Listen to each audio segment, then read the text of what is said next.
Hello, and thank you for joining today's NIMH virtual workshop, Ultrasound Neuromodulation for Mental Health Applications. It is now my pleasure to turn the webinar over to Dr. Holly Lisenby. Please go ahead. Welcome to our NIMH workshop on ultrasound neuromodulation for mental health.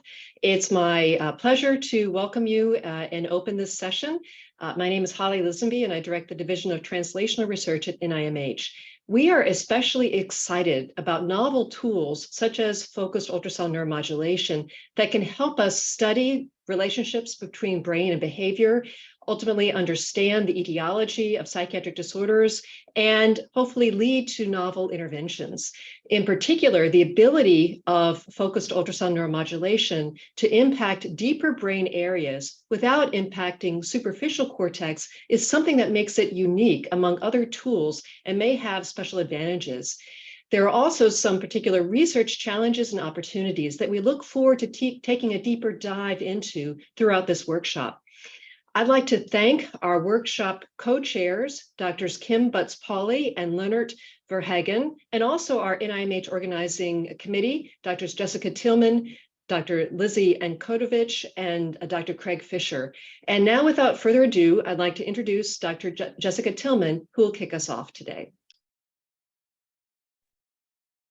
All right, good afternoon, everyone. On behalf of the NIMH Organizing Committee, Dr. Lizzie Ankodovich, Craig Fisher, and myself, Jessica Tillman, as well as our meeting chairs, Drs. Kim Butts-Pauley and Leonard Verhagen, we thank you for joining the NIMH workshop, Ultrasound Neuromodulation for Mental Health Applications.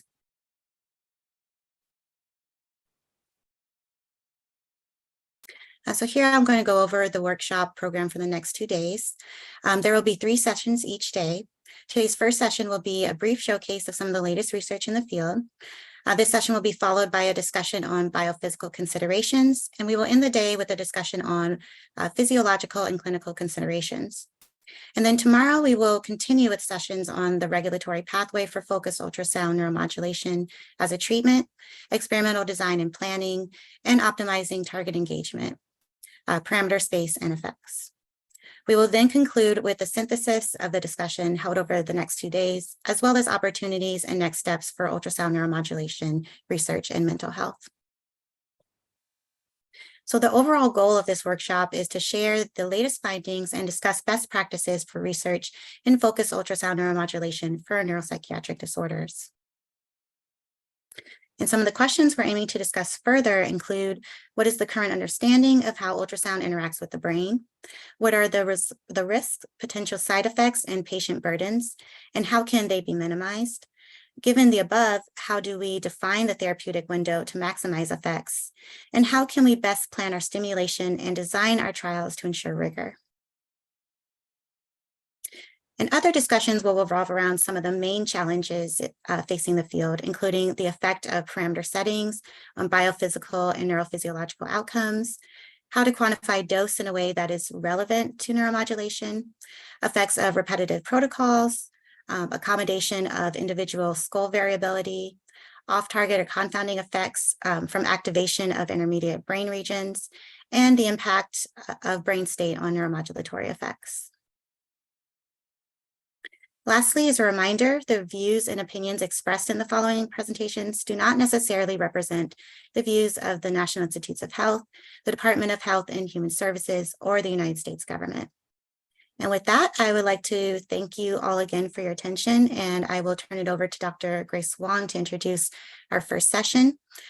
Prior to joining NIH and INDS as a program director in the BRAIN Initiative, Grace was a BRAIN awardee who investigated non-invasive ultrasound neurostimulation for recovering plasticity in adult mice. Grace, please take it away. Thank you. Thank you, Jessica, for the introduction, and welcome everyone to the first showcase session. This session will feature hot topics in ultrasound stimulation in preclinical models and ultrasound-induced neuroplasticity in humans. Both presenters will describe their research in the context of the state of the art. Our first presenter is Dr. Keith Murphy from Attune Neuroscience. He will discuss ways to achieve remote control of brain activity in rodents. Our second presenter is Dr. Elsa Faragnan, who's joining us from the University of Plymouth in the United Kingdom. She will present about ultrasound-induced early phase neuroplasticity in humans and implications for clinical translation. So without further ado, Keith, the floor is yours. Thanks so much, Grace. I appreciate the introduction. So I'd like to start with financial disclosures. I was an inventor on a patent application assigned to Stanford, from which I've received royalties. And I'm also a shareholder and salaried employee of Attune Neurosciences. And I thought I'd begin this talk by saying what we're all trying to achieve with preclinical models and sort of the direction of how we're building tools and what we're thinking about in research. And one of the main principles behind preclinical models is how can we obtain as much information from the brain as possible while delivering focused ultrasound. We also want to improve ultrasound stimulation precision. We want to know exactly where the focus is and exactly what the size is. And the last bit is, while we're stimulating the brain, it's ideal that we capture the most naturalistic behavior as possible and pathological states that really represent the disorders that we're trying to design treatments for. And I wanted to highlight a few other tools before I talk about my own work. Theo Lemaire and Shai Shoham have recently developed a small cortical window into the mouse brain integrated with a focused ultrasound tool so that they could visualize individual neurons in the brain and how they respond to ultrasound. Similarly, Hector Estrada and Daniel Rozansky developed a multi-element array where they could steer around the entire cortical area of a mouse while visualizing the entire cortex. Tommaso Diani and Brag Iron have developed a high element count array similar to the last tool, except this one allows the rats that are mounted with it to freely behave. So they can essentially steer around all these different brain regions while watching the animal's behavior. Elisa Canafagu is taking a sort of different approach. She is working on tools to image the entirety of the deep brain and cortex simultaneously with ultrasound.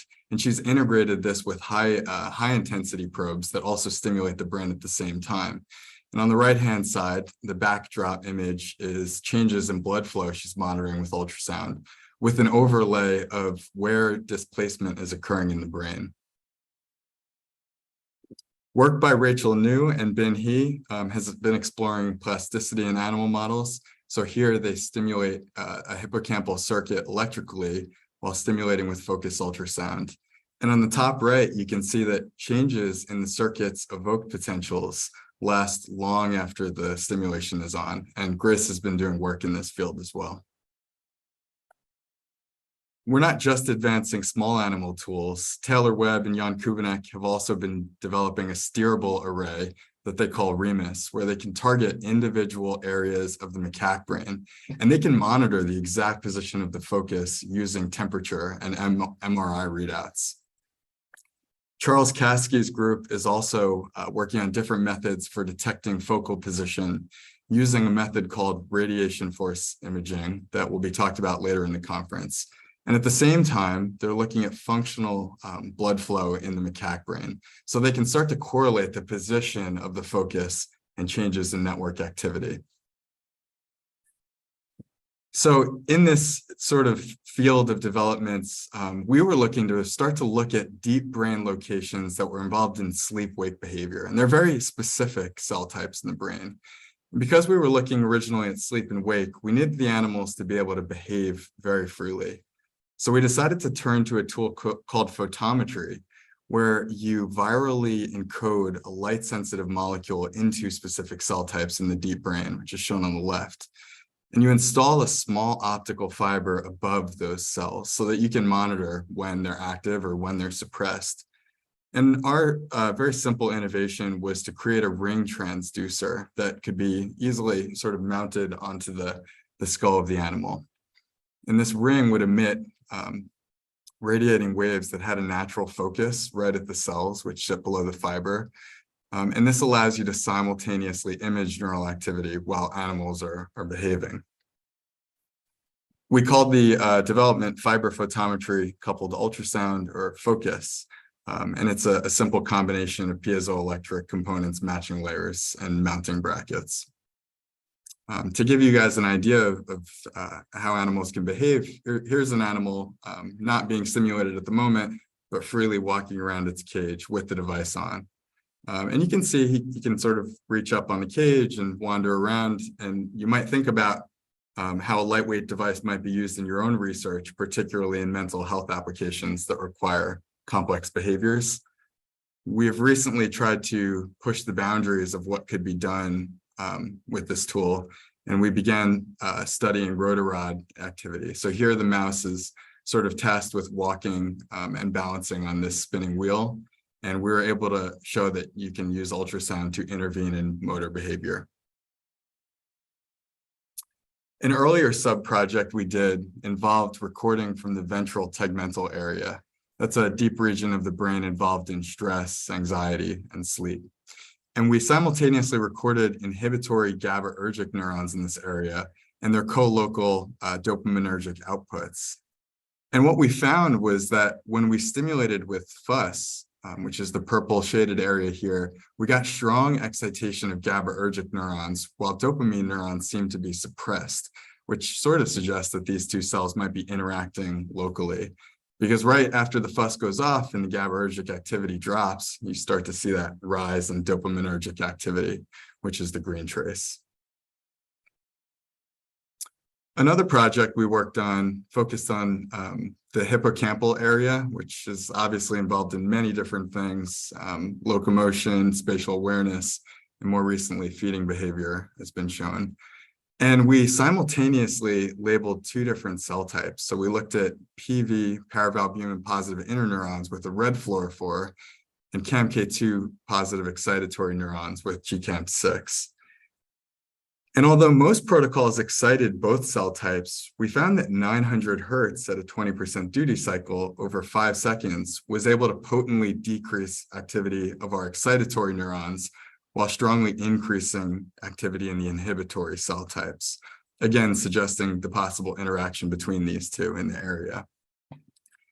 And because excitatory neurons represent such a large portion of this area and were inhibited so strongly, we thought we might be able to visualize that in the context of the entire brain.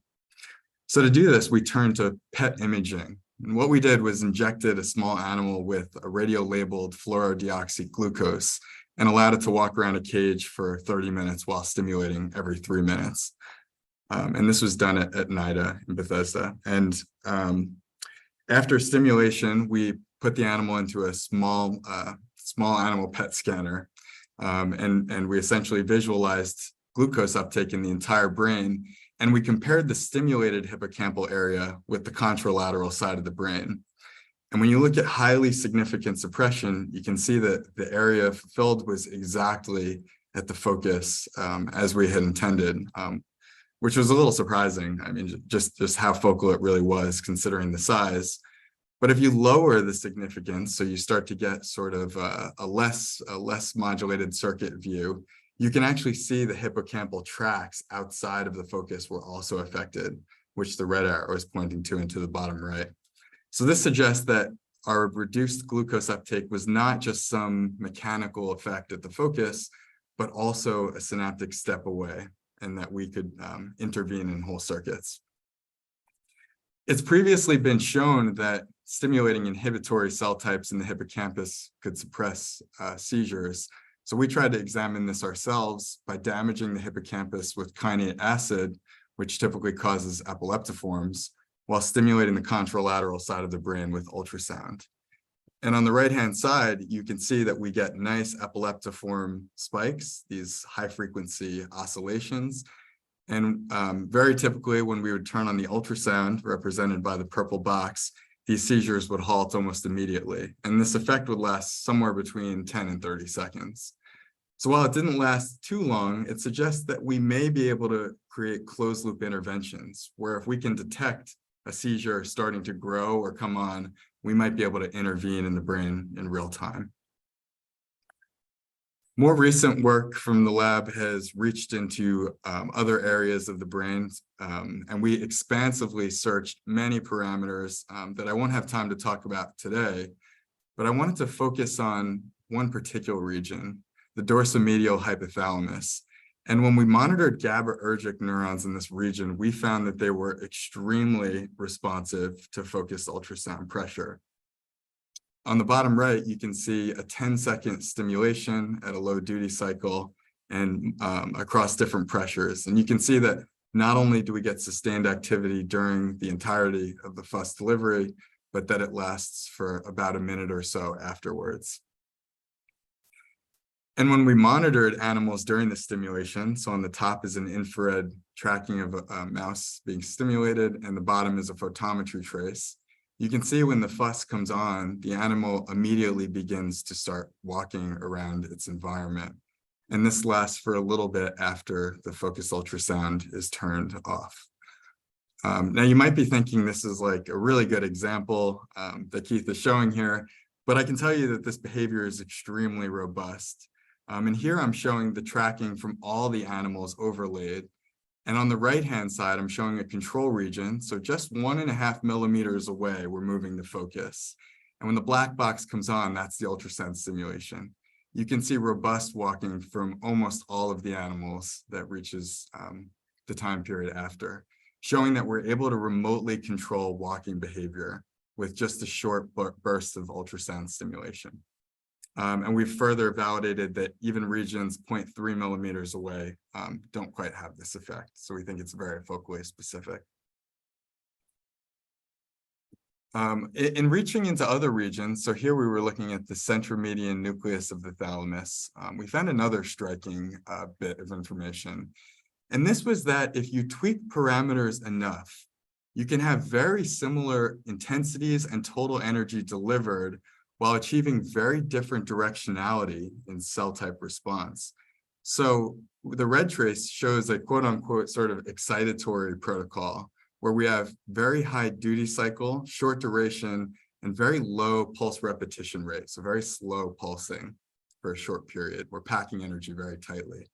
And the purple trace is a sort of quote unquote inhibitory protocol where we're doing just the opposite.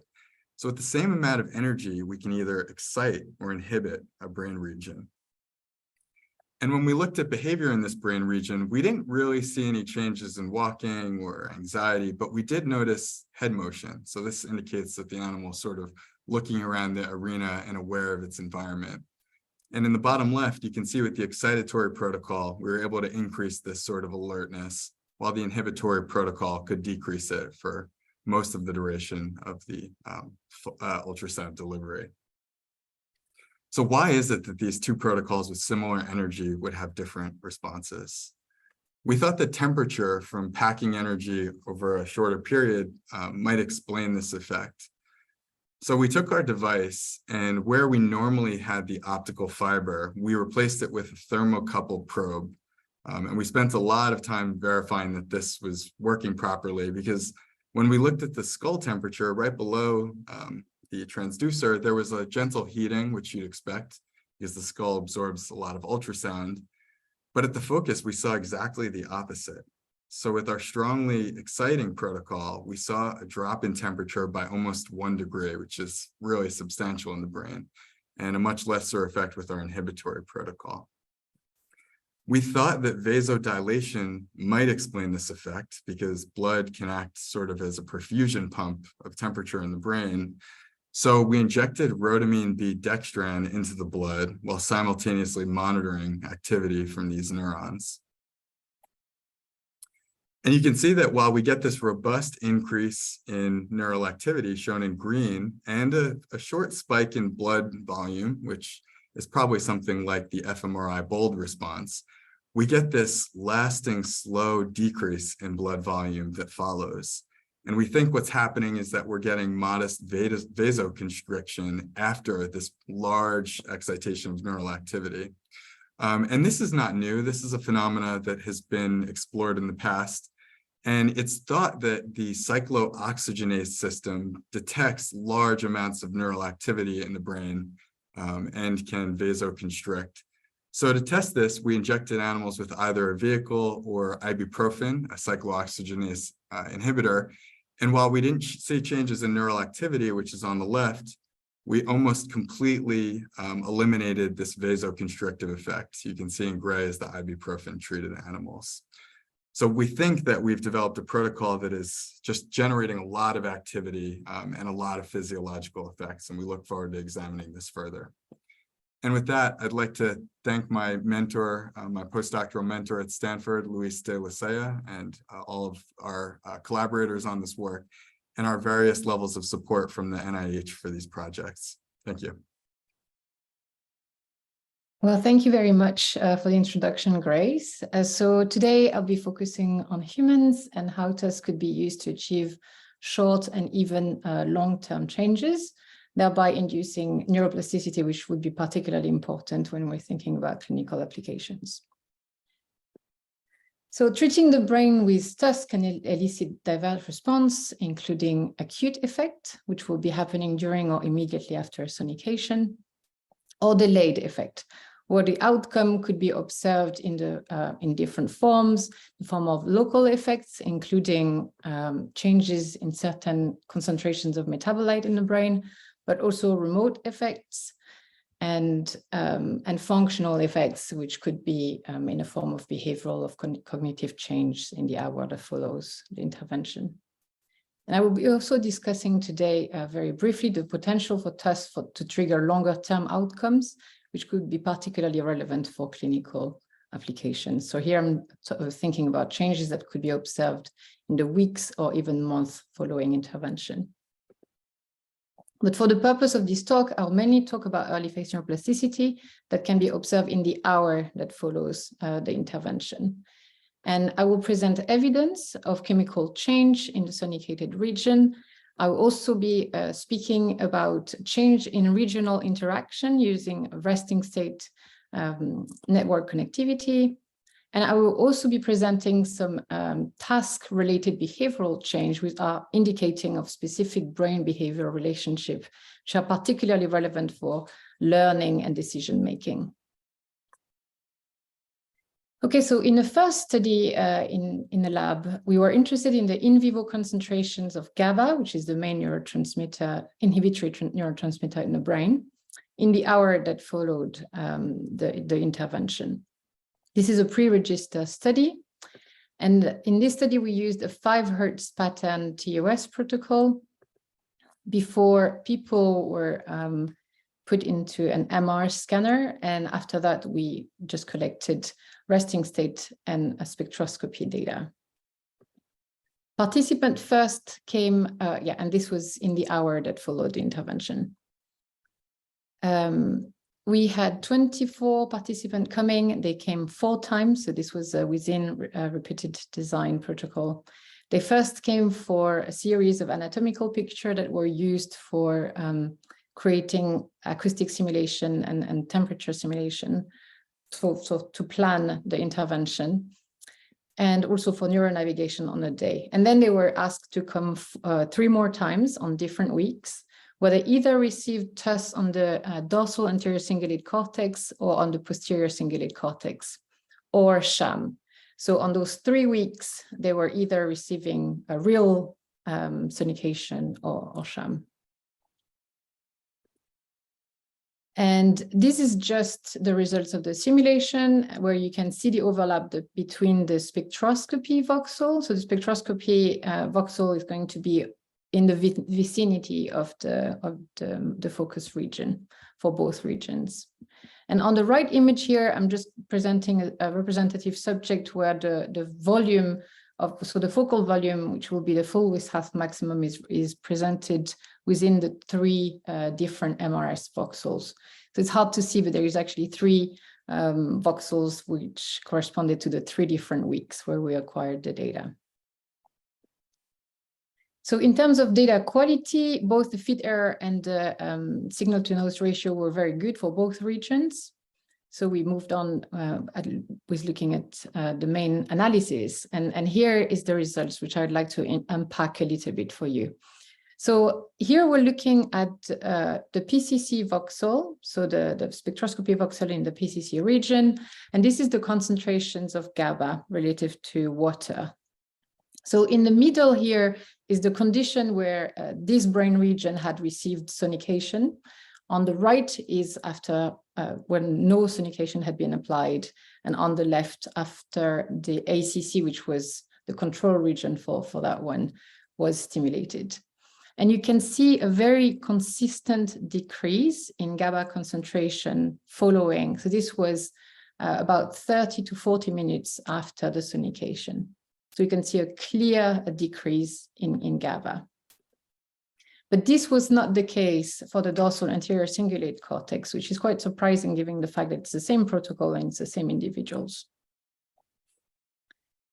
In the resting state connectivity, we observed a change in the way the ACC co-vary with the rest of the brain after TUS, but this was less pronounced than what we also observed for the posterior cingulate cortex. So we could see different network after 15 and 45 minutes post-TUS, which were differentially co-activated with the region that was sonicated. Very similarly, when we looked at the contribution of the DACC and the PCC to their respective network, so the PCC contribution to the default network was much more enhanced after sonication. And this was also the case after the stimulation of the DACC, but to a lesser extent. So this is quite intriguing. What can explain these differences? Perhaps it has to do with the state of the brain. So you may know that when people are resting, the default mode network is the principal network at play, and the PCC is very active in that network.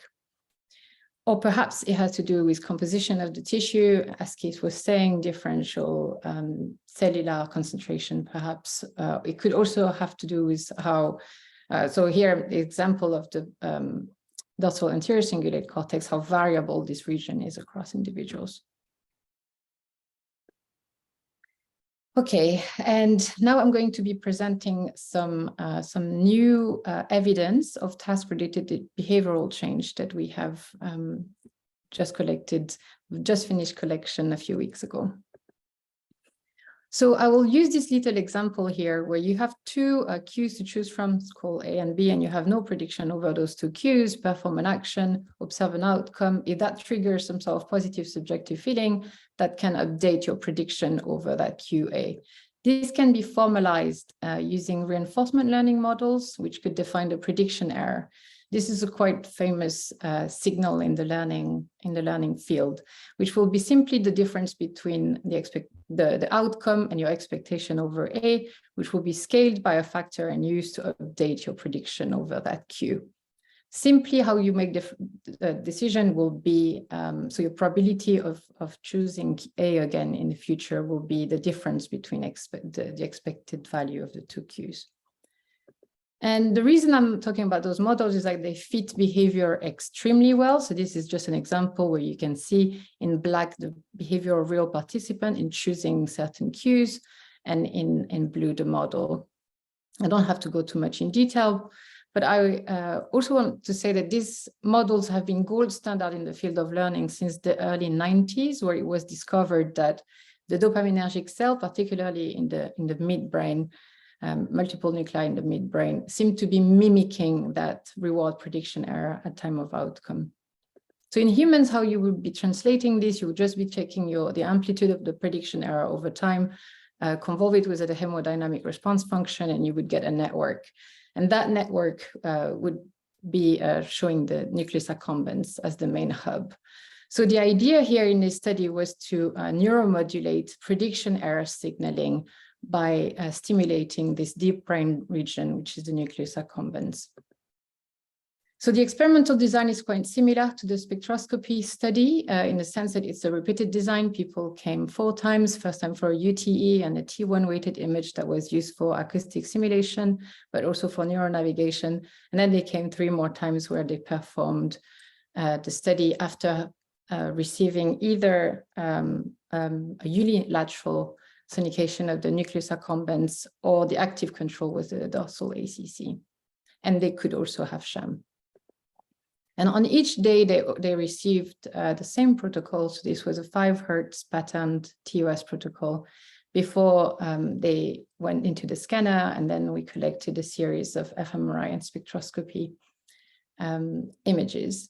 And those, for each block here, they were performing a simple learning task where they had to just learn the association, the contingencies between cue and reward probability. So to study the influence of prediction error, I used the general linear model, which is simply using the prediction error at time t and choice stickiness, so to what extent you've been sticking to a certain choice, to study if you're likely to switch or stay on the next trial. And here are the behavioral results. So at sham, what you can observe, which is very typical, is that if you have been positively surprised by an outcome, you're more likely to switch to it and less likely to be sticky to whatever you've been doing. So you're becoming a bit more exploratory. And this was exactly the same after the active control, the dorsal anterior cingulate cortex, was stimulated. However, this was much more enhanced after the nucleus accumbens had been sonicated, which is quite aligned with the hypothesis that the nucleus accumbens is encoding this reward prediction error. But in this case, what we're seeing is a facilitatory effect. And they also become more exploratory. What was interesting with this study is that all of a sudden we could look at this effect over time. And what we can see is that the effect is much more pronounced about 30 to 40 minutes after the intervention and seemed to go down after 50 minutes. And unfortunately, I don't have the fMRI results yet because we've literally just finished collecting data. Oh yeah, and this was not the case if I was looking at the dorsal anterior cingulate cortex. Oops. All right. And yeah, just to say that even though a wide parameter space has been used across study, there are more studies in humans that are showing effects that are in the hour following intervention, and even sometimes days. And here I'm also presenting some non-human primate studies, which really paved the way towards what we are doing now in humans. So those studies have shown local changes in BOLD, in perfusion, a bit like what Keith was talking about, remote effects, including functional connectivity changes, but also behavioral changes. And in humans, some of those have clinical implications. For example, the alteration of mood after sonication of the dorsolateral prefrontal cortex. Now, to achieve long-term improvement, potentially treating brain disorder, we have to refine the relationship between dose and response. And we need to better understand how many times the intervention would have to be repeated, perhaps spaced out weekly or monthly. And there is very little knowledge of this yet. So much more research is needed to clarify in this area to clarify this. And so far, there are just a couple of papers that are showing long-lasting change over the course of months. And this includes two very important papers in non-human primates where they were sonicating for even up to 6 months, but also showing that there was no damage after repeated exposure to sonication. So very important papers. And in humans, there is very limited evidence of full sample studies, but there are indications of some behavioral change, which is very promising. So what are the bioeffects of such repeated treatment? We know from small animal study, but also in vitro, that several mechanisms are likely to be at play. So TUS might trigger long-lasting synaptic modification through LTP and LTD. It might influence astrocyte, mediating the synthesis and release of brain-derived neurotrophic factor. And there is this beautiful review by Blackmore et al., which is summarizing a lot of the biomechanisms at play for acute, but also potential long-term effects. And they're also mentioning the potential influence on neural stem cells and also on the extracellular matrix, which could allow for a more permissive environment to support cell proliferation, neurogenesis, and overall neuroplasticity. All right, so on this, I'd like to conclude and reiterate that there is more and more evidence that TUS can induce delayed effects that are happening in the hour following intervention, which is very, very exciting when we're thinking about clinical implication and mental health issue, including psychiatric disorders. Thank you very much for your attention. I want to thank both our presenters for excellent talks, a virtual applaud, and I want to kick off the discussion session.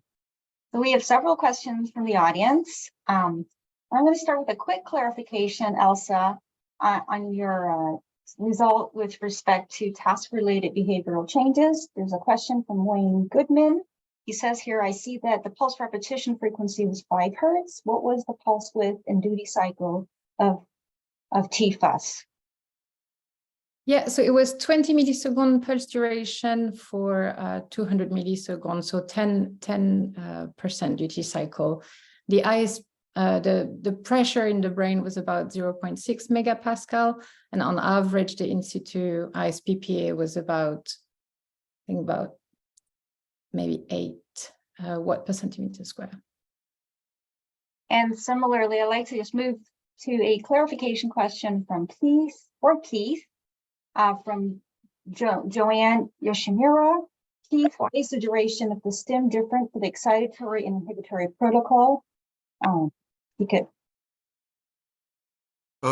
Yes, sorry, I think I wrote a response, but we took an unbiased approach where we expanded duration and lowered duty cycle, or shortened duration and increased duty cycle. And that's just what we found inhibited cell types. So that's just kind of where we ended up with that. Thank you. Now moving on to, now I'm going to go back to Elsa. I have a question here from Holly Lisenby for Elsa. What is your understanding of why the same PUS protocol on the same individual has different impacts on GABA in posterior versus anterior cingulates? Yeah, this is a very good question, and once we've tried to answer for a while now. So from our data, we did look at the idea of state dependence by looking at the contribution of the posterior and anterior cingulate cortex to their respective network and relate this to the changes in GABA. And although that was going in the right direction, it wasn't significant. So it couldn't, it wouldn't allow us to state that from those data, it was pure state dependence, but there was some sort of a trend effect there. It is also possible that there is differences in target engagement. So PCC is generally more deeper than the ACC by maybe a centimeter, which is quite important, which would mean that the focal volume might be a bit bigger. And maybe there is the questions of cell specificity within the regions, and this is all about what Keith is doing. Great, great. So let me go back to Keith. We have a question here from Omid Yagmazadeh. What change of behavior did you observe in the Rotherrod test? Thanks for that question. So we had looked at other hypothalamic subregions, and instead of walking sort of normally, which we observe with the DMH, we get animals to do an anxiety type of walk called stretch attend. And we wanted to know which one of those sort of overrides the natural willingness to walk on a rotarod. And it turns out that just the DMH, the walking that we're inducing is sort of unnatural, and it actually impairs their ability to walk when incentivized. And that's coming up in hopefully a preprint soon. So hopefully you all can download it. Great, great. And there's a related question for you, Keith. Fascinating work from Armand Falahi. Can you elaborate on the local stimulation resolution with FUS? Is it different with a miniaturized setup for free behavior? And second, are there methods for cell type specific targeting of FUS in rodents, which you're able to elaborate on? Yeah, so there are certainly more focused beams that you can have on a freely behaving animal, and you'll hear about some of those later in the conference. For our device, we needed it to be well integrated to the fiber, and our field width was about 2 millimeters wide and 5 millimeters long. So it can be better. We're hoping to redesign the probe to make it much smaller.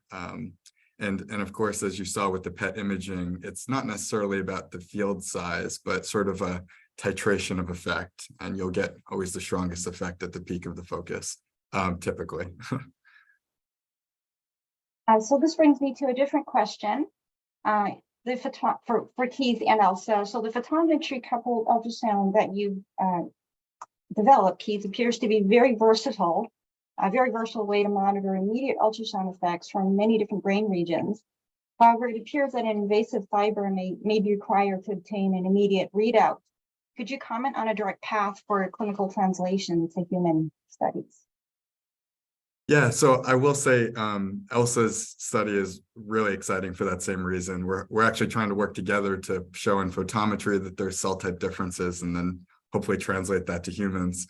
The fiber is actually just a way to read out activity from the brain, but it's not needed. So for the PET study, we actually removed the fiber entirely and just stimulated the brain. But you need another way to image the brain if you don't have a fiber. And I'll let Elsa comment on the best methods for that. I wouldn't know. Oh, I meant for humans also. What are some of the approaches we're taking to image non-invasively? What sort of cells? Which cells would you want to?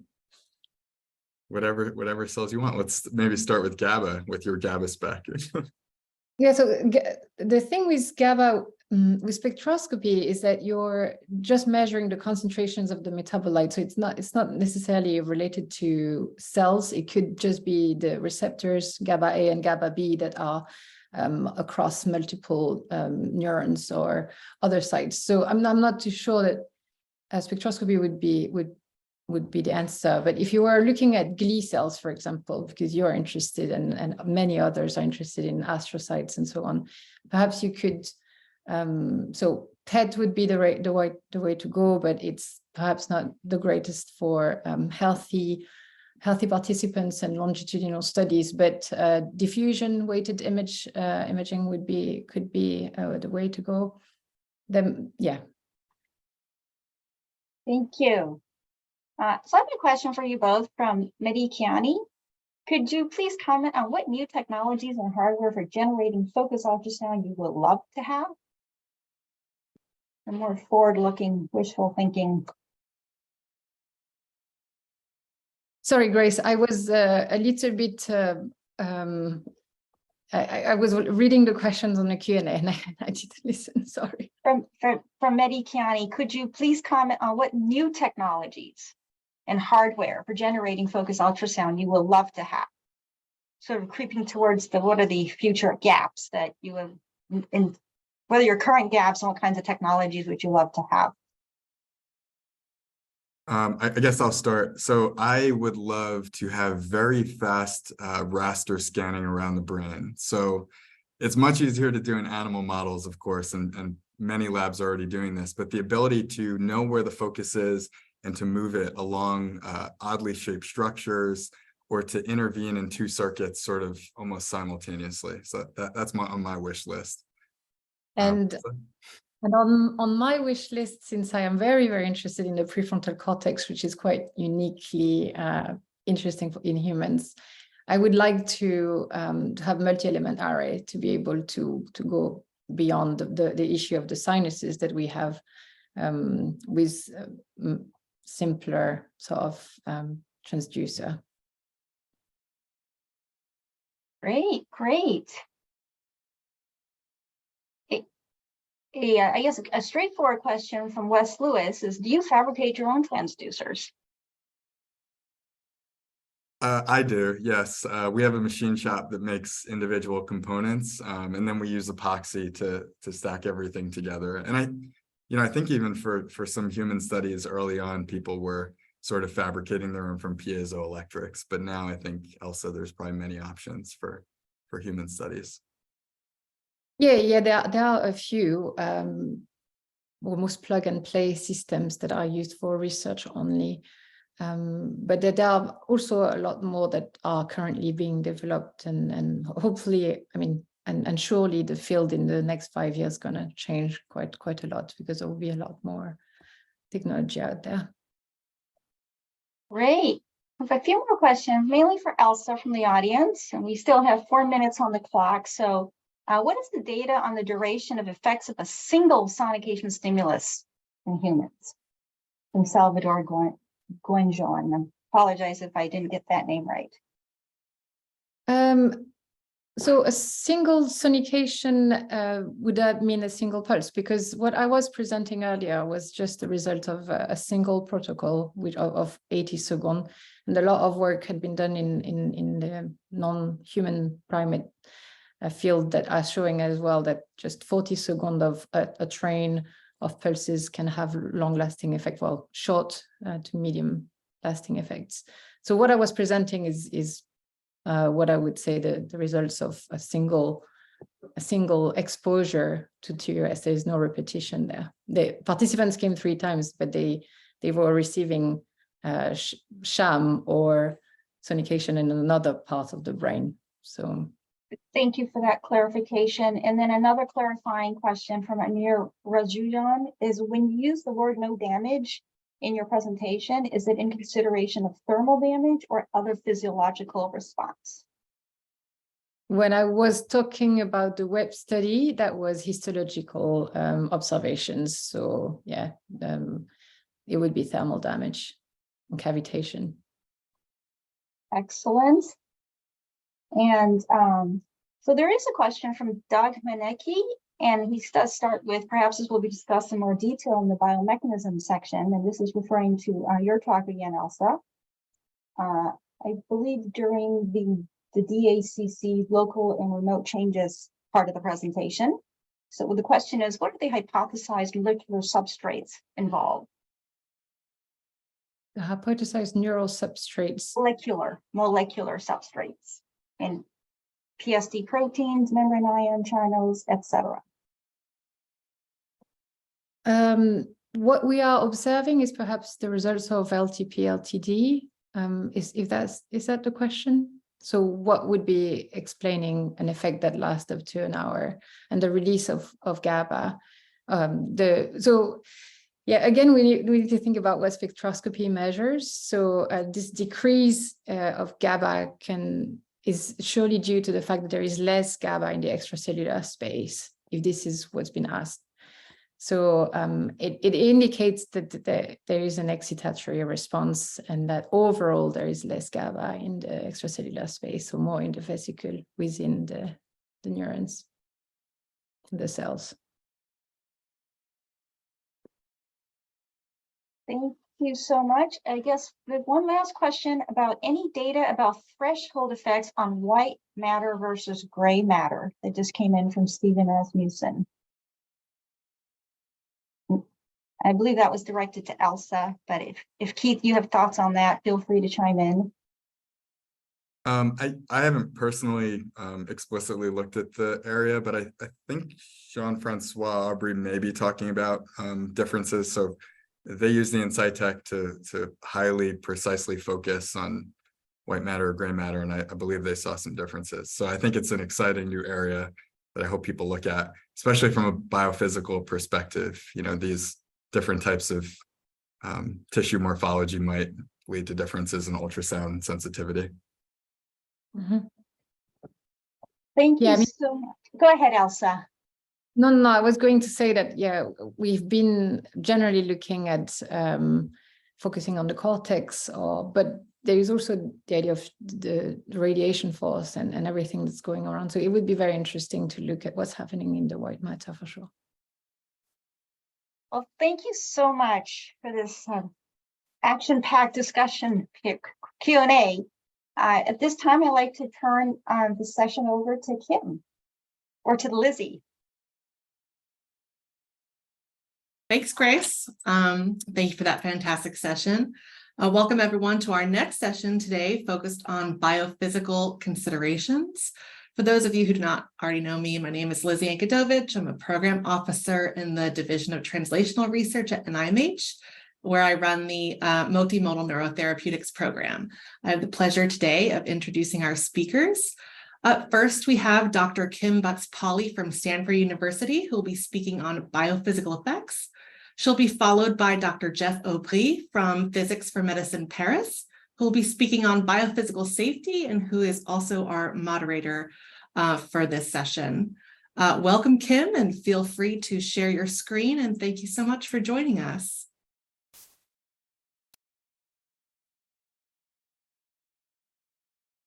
Great, thank you so much. The goal for my presentation today is to take a step back and to explain ultrasound a little bit from the ground up and explain, sort of unpack some of the concepts that were discussed in the first session, the first talks, and then give us some groundwork for moving forward for the rest of the sessions. So I'm going to talk about physical effects and biophysical effects, and then my disclosures are shown here, a number of companies that I'm working with. All right, so we're all very familiar with sound waves, pressure waves. And if you're hearing my voice right now, you're hearing a pressure wave. And it's simply that there's oscillations of high pressure, low pressure that will go through tissue, for example. And we see that the particle motion right there is very small. What do I mean by particle? It could be like a small amount of tissue. That's kind of how ultrasound field describes a particle. And what we see there is that the wave, the energy is passed from one particle to another, and the wave will pass, much more quickly and longer extent than the particles themselves. So like I said, we're all familiar with that. You take your tuning fork and you can ping your tuning fork. And then what we'll see is these pressure waves will oscillate. They'll go into the external auditory canal and impinge on the eardrum, go through those three little bones, and then be conducted over to the cochlea. Now, what do I mean by frequency? Well, if you're standing at the eardrum and you have a stopwatch and you're counting how many high pressure points per second, then you're counting the frequency. We humans are most sensitive to frequencies between 32 hertz and 16 kilohertz. So those are audible frequencies for air-conducted sound. So we define ultrasound as frequencies that are above that for air-conducted sound, as in those frequencies above 16 kilohertz. If it's air-conducted, we don't hear those. We'll get back to a little bit later about audibility of ultrasound. So what we do is we're going to change our transducer from that tuning fork to something like a piezoelectric crystal, and it's going to create those pressure waves that are going to go across the skull and then create pressure waves in our tissue. All right, so here's a simulation of a pressure wave. This is using a curved transducer, and usually we'll be talking about curved transducers, so we're going to focus the ultrasound. It's called focused ultrasound. And what we see is those pressure waves going through the tissue. So there's oscillations of high pressure and low pressure. And if we zoom in on the center part right here, and we look at one particle, we see that it has some forward and backward motion. It gets compressed and stretched and compressed over and over again. And with each cycle of the ultrasound, and each cycle is on the order, lasts for on the order of microseconds. So what we see there is it's stretched and compressed. It undergoes what's called a normal strain. So that's in the direction of the ultrasound beam. It gets stretched and compressed. Strain is a deformation. It's a unitless quantity. It's given in a length ratio, often given in parts per million. And so there's a normal strain. And then there's also a shear strain. As you look at those particles on the side of the focus, that you can see it's sort of like a rubber sheeting of the tissue. And so that's a shear strain. So if we want to ask the question, well, what are we talking about in terms of numbers? So the shear strain, the normal strain first, is just a very gentle oscillation or deformation of that tissue. We did a simulation where we were looking at a transducer that's going to give us a nice focus. So it's a curved transducer there. We were looking at a peak pressure of 1 megapascal. It's a nice round number that we're looking at. You can see in red, it goes up to 1 megapascal at the focus, around 30. What we see for the deformations then, or the strain, is about 800 parts per million. What does that mean? Well, if you think in terms of like a millimeter, so the axons are lasting over a millimeter, so maybe the size of a cortex a millimeter, we're talking about a deformation of about 0.8 microns.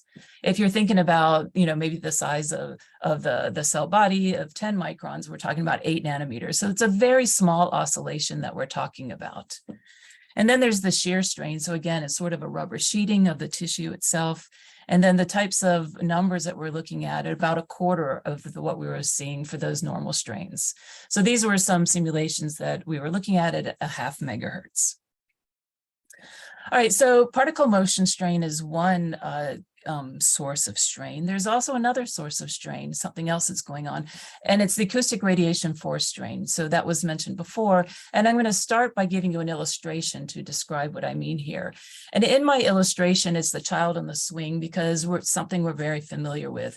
The parent's going to push the child on the swing, put energy into the system. And in the absence of any losses, what we see is the child's going to go forward and backward, and they're going to oscillate around the zero position straight down into the earth. However, if we do have losses, friction and wind resistance, then what we see is the child's going to go forward higher than when they come backward, because there's losses over time. And what we can see now is there's a net displacement forward. And so in many ways, this is analogous to what we see with the acoustic radiation force displacement. So with ultrasound, there's going to be some loss of energy as the pulse is moving through the tissue. It's absorbed and as heat. And then there's going to be a net displacement forward, and then that's going to give us a strain, much like the particle motion gave us strain. Our simulations here give us an idea where we see those types of strains. And we don't see the strain so much at the focus from the acoustic radiation force. We see it in front and behind, and we see these shear strains on either side. In these simulations, they were a little bit lower than the particle motion strain. But one of the points that I really want to get across to everybody today is that with ultrasound, there's a number of things that are going on simultaneously, and we can never eliminate all of them. We can never really eliminate any of them at any one time. Sometimes we can play up parameters so that we can play up one of these effects versus another. And so, for example, you might change frequency. That might be able to change the acoustic radiation force strain versus the particle motion strain. But let's step back for a moment. And I know what you're thinking. You're thinking at this point, Kim, this is really straining my brain to talk about all these strains, but there's really good reasons to talk about this. And one of the reasons is this work by Scott Hansen that really resonates with me. And it's because his work has been looking at the fact that mechanical force acts on lipid membranes. So what's going on here is, first of all, to give you a backdrop here, is that lipid membranes are made of different types of lipids. And so there's lipids that are more ordered and lipids that are less ordered or disordered. And, you know, sometimes he says to me, this is kind of, you think about it like lard floating around in olive oil, for example. In the ordered domains, there's molecules that reside there in the ordered domains. And then under some kind of forces, so we'll have a mechanical force, a stretch or a shear, then those molecules will come out because the ordered lipids will become a little bit more liquidy, and such that those molecules can come out, they'll translocate. There's this whole cascade of events that occurs leading to the activation of stretch sensitive ion channels. He did his work looking at TREC1. This is a potassium channels. We know that other channels are also mechanical sensitive. The TRP channels, for example, also have this signaling cascade. So super fascinating to think about how it's really the lipid membrane that senses mechanical force. But all of these effects that we've been talking about in terms of strain are really relevant here. The other thing, as I mentioned, is that there's a number of things that are typically going on with ultrasound at the same time. And pressure and temperature, I'll talk a little bit more about temperature in a moment. These will also have an effect on the ordered domains. So it's a little bit hard to sort of separate out when we apply ultrasound to say all of the effects are necessarily from this physical effect versus that one, except as I mentioned, we can sort of play with our parameters a little bit. So if we can get down to a temperature that's very low, then we might be able to say, well, it's more likely to be due to the mechanical effects and et cetera. But what I wanted to do today was sort of set up the scene here for the different types of physical effects that are going on. So I've talked a little bit about pressure. I've talked about strain with its two different types of strain. And let me now tell you a little bit about temperature. Before I talk to temperature, I have to step back for a moment and define intensity. So you've heard intensity and pressure a little bit, and so let me define that for you. If you have an ultrasound pulse and it's oscillating at the frequency, the fundamental frequency, maybe that's 500 kilohertz.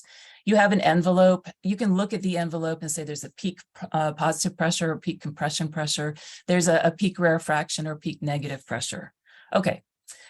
Now we're going to define the intensity. You simply take that pressure and then you square it and divide by a constant, which is specific to the tissue. So it's called the acoustic impedance. It's a tissue relevant parameter, and it's defined as the density times the speed of sound.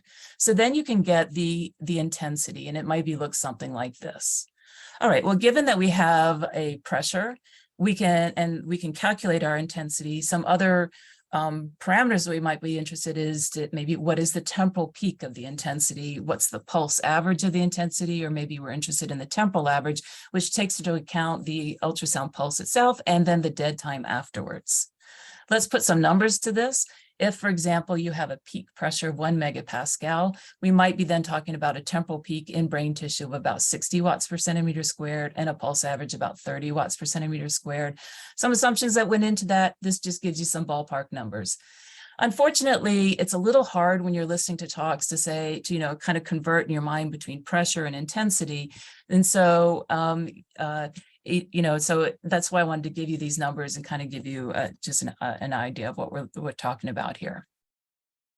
Okay, so as I mentioned, you're going to hear talks where people talking about pressure and some talking about intensity. And why do we talk about both? Why do we not just settle on one? And it's because the different ultrasound effects will rely or depend on one versus the other. So we talked about particle displacement, which is dependent on the pressure itself, whereas temperature and radiation force are dependent on the absorbed power, which is related then to the intensity, and that's the pressure squared. So unfortunately, we're just going to end up talking back and forth between those two parameters, but at least now I've defined it so we know what to say going forward.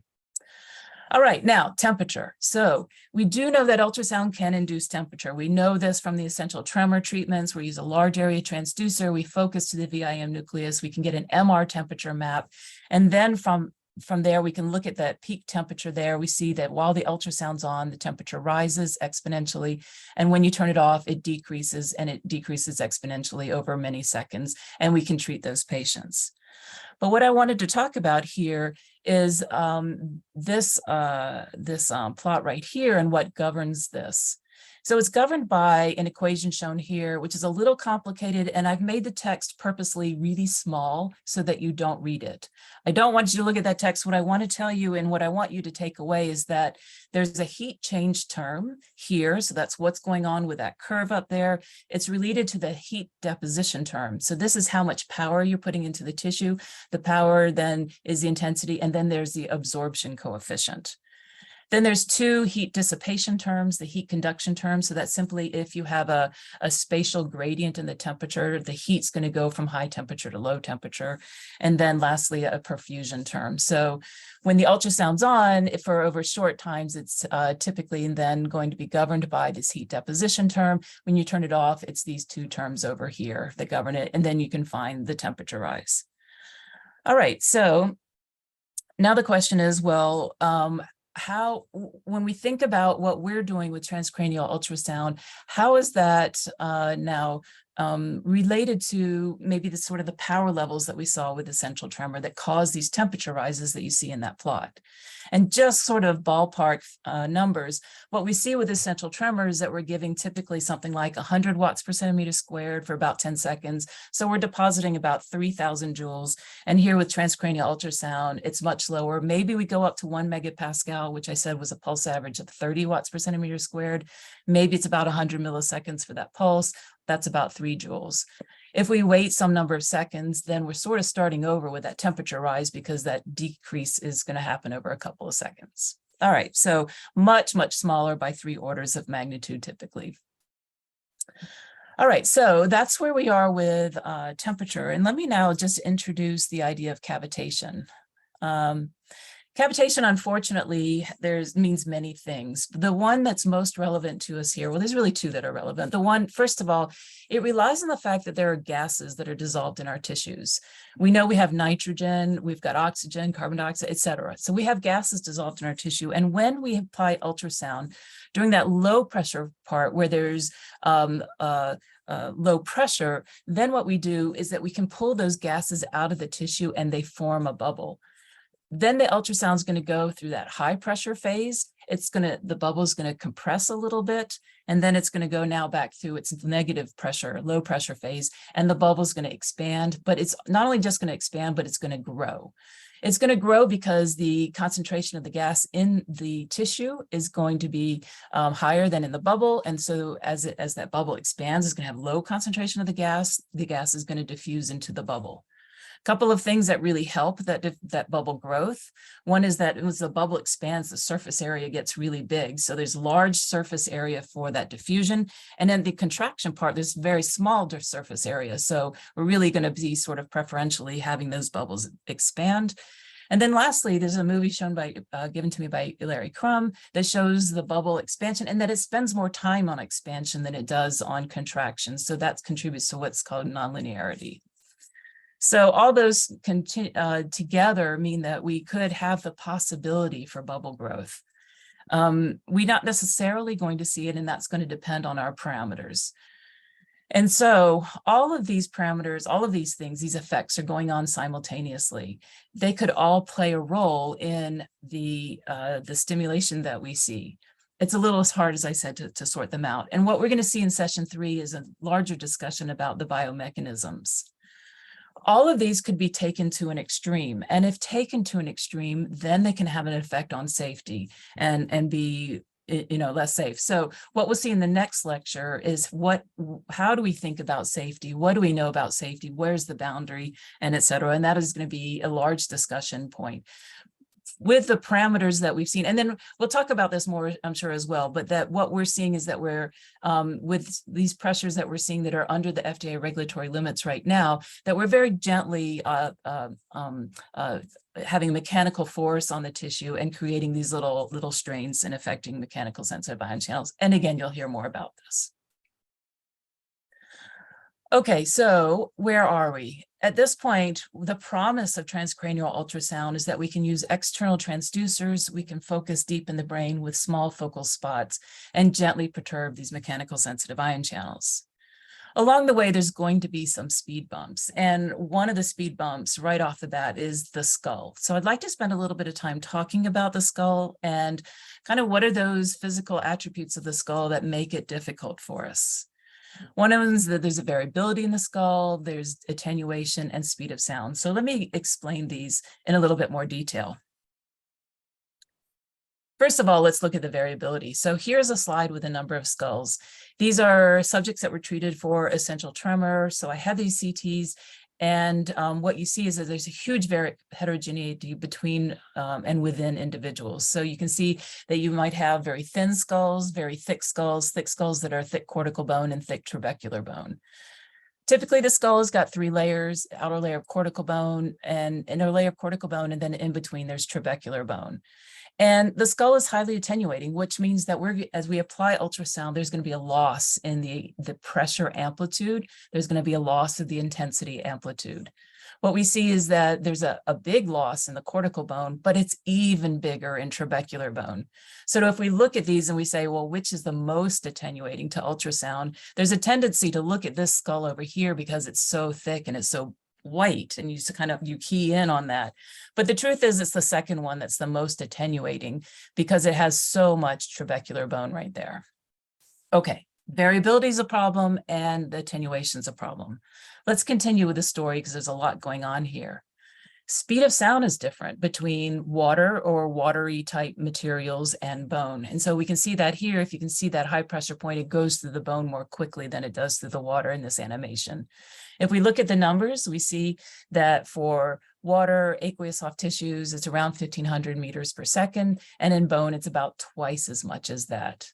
Why is the speed higher? Well, mainly it has to do with the compressibility. So something like air, for example, is very compressible. So you can press on it and the molecules are going to go very far before they impart that energy to the next set of molecules. Water's in between. Bone doesn't go very far before it sends the energy to the next set of molecules. So compressibility is the overwhelming factor here. Low compressibility in bone means very high speed of sound. All right, so high speed of sound in bone as well as high density. So this number that I talked about before, the acoustic impedance, that's the density times the speed of sound. And in bone, what we see is both those numbers are very high, giving us a high acoustic impedance. With air, both those numbers are very low, giving us a very low acoustic impedance. Okay, what does that mean for us? Let's say we have a situation where we have our transducer, we've got our coupling material, and then we have a little bit of an air bubble before it hits the scalp. What we're going to see now is there's going to be complete reflection at that interface. The reflection is given by this equation here. And when there's big differences in the acoustic impedance, such as between air and soft tissue, big differences there mean big reflections. And so we're going to see a big reflection from any kind of air. This is why we couple the ultrasound to the skin with a coupling material. We're very careful about that. And this is why we worry about air bubbles in the hair. All right, well, what if we did a good job, we've got our coupling material, and now what we're thinking about is scalp, and then we've got our skull, and then brain. Again, what we're going to see is big differences in the acoustic impedance. We're going to have a big reflection. We're going to have a reflection at that first interface, a reflection at that second interface, and it's possible there's other interfaces in there as well, but definitely those two interfaces, we're going to see reflections. So how much at each interface? Well, you could put in the numbers if you want to. You're going to get something like 50% of the intensity is transmitted at each interface. And again, this is very approximate, but that means is now two interfaces, it's going to be 0.5 times 0.5. This is pretty significant. So now let's consider three cases of constant thickness. Let's say we have thin cortical bone, thick cortical bone, and thick trabecular bone. First of all, we're going to do a good job of our coupling material, so we've already covered that importance. If all we have is attenuation, maybe, we put in the attenuation numbers for soft tissue, then we get something like 60% of the intensity at the focus. But of course, that's not going to be true because we have to take into account the loss at the interfaces of the bone. Okay, now we see that we're getting down in how much intensity we're going to get at our focus. But then if we put in the attenuation as well, it gets even smaller. So that thin cortical bone was beautiful. We get 15%, and it can be quite a bit smaller with a thick trabecular bone. And that's something we know from the essential tremor treatments, that some people actually are hard to treat if they have too much thick trabecular bone. All right, well, this was sort of a nice ideal situation where you have constant bone thickness. And so now the question is, well, what if your bone isn't a constant thickness? Now what's going on? And so the idea here, and you'll see this in this animation, is if you have your transducer over here and it's sending the pressure wave into your scalp, which I called water, and now it's going into the bone of different thicknesses, because it speeds up in the bone, it's going to come out at the other side. And at any one position now, you can see that those different parts of the ultrasound beam are no longer in the same phase. So where there's high pressure up here, there's low pressure there. So there's going to be destructive interference. Those different parts of the ultrasound beam are going to be incoherent, and you're going to have a loss of signal. This is what's happening in this set of simulations, where we have a nice focus, we have more aberrations, and we get to something like that. What does it look like on these skulls? Well, these over here, you might say, well, we're going to have sort of a medium level of aberration. This one over here, you put it at this spot, it's going to be a lot of aberration. You're really not going to get much at all at your focus. And what's really interesting also is if you think about what's happening over here, you might get, if you put your transducer here, a really nice focal spot, but it may not be exactly where you want it to be. And that's because there's that variable thickness of that skull. It's not giving you a complete aberration, but it's basically bending the wavefront because of that high speed of sound through the skull there. And this is called refraction. So where you want there to be a nice focus, it isn't there, but it's somewhere else. All right, well, we will have reflection and attenuation. We might have aberrations, and we, first of all, absolutely need to assess this on a subject-specific basis. So this is going to be why we're going to talk in a whole session about modeling and being very rigorous about our understanding of the focus. Another question you might ask is, can we get a measure of the focal pressure? Well, I've already mentioned the acoustic radiation force. This is one possible way that we could get a picture or a measure of the focus. The other one was, of course, temperature, and I showed you a picture of a temperature map as well. With temperature imaging, we could probably get temperature imaging that's reasonably good at about 1 degree C. We would struggle to get sort of a signal to noise at less than like, 1/4 degree C. But what about acoustic radiation force? So we already talked about that, where, what's basically happening is if you looking over timeframes of milliseconds, then all the oscillations of the fundamental frequency are averaged out, and you're just looking at that big displacement from the radiation force. Well, with MRI, we can set up a pulse sequence that's sensitive to that. The pulse sequence looks like this. It's a spin echo. So we measure a signal over here. We're going to have motion encoding gradient. So this looks a lot like a diffusion weighted sequence. We're going to turn our ultrasound on for one of those motion encoding gradients. And then what we see is that the spins will move. Now we're talking about water spins. They're going to move. They're going to move to a higher magnetic field, and they're going to spin up phase because they are in a higher magnetic field. So basically what we've done is we've encoded into the phase of the image what that displacement was. And here what we see now is the focal spot. This is an ex vivo porcine brain. We looked at the focal spot. MR-RFI then can tell us the ultrasound's on, it's working. We get a nice focal spot. It's in the position that we want it to. And now the question is, well, can we back out of that picture something more quantitative about our ultrasound beam? We looked at that in sheep. So here's a MR-RFI picture, an in vivo, a live sheep. And we were able to, again, say, yeah, we get a nice focal spot exactly where we want it to be. In this experiment, we were sonicating the LGN and looking at the visually evoked potential, and we see a reduction in the visually evoked potential, as you can see on this scale. What we saw is that on the horizontal axis, we looked at the displacement from the MR-RFI, and over here, there's a lot of displacement. That was a situation where there's low skull attenuation, so a lot of intensity got into the focus, and that's where we had a bigger neuromodulatory effect. Over here, there was higher skull attenuation and a lower neuromodulatory effect. So not only can we see that in fact, the focal spot looks good, it's where we want it to be, but maybe we can say something prospectively about what kind of effect we're going to have in terms of the neuromodulation. All right, so can we correct for those phase aberrations? If you have a multi-element array, you could. So the idea here is that you can do something on those elements. You could have a time delay that's a little different. It's easier just to put a phase term on those, but the effect is the same.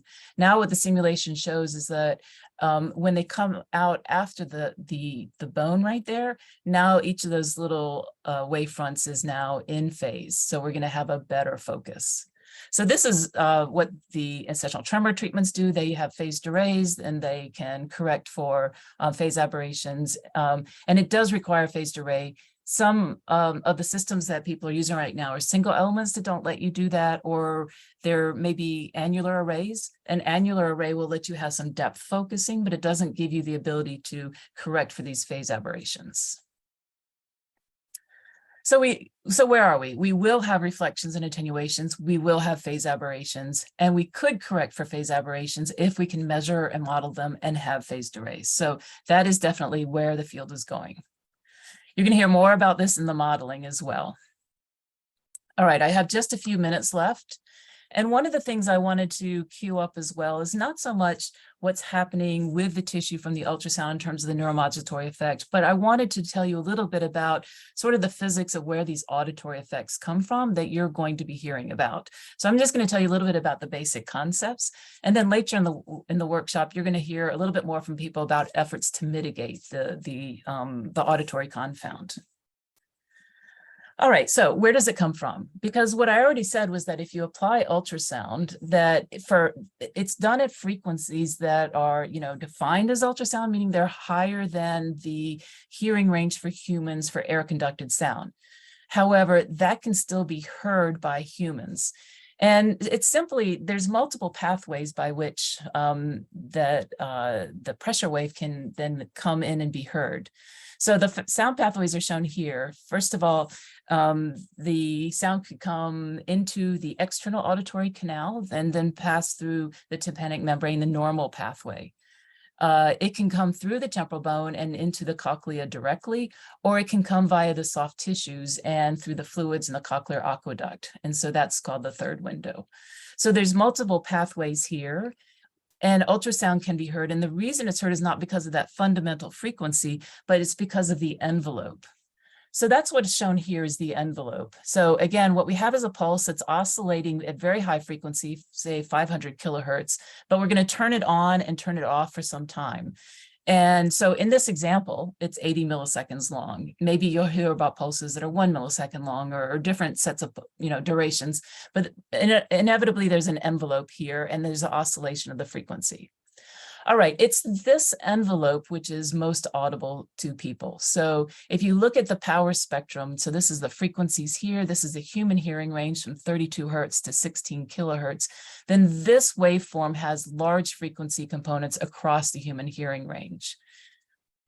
This is the mouse hearing range here. So they have higher frequencies that they hear. We did do a study where we looked at this waveform. We looked at an ABR. So this is putting electrodes at the back of the head and measuring with the EEG.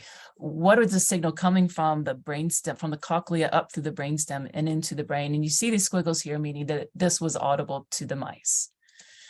It's really these sharp edges that give you these high frequencies that are really very audible. Because then what we did is we smoothed those edges and those high frequencies were decreased by 50 dB. Now remember, every 10 dB is a factor of 10, so this is down by 100,000 in terms of the intensity. And now what we see is that the mice didn't have that ABR response.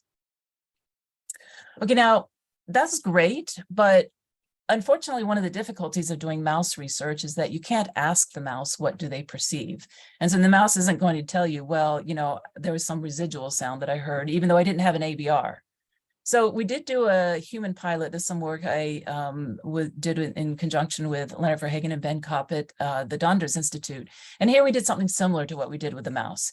We have a rectangular envelope for 20 milliseconds. We did 3 in a row, and we compared it to a smoothed waveform. Very similar to what you just saw, the frequencies that we're most sensitive to, here looking now at 2 kilohertz, are down by 50 dB.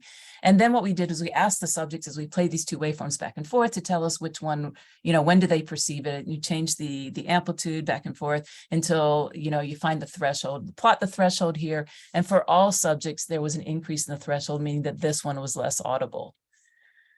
That's great. It was significantly less audible, factor of 4 in pressure. What's really interesting as well is that if you ask these subjects, what did they perceive? This one, there's 3 pulses in a row. It sounded like a very complex sounds, very exactly what we'd expect from the frequency spectrum. This one down here, we thought all of that was going to go away. And in fact, all of those complex sounds went away, which really corroborated our theory here about the envelope. But it did leave a high pitch that was not described here by the envelope. We need to do a little bit further work about this. There is a lot that's known from the bone conduction literature. There's those multiple pathways that I mentioned. And so it's possible that we've affected one of those pathways and not another one. And so what we do need to understand as well is with humans, you know, so what is that residual pitch? What's the frequency? And then how do we mask that as well? All right, so I want to conclude at this point. What I've shown is that at these relatively low pressures and durations, and what we'll talk about is that most of the work is under the FDA regulatory limits for diagnostic ultrasound, that at these relatively low pressures and durations, ultrasound can have physical effect on tissue, including strain from particle motion and acoustic radiation force. There's also temperature and cavitation effects, and you're going to hear more about these in a number of these different talks. Any of these physical effects could be taken to an extreme and be damaging. And so Jean-Francois will talk in the next talk about discussing the safety aspects of this, of ultrasound. A key challenge for us going forward, and something to think about, is one of our key challenges for the session today is to discuss finding that therapeutic window where we can sort of maximize our efficacy while minimizing the safety aspects. And then ongoing challenges include the skull, auditory confounds, other things I wasn't able to talk about, somatosensory confounds, choosing parameters, defining dose and dose rate. And then Tulika Nandi will have some discussion about parameters and dose rate in her presentation a little bit later as well.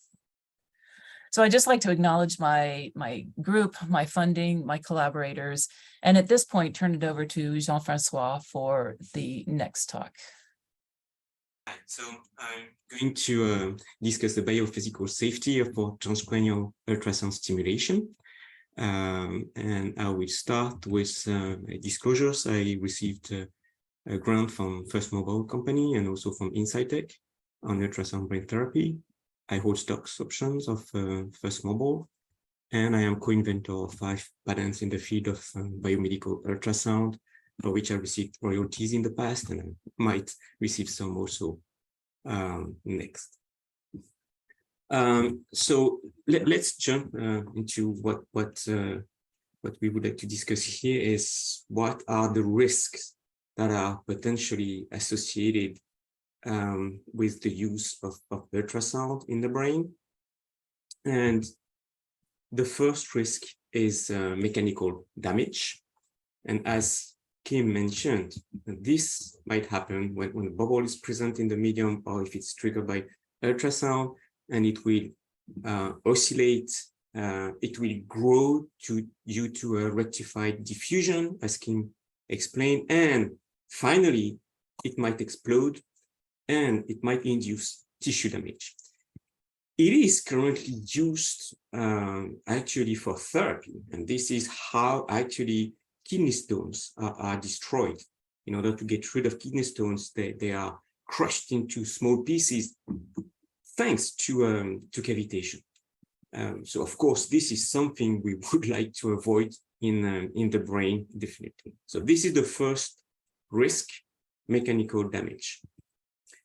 It is also possible to induce thermal damage. And again, this is also used in the clinics to treat patients. Kim mentioned the use of the Insightec Exablate neurosystem in order to ablate tissues in the brain and treat essential tremor with this approach.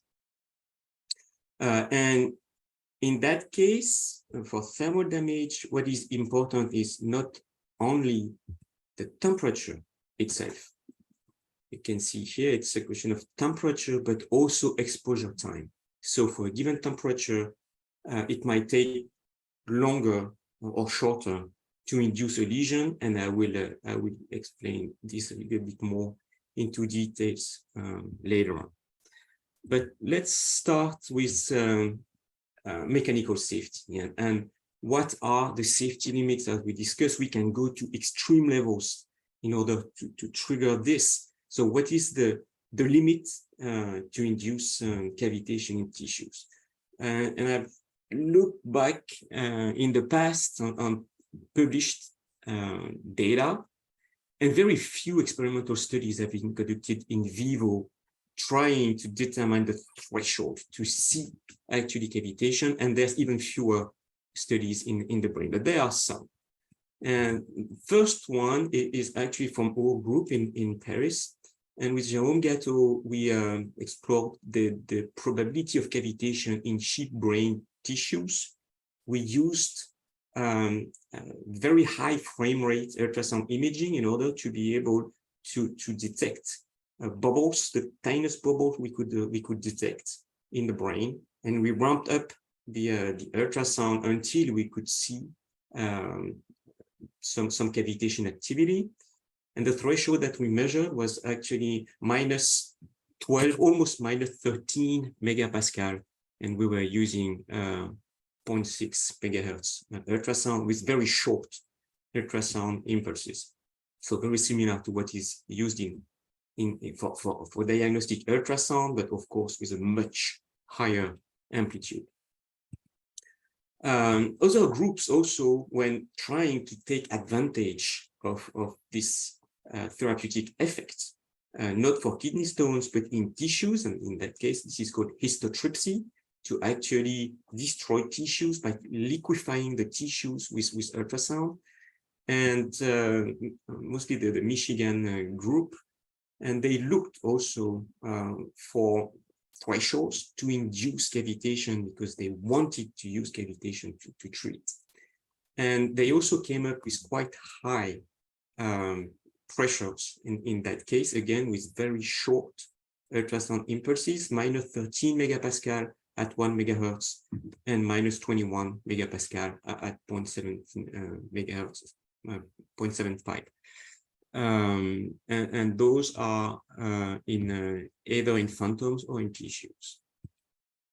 Finally, Kylä-Vohininen also a long time ago measured actually the threshold, but this time for long sonications. And in that case, for 1 second sonications, he found a linear relationship actually in terms of threshold. The threshold was 0.6 megapascal plus 5 times the frequency being expressed in megahertz. So based on those data, two comments here. First, cavitation, the occurrence of cavitation depends on the frequency that we're using. It is much easier to cavitate at low frequency than high frequency. And also it depends on the duration of the sonication. For very short sonications, 1 microsecond, it is very difficult to induce a lesion and to see a lesion and to see cavitation occurring in tissues, whereas the threshold is much lower when using long sonications. And we will discuss this more in the second part of my talk. So one approach, if we would like to have a kind of a table to be able to know the safety limits, it means that those investigations would have to explore a large span of frequency and a large set of ultrasound duration parameters. Now, switching to thermal safety limits, what has been introduced is the concept of thermal dose. As I mentioned earlier, in order to be able to induce thermal necrosis in the tissue, we need either to increase the temperature a lot for a short period of time, or with lower frequency, lower temperature, we need to wait longer until we are able to see a damage. And of course, if we go above 100 degrees, we will induce tissue boiling. But here, what is interesting is to look at the threshold to induce a lesion. And the thermal dose is a very interesting concept. In this plot here, Saparoto and Dewey would introduce the thermal dose, actually compare a set of temperature profiles, so temperature as a function of time. And actually what we see here is that by using any of those very different profiles, the effect on tissues would be exactly the same. And they came up with what is called a thermal dose, which is the cumulative equivalent minutes. So whatever is the time course of the temperature as a function of time, if you calculate this, which is so the integral over time, not only the integral here of those curves, here not the area under those curves, it's a little bit more complicated than that. It includes here a constant coefficient that varies with temperature, but they came up with this formula. And whatever the course of the temperature is over time, if you end up with the same number in terms of cumulative equivalent minute, which is the equivalent, the number of minutes that are equivalent to a temperature of 43 degrees, you will have the exact same effect on tissues. How well does it work? So Dewey and Arrhenius in 2009, in a clonogenic assay, took CHO cells, and they exposed the cells to various temperatures and for various times of immersions at those temperatures, and you see the survival curves. So the survival curves differ quite a lot depending on the temperature of the cells and the time during which temperature was applied to the cells. And you see here that the survival is decreasing, of course, for all of them, decreasing much more rapidly for high temperature and much slower for low temperature. Now what they did is that they calculated the thermal dose for each of these points. And when you do so, actually all those points align almost perfectly on the line here. And this is where it proves actually that this theory of thermal dose is actually very relevant in order to assess the damage to tissues and the number of surviving cells exposed to a given temperature. So again, this is a combination of temperature and time. So this is the concept of thermal dose. Now, what is the thermal safety limit in the brain? And what is the minimum thermal dose required in order to be able to see a damage in the brain. And here in this paper from Van Hom and colleagues actually looked at several thermal dose threshold as a potential guide for MR exposure levels. And they looked into the literature, and what they found, and this is also the only paper I found with such a low thermal dose threshold, is that it is possible to induce tissue damage in the brain by applying a temperature of 43 degrees for 7.5 minutes. So 7.5 would be the threshold for inducing a lesion in the brain by increasing the temperature. So whatever, again, temperature curve you're using, if you use the thermal dose calculation, if it's below 7.5 degrees, you're very unlikely to induce a thermal damage in the brain, but above, it might happen. One has to say here that this is the lowest value I've ever seen published, and apparently dog tissues are more sensitive than other types of brain tissues. But it gives a limit in terms of temperature elevation that can be applied to the brain. We can discuss during the discussion if anyone knows about anyone who reproduced this work or who did other measurements. It can be also questionable if this is the lowest value for thermal tissue damage, or somehow if we have more sensitive ways to assess the tissue damage, there might already be an effect for values that are lower than that. And that, by the way, how can we really assess tissue damage? So in that case, this was histology. But I believe it's a good start to discuss potential damage in the brain.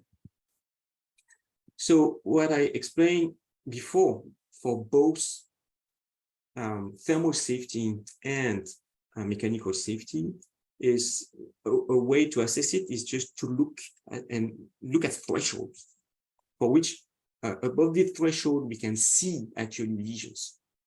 Another ways to use transcranial ultrasound stimulation in a safe way is actually to try to define safe parameters based on guidelines, on existing guidelines that have been actually defined for other medical devices.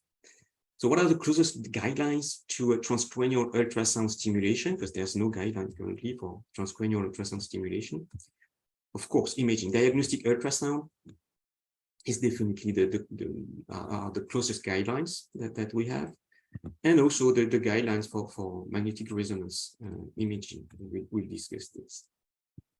And so for assessing the mechanical risks, actually, as I discussed before, mechanical risks are actually due to the highest pressure that we apply to tissues. And what is important is not the peak positive pressure, but the peak negative pressure.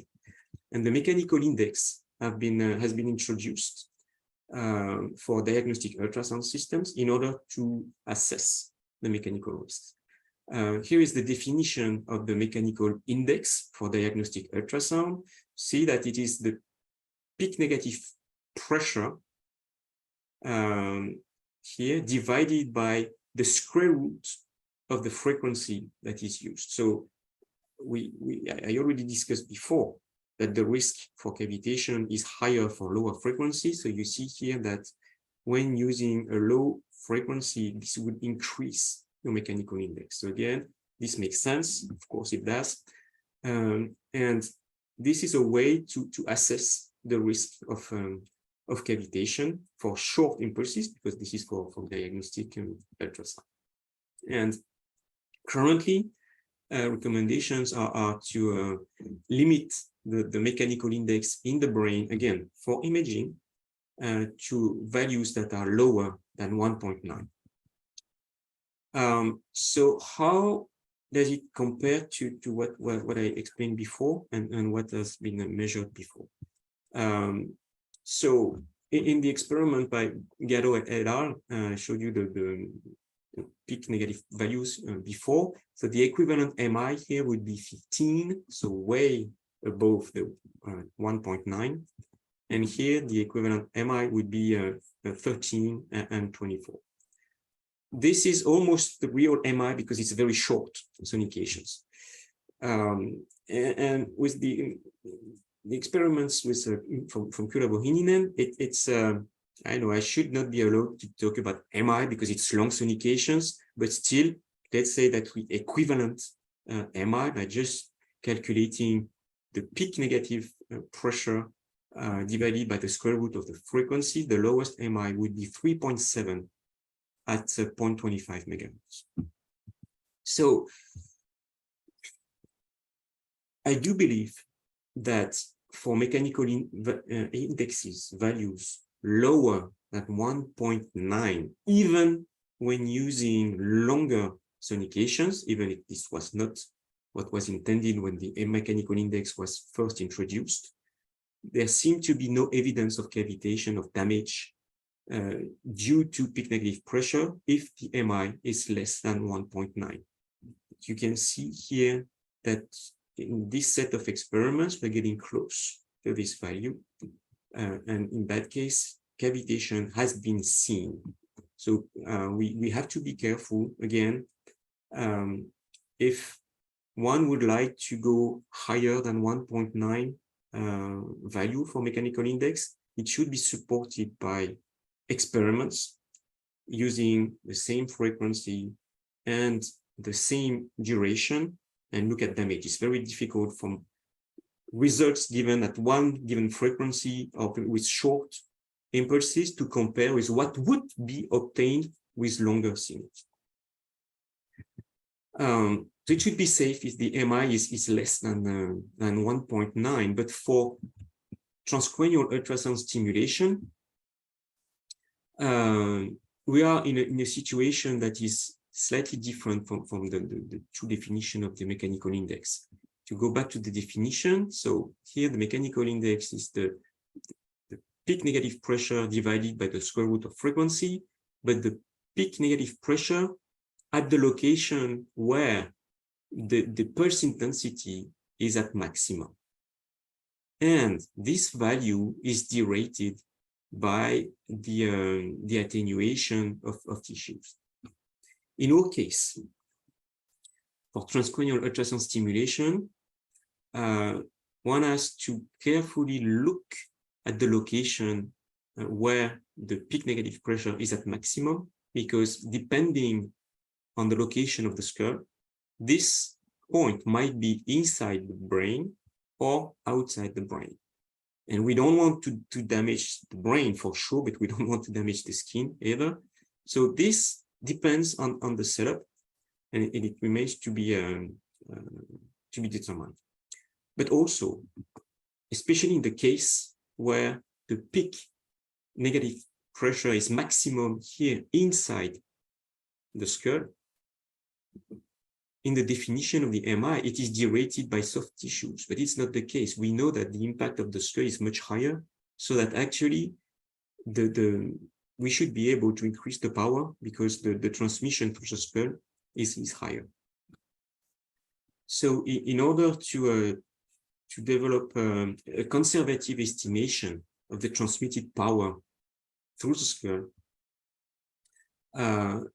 we as a group in the iTrust consortium proposed a 3-layer model, a simple model to assess actually the maximum transmission through the skull.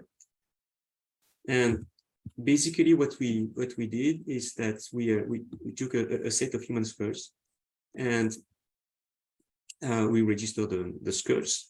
We extracted the skull thickness on million points, and we determined the thickness of the skull here everywhere around the skull where ultrasound could actually go through for TUS.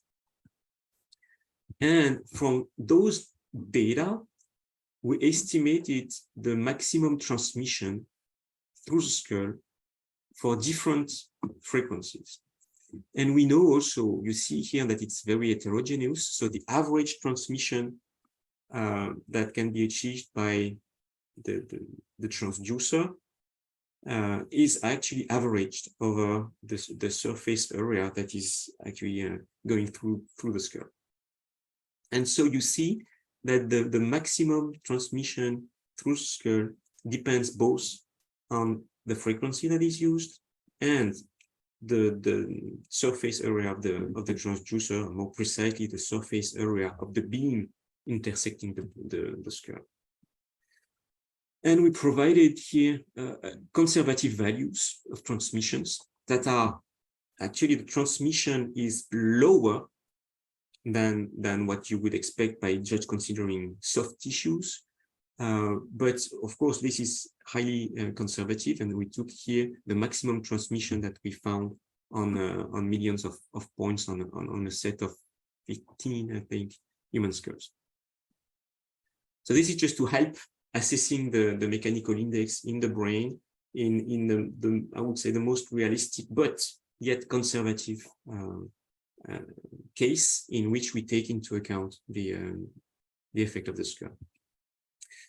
In terms of thermal safety, there exist also some standards that we could use because thermal safety effects are not limited to the use of ultrasound. And for example, MR devices are allowed to operate at maximum temperature of tissues that are below 39 degrees. Those are the requirements. And also implantable devices. For implantable devices, it is assumed that the temperature should not increase by more than 2 degrees at all times. And we believe that the temperature rise induced by ultrasound, if the temperature rise increase of 2 degrees only, would be in keeping with the thermal rise that is currently allowed for other biomedical applications. And this is a way to tend to limit the thermal rise in order to keep it safe. Another way to do so is also to go back again to the standards for diagnostic ultrasound.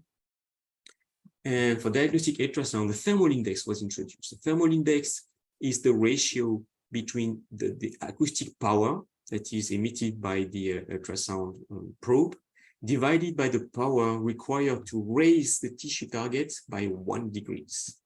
And actually this, so like that, it's not so easy to use, but I will show you ways to estimate the thermal index.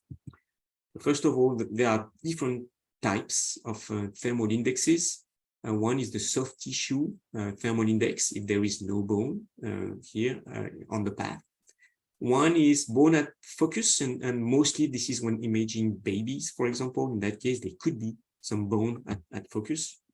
And there is a third case called the thermal index cranium, or TIC, when the bone is close to the transducer. And this is actually the most relevant configuration for us for transcranial ultrasound stimulation. And there are actually standards to calculate the thermal index.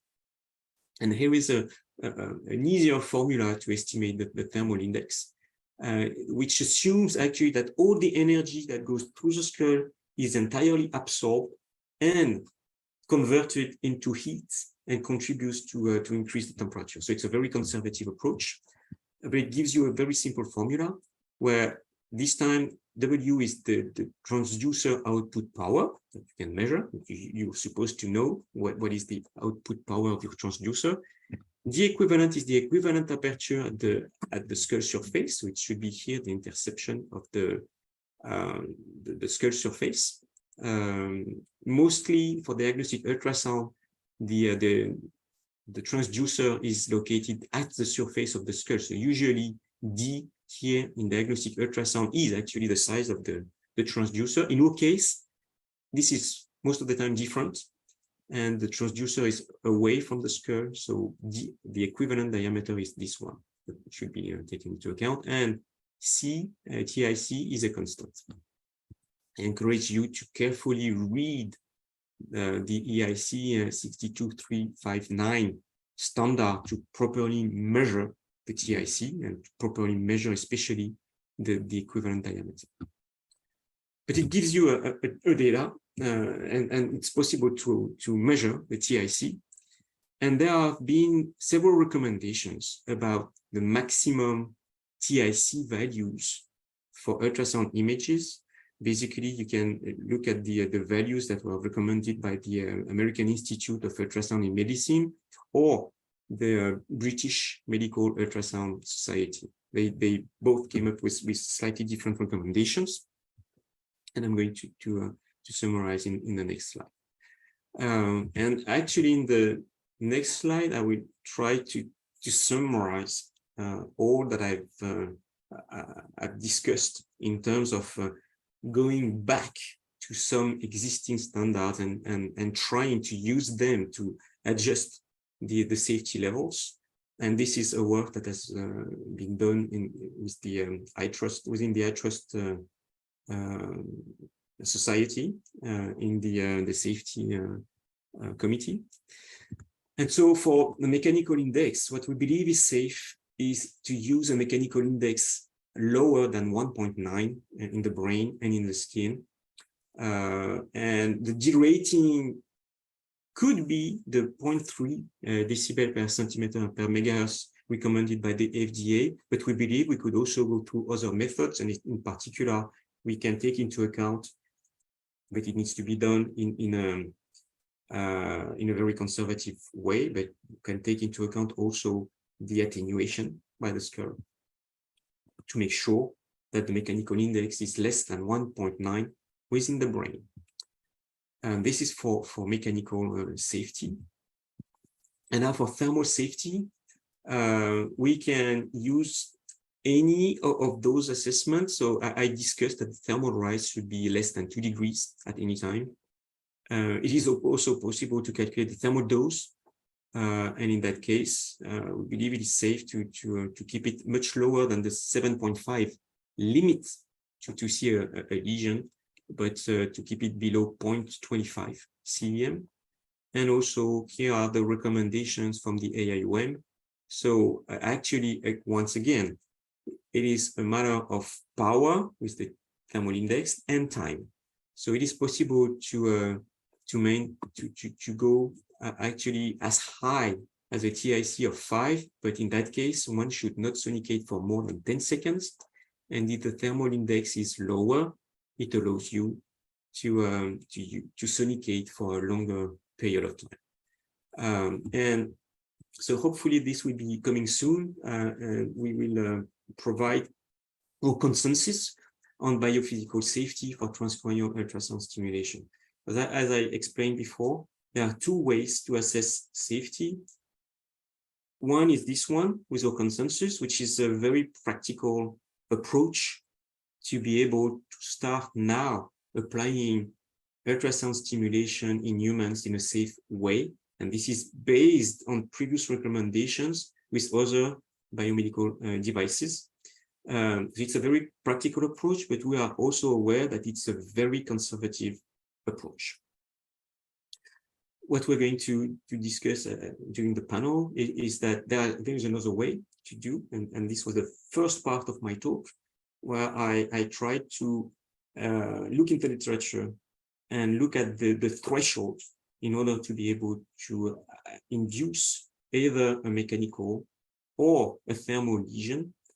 And as we discussed, the problem with this approach is that it depends a lot on the ultrasound parameters, on the frequency that is used, the pulse repetition frequency as well, and the total duration of the ultrasound. So I would say this consensus has a broad applications. It applies to almost all the systems that are currently investigated for transcranial ultrasound stimulation.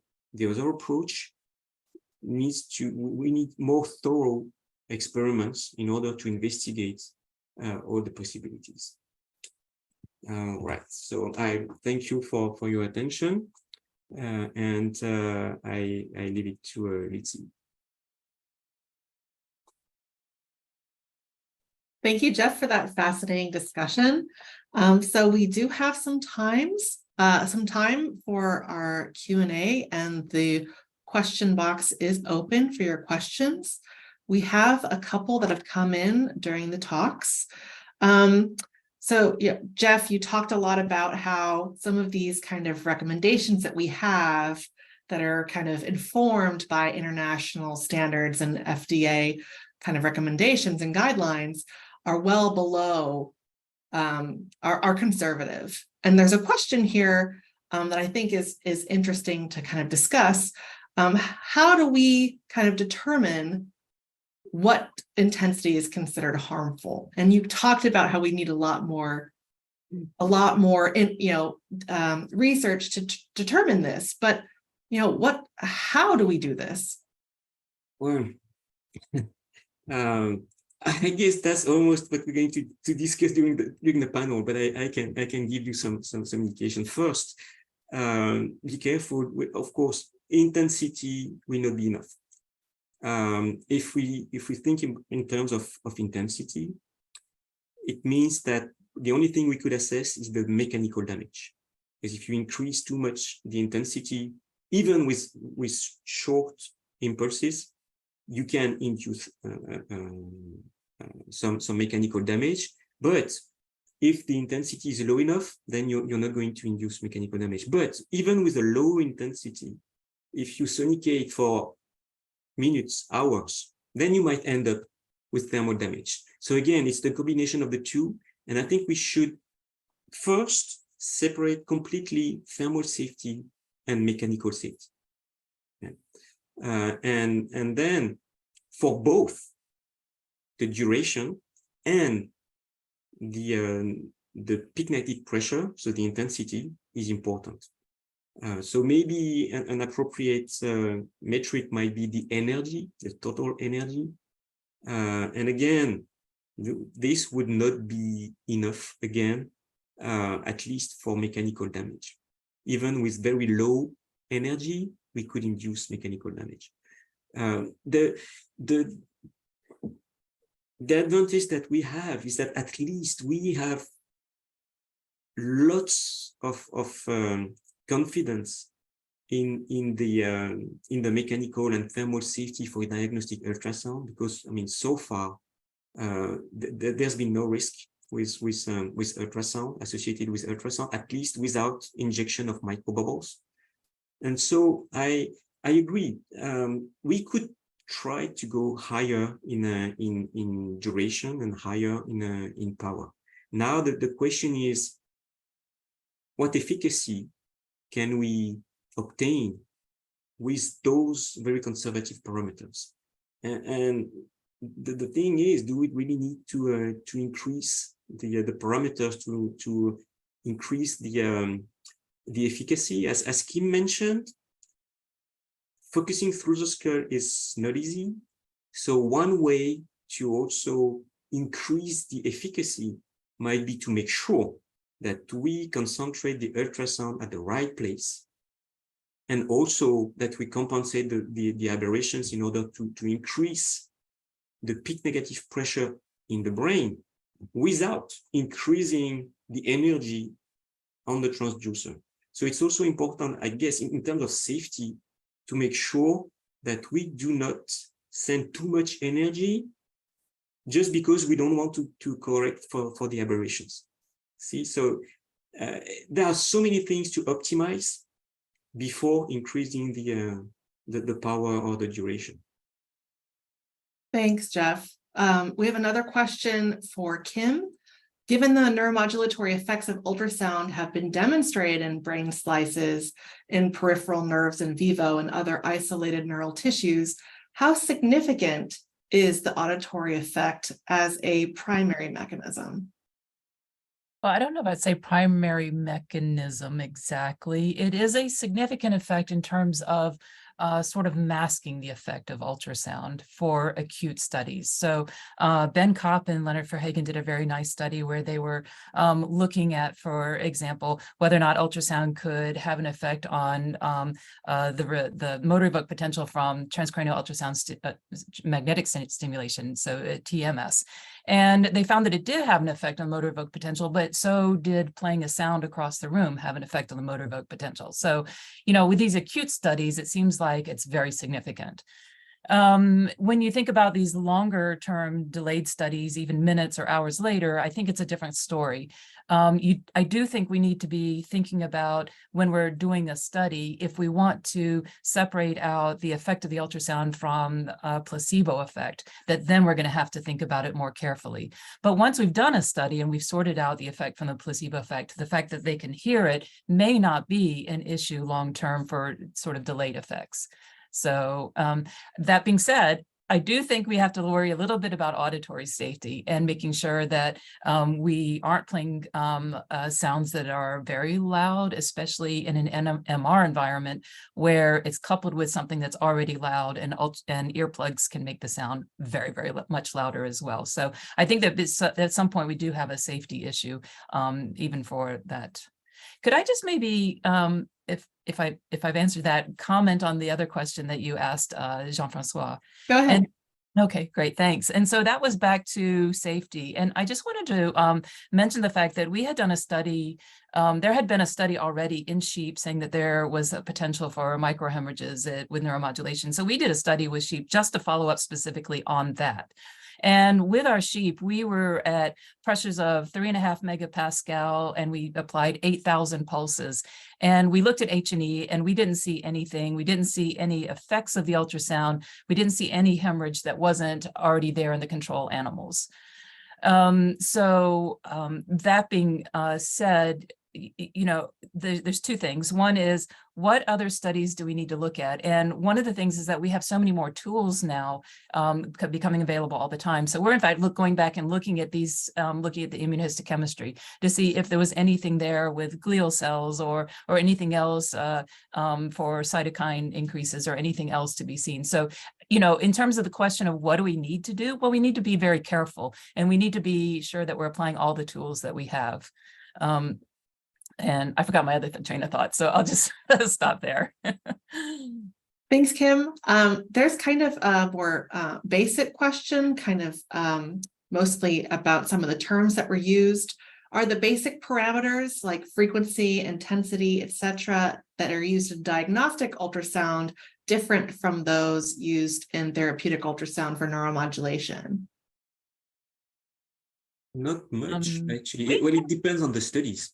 Some differ, some are within the range of the diagnostic ultrasound parameters. The main difference, though, is that for ultrasound, diagnostic ultrasound, the impulses are very short, 1 microsecond. So, of course, there is a reason why, for decades, people have been using ultrasound to image the brain, to the temple, mostly, and they never induced neuromodulation because they were using low intensities and very short sonication. Even when using power Doppler, for example, is when they use more sonications and a bit longer signals, they didn't. So if you restrict completely to I would say the parameter space that is allowed for diagnostic ultrasound, there is little chance that you will induce neuromodulation. But if you respect the mechanical index for diagnostic ultrasound, and if you respect also the thermal index, then even though you are under the safety limit of diagnostic ultrasound, it is possible to induce a neuromodulation effect. Could I make interesting? Yeah, go ahead. Lizzie, so the question about, are we using the same terminology?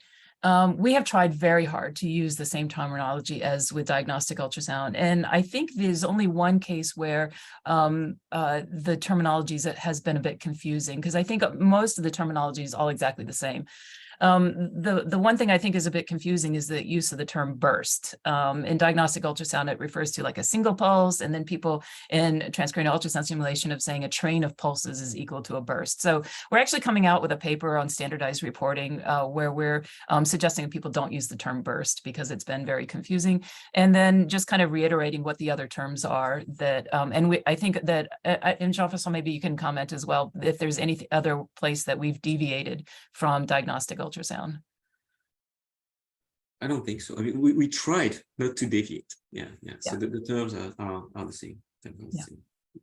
We have a lot of good questions, so I'm going to try to fit some more in. Kim, would you say that MRI RFE could be used with certainty to confirm delivery of transcranial focused ultrasound in the human brain?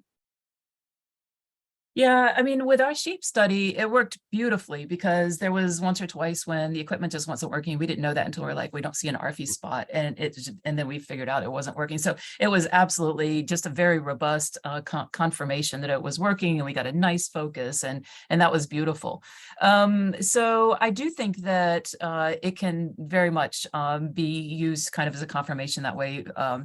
The thing is that is still going to be tricky and needs a little bit more research is trying to back out what the intensity is from that MRRFE spot, because it's just a little complicated depending on sort of the stiffness of the tissue and how big the focal spot is and how deep and exactly how much it displaces. But that being said, yeah, I'm very optimistic. There's a lot of interest in terms of questions here about safety of ultrasound in the developing brain. And I'm going to kind of put a bunch of questions together. Have they done any estimated pressure models in children or adolescent skulls? Or have you just looked at this, Kim, in adult skulls? And then also, are there unique biophysical safety concerns in using these types of tools in young children or even infants? Any ideas here? I'm going to say I don't know. We haven't studied developing brain. I think that I'm going to defer to some of the clinicians maybe, but just fall back on the fact that we have used diagnostic ultrasound on fetuses for millions and millions of studies. So. And anyway, it will probably take some time before we do. We apply transcranial ultrasound stimulation to infants and even to people under the age of 18, especially. Well, I don't know about the US, but in France, until the proof of concept and safety and efficacy has been assessed on adults, you don't use those on young people. I think that makes a lot of sense. Mostly just curious about kind of what people are thinking in this space. So final question, then I'll turn it over to you, Jeff, for the panel discussion is, are there current recommendations for how best to monitor potential thermal damage and mechanical damage in humans, other than choosing stimulation parameters below the recommended safety limits? I will prefer to leave this question to the panel discussion, because that's exactly what would need to be discussed all together. Sounds like a great segue, actually. Jeff, would you like to go ahead and launch the panel discussion?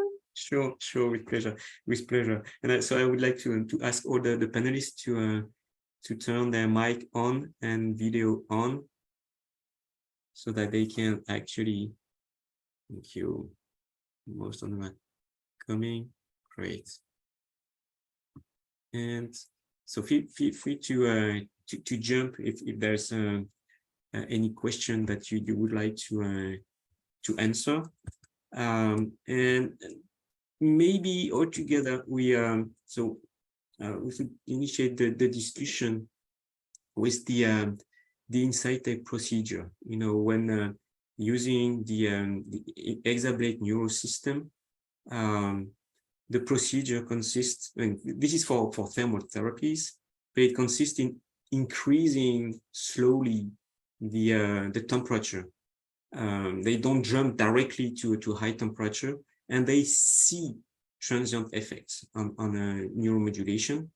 And I think it's interesting to discuss this, because there is clearly in that case, we have thousands of patients that have been treated, for which it started with a transient effect.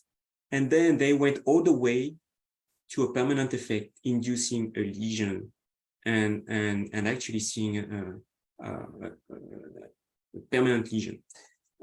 Kim, you attended a lot of treatments. Could you comment on that? Oh, yeah. What exactly is your question? One of the things that was really just striking about that is that as you raise the temperature slowly, because initially what they want to do is get it to about, like, I don't know, 45, 48, make sure it's in the right spot and it's nicely localized, and then raise it up to like around 50, and they start having reversible symptom changes. So for example, in that case for the essential tremor, if the subject says, well, I have tingling in the lips, then the neurosurgeon says, oh, I know that I'm 1 millimeter too far posterior and I need to move it anterior millimeter. So it's just really super to have those reversible symptom changes. But and that's because there's a small temperature rise. So if we think back at when I was talking about how the lipid membrane is becoming sensing of mechanical force, but it's also that those order domains are sensitive to temperature. I think it's entirely possible that it's the temperature that's having an effect there, and that what we're seeing with those treatments and those kind of reversible symptom changes is exactly what we're potentially looking at. And your data, Jean-François, might also support that. Cool. Yeah. We used actually the InsightTech machine with accelerometers attached to the patient hands, and just before inducing a permanent lesion, what we could see is that when increasing the temperature to 42 degrees, the tremor was decreased significantly, but it lasted only for a few minutes, and then we were coming back to the next sonication, the tremor was back. And then when increasing above 56 degrees is when we would see actually a decrease, a permanent decrease of in tremor. And Kim, what you mentioned is also that before doing so, instead of using continuous sonications, we also tried pulsed sonication. And in that case, we showed evidence that it was possible to reduce the tremor drastically. We saw a 98% tremor reduction, and this was with parameter. This is actually within the space of parameters that I mentioned in my recommendations, with low peak negative pressure and also no thermal rise. The peak negative pressure was lower than 1 megapascal, and the thermal rise, we were using actually MR sequences. We could just not measure the thermal rise, so it was below the MR noise. So at least it gives some evidence that it's possible to induce a drastic effect on a patient without trying to increase the pressure too much, staying within the recommendations for MI, for example, the current recommendations for MI, and with very short sonications for which we could not even see a thermal rise. So it's the only thing is, it's also we see the difference between pulsed sonication and continuous sonications. It was surprising to us that, again, the hexablade neurosystem has been used on thousands of patients, and a reduction in tremor was never seen as I mean, not as efficiently as what we saw.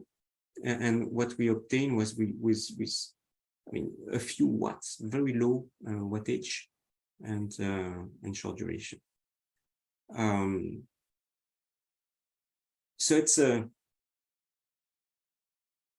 I was mentioning the InsightTech procedure because those are also valuable data that could be used in order to assess the threshold for lesioning in the brain.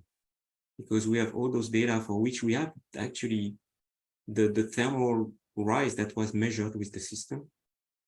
And we can either, well, we could compute, for example, the thermal dose and see at which level we start to see a permanent effect. Talking of which, how one of the questions is how to assess tissue damage, and should we look or tissue effects, look at H&E, for example. Could anyone comment on what are we supposed to see, and what could be the marker for a tissue damage? Maybe Matthew? Yeah, this is Matt Myers from FDA. I think I would ask a slightly different question. I would say, instead of tissue damage, let's ask, when do adverse bioeffects occur? Because what we think is going to happen as we move away from these conservative metrics for safety, and people increase the mechanical index, for example, is that we might see adverse bioeffects before you see traditional measures of damage, like cooked cells or cells torn apart by mechanical damage. And I think the adverse bioeffects will manifest, well, in animal models, they'll manifest in terms of behavior. So if we're going to do animal models, then I think behavioral measures have to be an important part, because you can get adverse behaviors before you get traditional mechanical and thermal damage. And I think there are electrophysiological measures too that start to manifest before you get again, thermal damage and mechanical damage. And I think you can see kind of subtle H&E measures of inflammation before again you're seeing gross damage. So what I would advocate is that we ask, what are the adverse bioeffects where the nervous system just isn't functioning anymore, but it's not being torn apart either. And how do you make the difference between, with the fact that the nervous system is not functioning anymore, or is just functioning differently? Because that's what we want. We want to induce a change. And sometimes, some experiments, people were trying to induce a movement, and to induce changes in behavior. Yeah, you want to induce some kinds and you don't want to induce others. There's definitely behavioral measures in mice, for example, that are undesirable. There's coordination measures and just measures of how the animal is sort of taking care of itself. I think there are definitely adverse event metrics that one could use. There could also be some more subtle changes, I would say, on tissue and namely on the immune response. Eliza, maybe you could say a word. Yes, hi, this is Elisa Conofagu from Columbia University. So along those lines, we've done a lot of work in the brain. And when it comes to damage, we have looked at a lot on the blood-brain barrier, which I know that it was not mentioned today, but it does have modulatory behavior changes in the brain. And we have seen that not only on immunohistochemical or immune response activation, but also in behavior. And along the lines of what Matt was mentioning, we have tried to see whether it's safe, number one. And then once we identify the safety range, which is basically H&E completely clean, so that means no red blood cell extravasation in short term or long term. So that means within 24 hours, which usually is the peak of the damage, the recovery hasn't started yet. And then, or dark neurons, dark stained neurons, which typically it's more permanent. And we have seen the opposite, that when you operate within that safety range, you can actually change for the better working memory in mice. So you can enhance, not too much, but you can definitely enhance it. And then also some gait attention and gait changes in non-human primates. Again, very subtle, but it's there. So there is an enhancement that's happening as a result of both neuromodulation, so nodular berry opening and opening. And that comes from macroglia and macrophages. And we're trying to understand how they're mechanically sensitive. So these cells are mechanically moving in our brains, and they're basically constantly detecting whether there's any debris or any in Alzheimer's plaques or tau or any other toxic proteins that could compromise the brain behavior.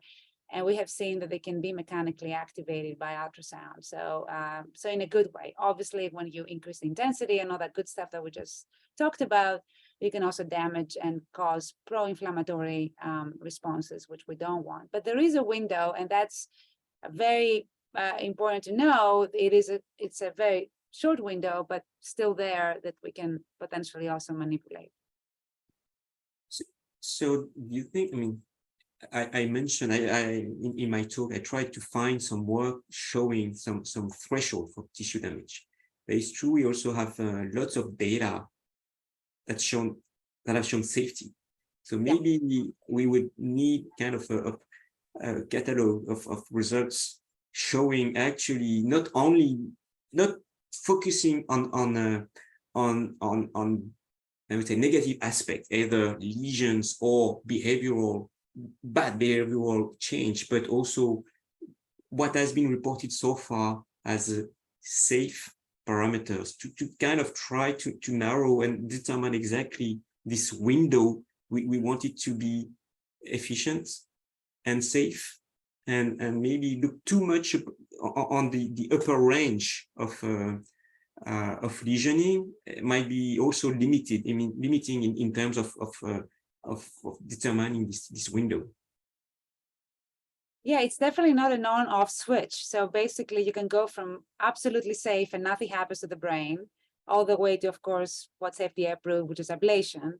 But in between, there's a granular aspect, which is very interesting, which you can dial up either the pressure, the intensity, the duty cycle, or the pulse duration, the PRF, and then enter in different regions of where you want to be, either just neuromodulatory or immunomodulatory, or sometimes damage, but it can be reversible because the brain is resilient and is, as we know from concussions, can mend a lot, and also from electrode placement, right? When you do DBS, for example, measurements or therapies, you are damaging a lot of the brain just from the insertion of these electrodes, but then the brain has a way to basically repair. So that's very interesting from that point of view, not to have this, this binary way of treating ultrasound effects on the brain. Yeah, and I just wanted to comment. We did some work with patients who are having surgical resection of epilepsy centers in the brain, where we exposed the tissue to different levels, and then we're able to resect the tissue and do H&E thereafter. So this is really in human trials, relatively small number of patients, but we were able to go up to at least four times the FDA guidance without any indication of any damage on H&E stains. And I did see something in the chat about inducing seizures. And I believe, as I recall in that study, although seizure control was not one of the endpoints, there was, I think, one patient who did trip into a seizure, but there were also some other patients who found some relief in the day between their ultrasound treatment and their surgical resection. So there is this window, as Elias and others and Jean-Francois have commented, between the FDA guidance and ablation. It is granular, and I think it's a perfect way to put it, Elias, that there are different ways to approach those locations in multidimensional space of PRF and intensity. But I do want to point out, everyone calls the FDA limits safety limits. They are regulatory limits. They were not established on the basis of safety. They was strictly a regulatory limit. Now, they have proven to be very safe. Billions of ultrasound scans over the last 50 years have shown an incredible safety record, unlike almost any other medical technology. So operating there below is almost a guarantee of safety, and just how far above we can go. I believe there is room to move above that, but we of course should do it carefully. We do know there's a top end at ablation, and we are quite safe here and below. I think we can creep up reasonably safely without getting too wild about it, based on the data we've got so far. And I think Jean-Francois's presentation about MIs are very significant in order to get any kind of in a non-microbubble environment. That microbubbles and BBO, that's a whole different, BBB is a whole different category. But I think that we have pretty reasonable room to operate. If I may, we have some room to operate, but not that much. I mean, it depends on the duration of the ultrasound. You see, for 1 second duration, the MI, I know it's difficult to talk about MI in that case, but it was something like 4.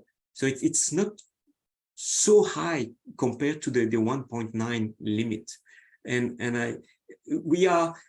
when we discussed it all together within the iTrust consortium to decide to kind of validate the MI for longer duration. So we are already pushing the limits when we say so.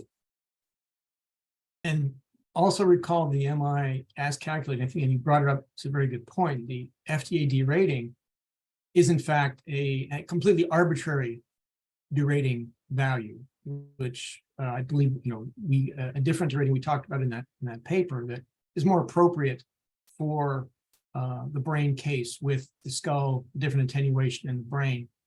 And the paper you referred to, of course, was just without the skull. So one of the problems in this whole field is we've got a lot of apples and oranges out there in terms of experimental data and what we're trying to do versus what was done before.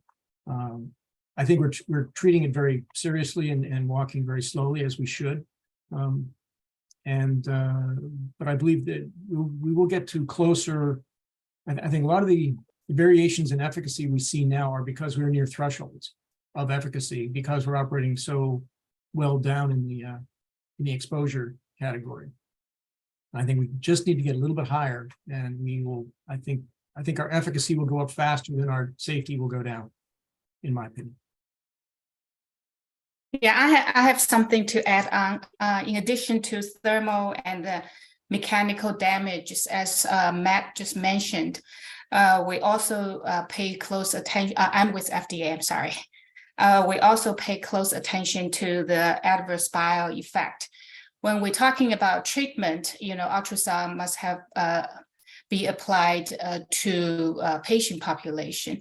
So we need to pay close attention on the safeties of the ultrasound on different patient population. For example, when we apply to seizure population, epilepsy population, or major depressive patient population. So these people may have different parameter tolerance than the other patient population or healthy patient population. I would like to add on that.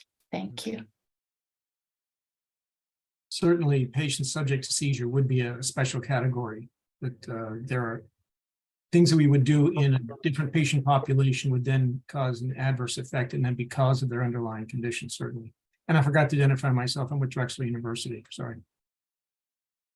Yeah, I also want to add the age factor, because we're looking at mice that are more aged and mice that are younger, and their skull tends to be more inhomogeneous. And even if it's tiny and thin, it does make a difference for both the attenuation that goes through and the imaging aspect. So it's important when we work on preclinical models to not only work with young mice, but also mice that have either compromised brains as a result of disease or aging, but also the skull aspects.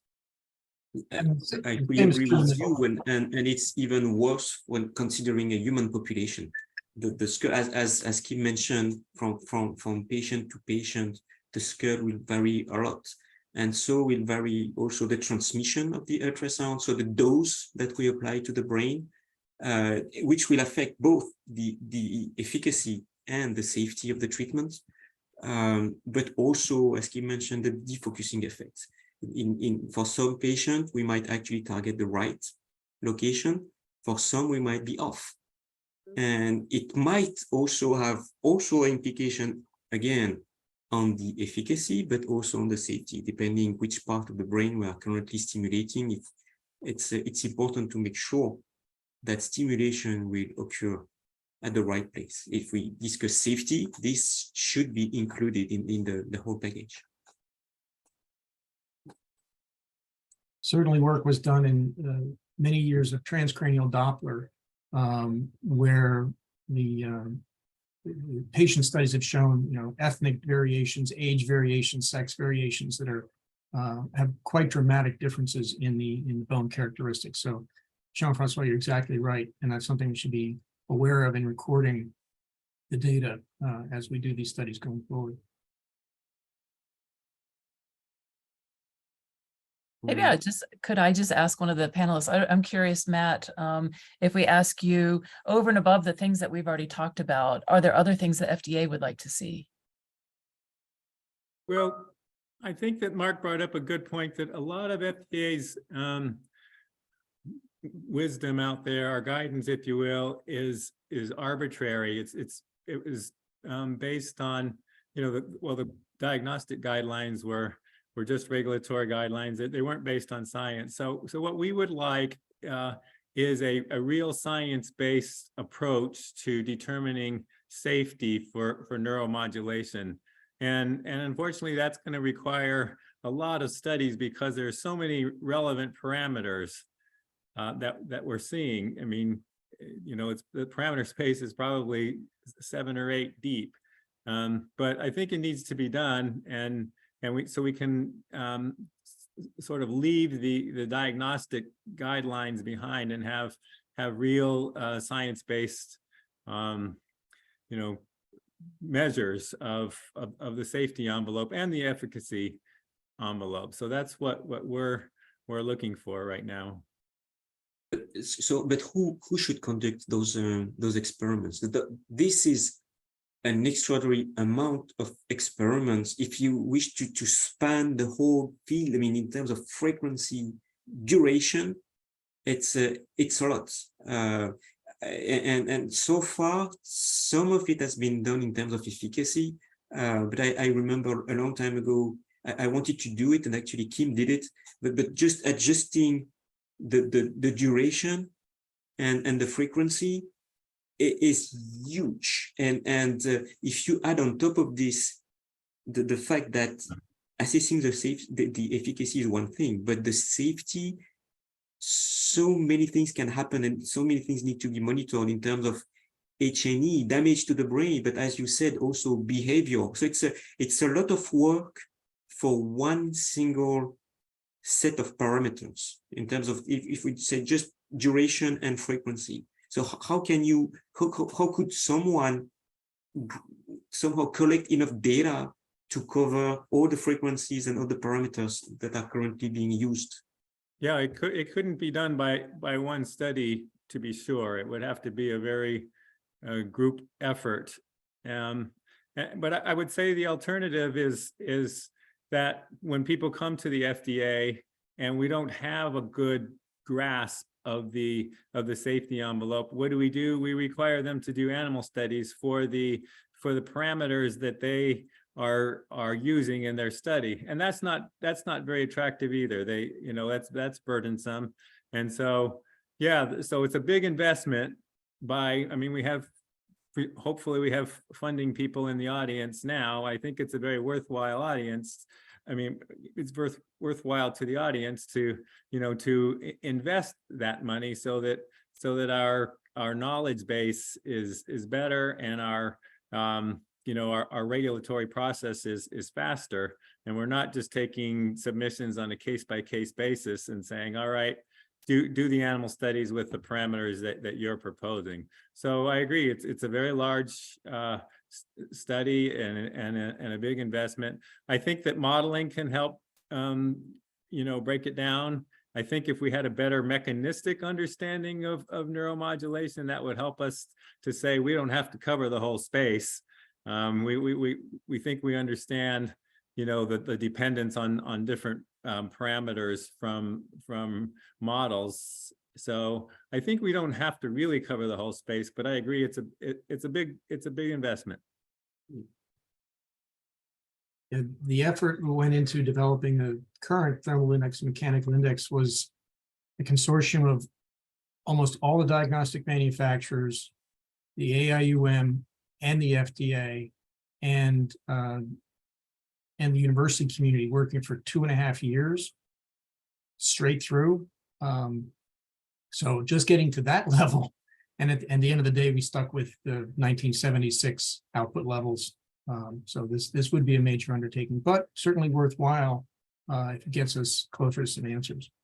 Mm-hmm. But in a sense, for diagnostic ultrasound, it was maybe simpler because what was considered were only short pulses. In our case, pulses can be longer, and then there's also the pulse repetition frequency and the total duration of the sonication.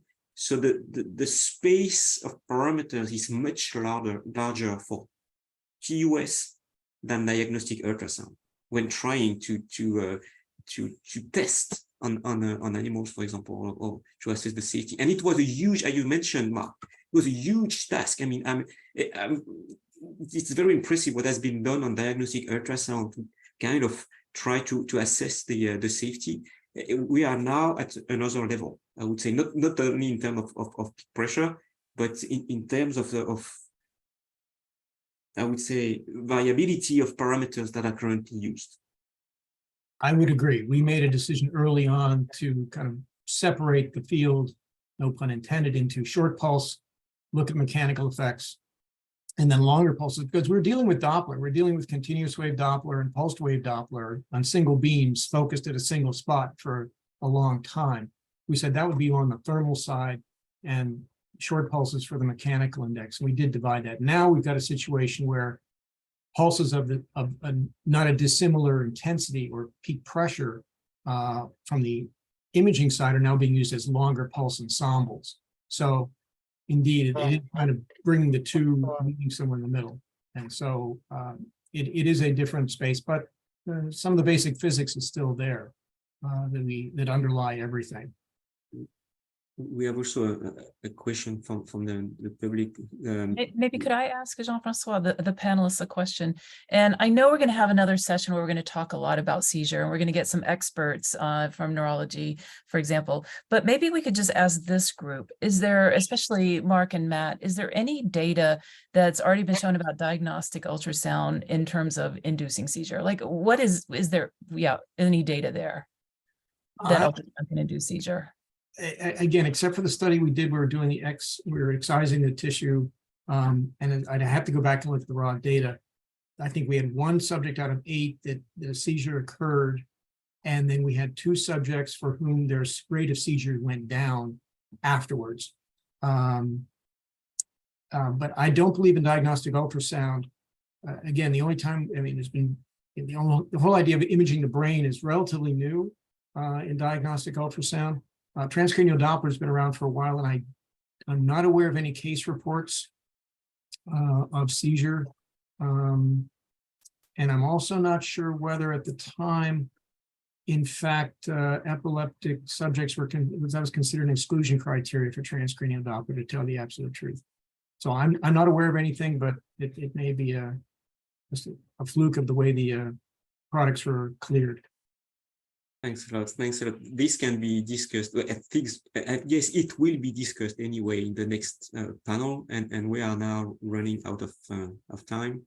I think it's time to end this panel. I thank you a lot thank all the panelists for their inputs.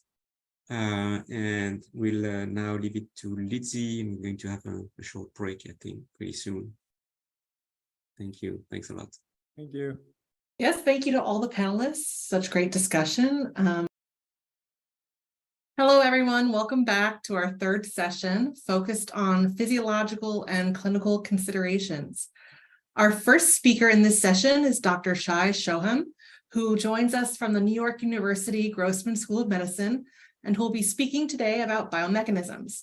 Next, we'll have Dr. Leonard Verhagen from the Donders Institute for Brain Cognition and Behavior at Radboud University. Dr. Verhagen will be speaking on physiological safety and will also be our moderator for this session. He'll be followed by Dr. Fidel Villa-Rodriguez from the University of British Columbia, speaking on clinical safety and mental health therapy. Welcome, Shai. Thank you for joining us today, and feel free to share your slides. Thank you very much. I'm going to be talking today about fun biomechanisms. And fundamentally, what we'd like to know is the relationship between the ultrasound stimulus and the evoked effects. So different than the safety, we've talked a lot about safety. Let's talk about bioeffects here. And usually most earlier studies in this field basically looked at measures of evoked activity that were aggregated or downstream readouts of activities such as behavioral responses, EEG, and fMRI functional signatures. Now, to do this mapping is something that would help us to optimize protocols, for example, or design better experiments. And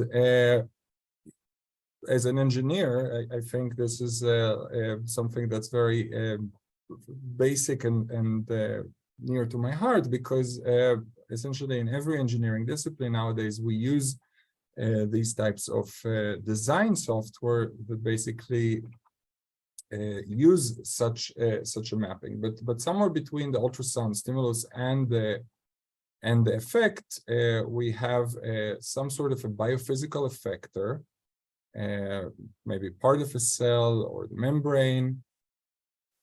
And then we also have the interaction within neural circuits. So we would like to capture all of these things in order to really understand fully the mapping. It turns out that this has turned out to be rather challenging for various reasons. The first set of reasons has to do with, and Lisa Konafagu talked about it, is the high level, the high dimensionality of the parameter space. We have frequency, amplitude, envelopes. We have parameters like pulse repetition frequencies, the duty cycle, the durations, and depending how we build the pulse trains, there could be additional ones. These different parameters all have effects, and every study that characterize these effects has shown one or several types of parameter dependence. And in fact, the space of parameter dependencies is not simple. For one thing, we know that some parameters elicit activation, some of them elicit suppression, and potentially the parameter space is way more complex than what I'm showing here. A second set of challenges has to do with the physics and physiology, and Kim has alluded to that partially as well. First of all, not just in safety-wise, but also effect-wise, we always have mechanical and thermal effects that are elicited jointly. And it turns out that thermal, even relatively subtle thermal effects of 1 or 2 degrees Celsius in some brain regions actually block neural activity. There's several lines of evidence on that. In addition, the ultrasound fields are relatively complex, and we have multiple types of mechanical effects: pressure, strain, radiation force, cavitation, and Kim has expanded on that. It turns out that almost all of the basic physiology toolbox that has been used successfully by neuroscientists to characterize a lot of other phenomena turned out to be fairly challenging when applied to ultrasonic neuromodulation.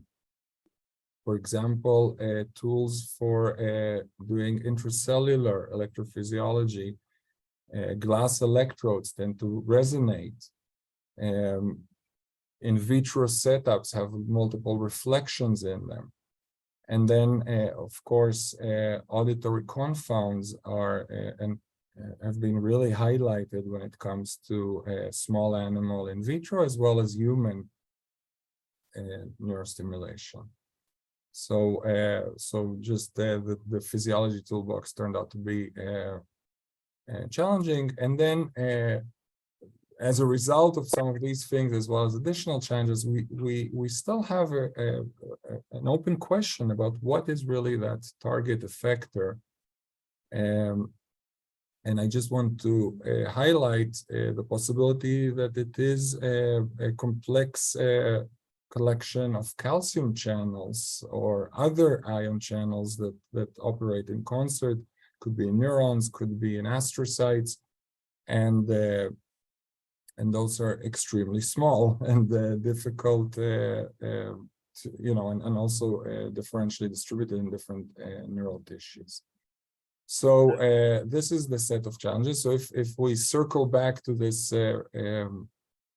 reverse engineering problem, what we see is that we have a multidimensional parameter space, multiple mechanical bioeffects interweaved with thermal bioeffects, affecting networks, but also having significant confounds, and then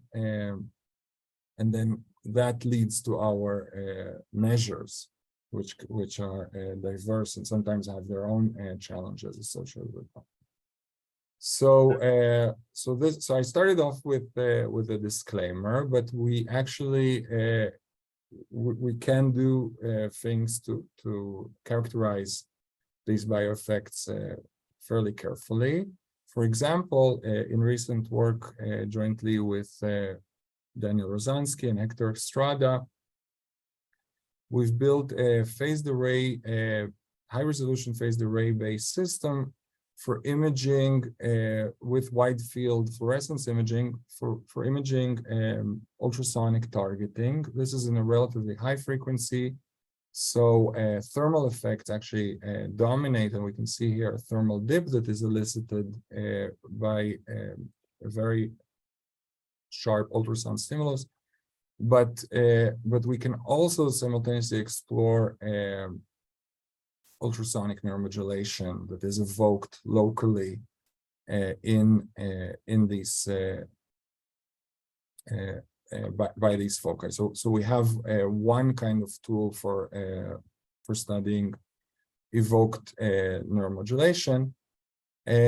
But what actually happens at the network level in these localized excitation spots?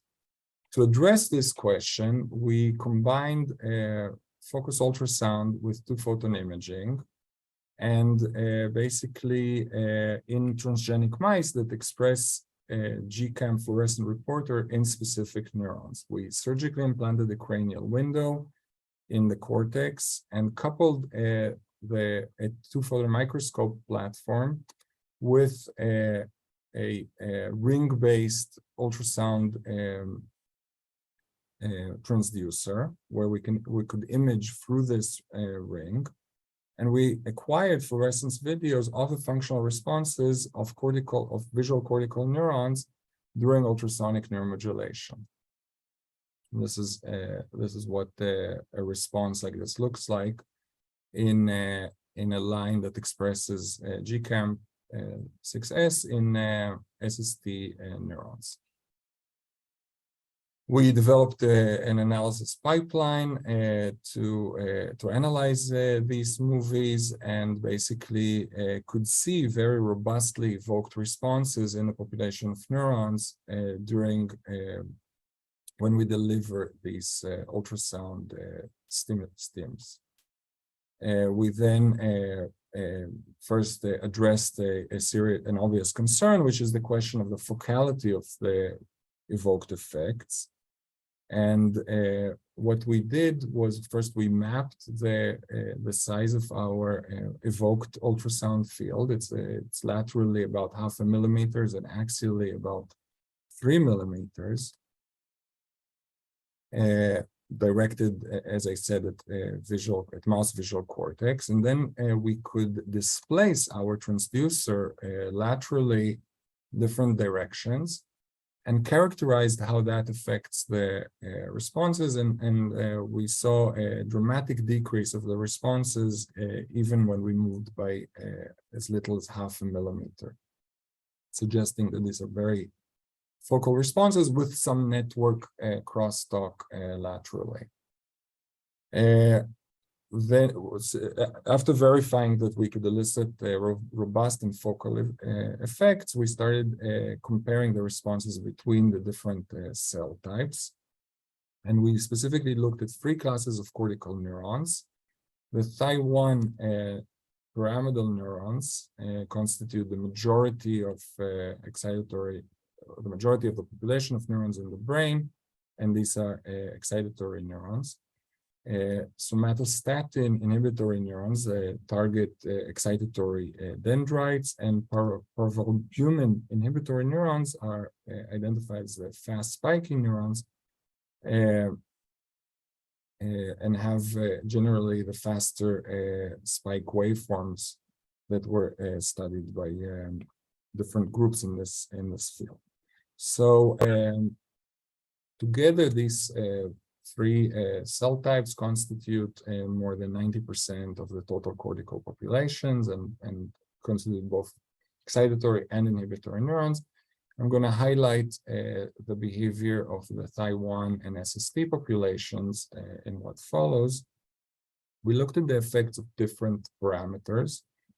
The first parameter that we looked at was pressure, so intensity, and we saw a monotonic increase in the response magnitude for increasing pressure levels. This looks like a roughly quadratic dependence in the regime that we explored. We then looked at duty cycle, and again, in both populations, we see a monotonic increase in response magnitude for increasing duty cycle, but this time we actually brought it to saturation and at high duty cycles. So this fits more with the sigmoid profile. We wanted to know whether these monotonic behaviors can be summarized as some sort of a unifying scaling law that captures both of their compound effect. So our pressure and duty cycle parametric sweeps, while seemingly independent, actually both of them jointly map to a common measure of acoustic dose. For example, the spatial peak time average of the intensity is plotted here for the 2 different parameter sweeps. So we wanted to know which measure of acoustic dose is best suited to describe the neuromodulation effect. To answer this question, we can take our 2 response curves obtained from each parameter sweep and use a function to project both curves into the same dose space. If dose measure X accurately captures the compound effect of pressure and duty cycle, then we expect to see a very similar functional relation. If this dose measure does not, we expect to see a divergence. So, and this is plotted here in these 2 possibilities, F1 and F2. This was our recipe, and we apply different measures to our data set.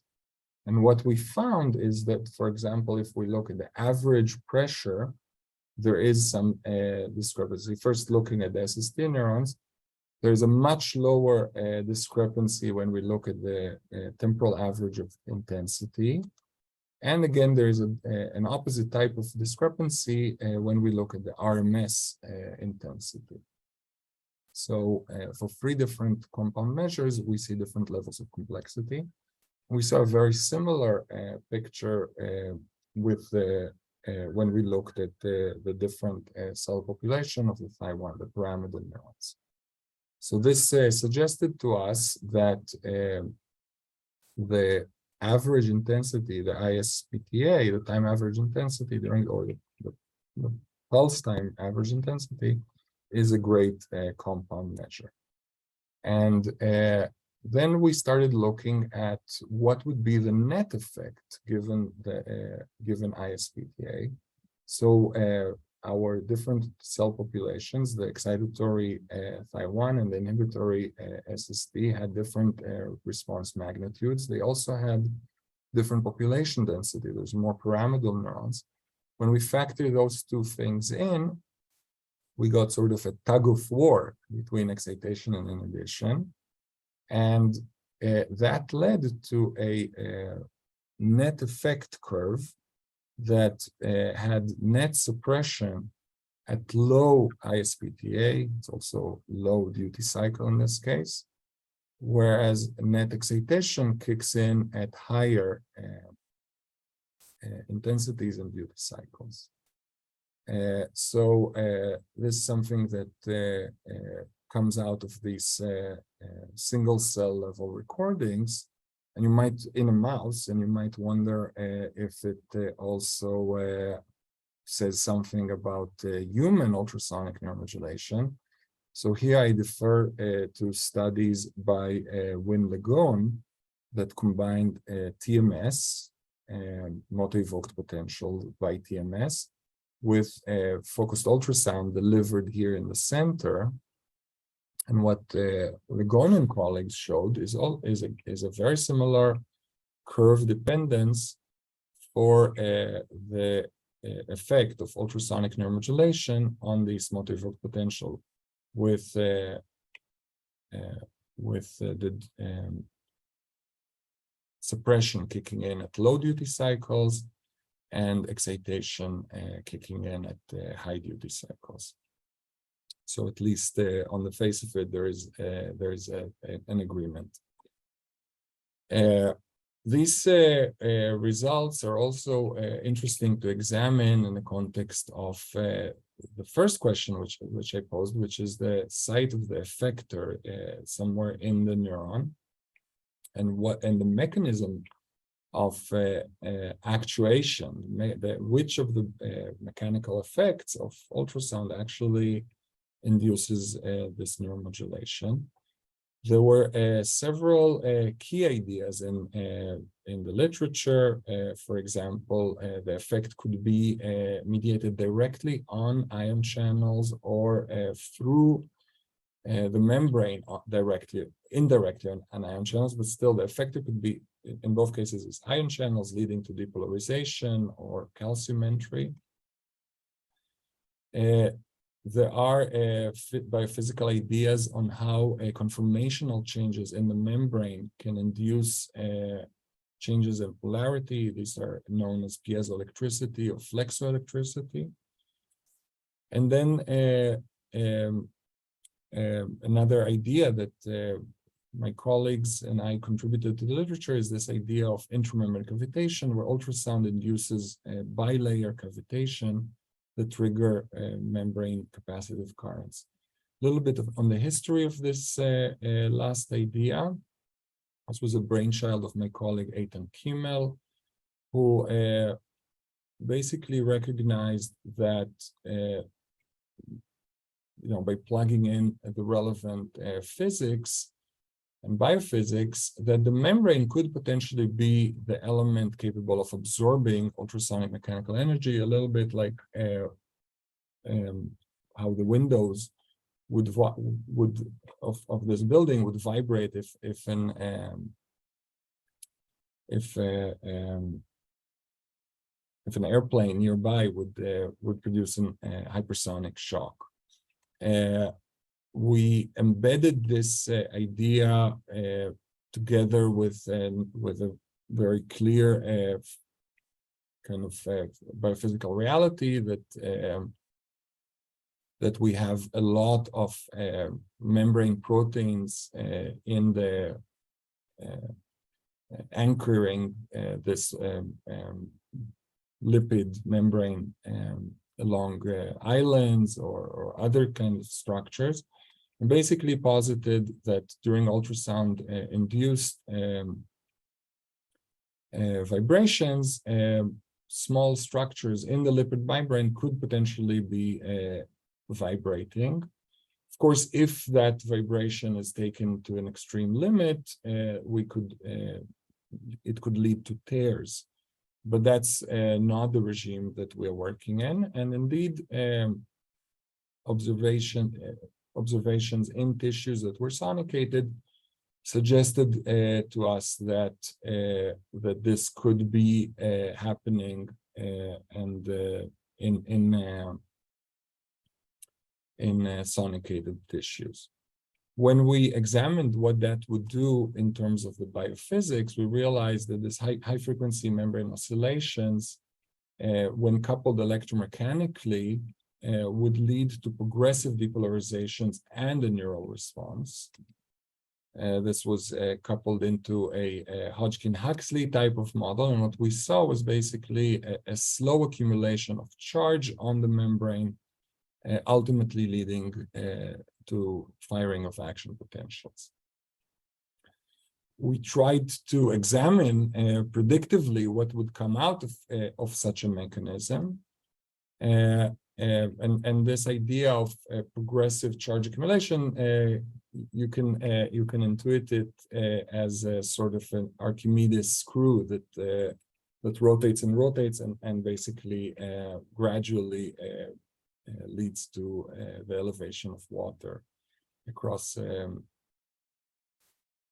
threshold. So we started examining what would be predicted by such a mechanism. And at that same time that we were playing with our model, the group of Kim Batz-Polly performed the first parametric study of ultrasound-induced in vivo effects, leading to interesting parametric curves on the dependence on intensity and frequency.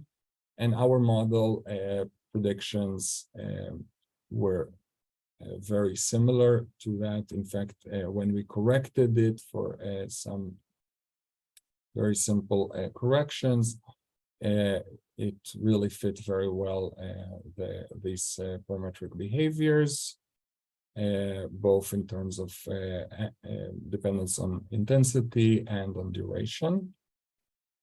We then examined what would happen when we applied it to different cell types. And so different cells have different cocktail of membrane proteins on their that define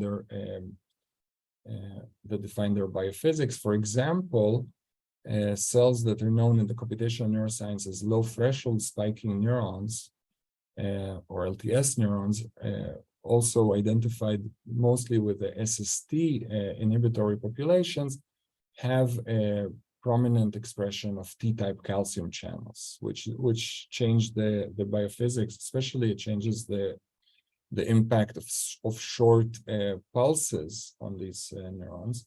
So then, when we examined the effect of different duty cycles, we saw that all key populations of cortical neurons would have low thresholds at high duty cycle, again, in this putative model. But when you go to low duty cycle, to sparse stimulation, the threshold will be low only for these low threshold spiking neurons. So they would be basically the ones that kick in at low duty cycle. And this was a first kind of prediction of cell type selective activation. It also explained a gamut of results that from the literature that basically showed inhibition dominate or suppression dominating at low duty cycles in this complex parameter space. So and of course this circles back to what we saw before. I don't know if this effector model is correct, but it is at least consistent with our findings on the differential activation of the SST neurons versus the pyramidal neurons. So to summarize what I talked about, I presented our platform that allows dense optical inspection of FUS-evoked effects in vivo. The response seems to scale well with the temporal average of intensity, and to provide bidirectional control over the net circuit activity, again, on these cortical neurons. Predictive modeling, in our case, it was based on the NICE model, but I think more broadly, other frameworks are also possible here, could add crucial insights to this, to our understanding of the bioeffects. And then, of course, I want to highlight that most information is still missing. For example, we still don't know for sure what are the key biological effectors. We don't know what will be the differences between rodents and humans. Different brain regions behave very differently, and Keith Murphy showed us a beautiful examples of that. And then for many of these, since we're in a mental health conference, most of the effects of interest are these offline effects, and we know actually very little on that. And then there are, of course, many more unknowns. I'd like to thank the people that helped me, really did this work. The two-photon work was done group effort by Yuan, Theo Lemaire, and Justin, Amy, and Rob Fromke in our group. And I also showed the interesting insights from the work of Daniel Rozansky and Eitan Kimmel and colleagues. Thank you very much. I'm Leonard Reagan from the Radboud University and the Donders Institute. I'm going to talk about the physiological safety of transcranial ultrasound. But first, these are some of my funders, and there's no financial conflict of interest.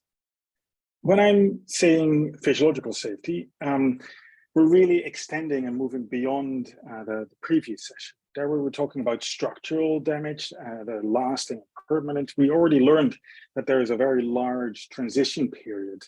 And that's something that we're going to dive into now, these secondary effects that might lead to adverse events and the risks of the transient effects. This talk will start with some boring definitions, I'm afraid, just to get all of us on the same page. Imagine that we have an intervention. The effect of your intervention, that could be ultrasound stimulation, is dependent on the stimulation parameters. It's also dependent on your patient or participant, the state that they're in at the moment, or the context of your stimulation. And in the end, what you're looking for is what we call a primary effect, right? The intended reaction of your ultrasound stimulation. And maybe you're measuring that in physiology, behavior, symptoms, or clinical outcomes. The primary effect can be defined at many different levels. But we've learned a lot about the biomechanisms of these primary effects, about the neuromodulatory potential of ultrasound in the Shai Sholom's talk just before. Now we're going to look at whatever else is left for secondary effects. And in some cases, they're going to be driven by the neuromodulation of ultrasound, right? They're going to be related. Other secondary effects can be unrelated. And of course, we have suspected or unsuspected ones. Now, when these effects are related, we call them a secondary reaction. We can scale them on anything that could be happening. But of particular note are those adverse events. Then the secondary event is also untoward, and it is a medical occurrence, right? It has a medical relevance here. And yet, as you can see, adverse events can both be reactions and unrelated. Now, The reactions we call adverse reactions, and of highest interest are serious adverse events, where this leads to either death, deformation, lifelong changes, hospitalization. So the range between related and unrelated that you can see here at the bottom, now that already is a very large scale, and I want to emphasize that maybe we can separate it further out, because we can try to investigate if effects are related to the stimulation itself or to the participation of your study, or receiving or being a participant here at all.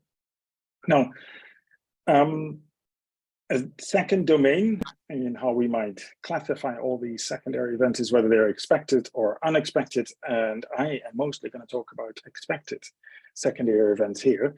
And maybe in the panel discussion, we'll be coming to what we might be missing here in the overview. So let's blow this up and let's start filling this with reported evidence.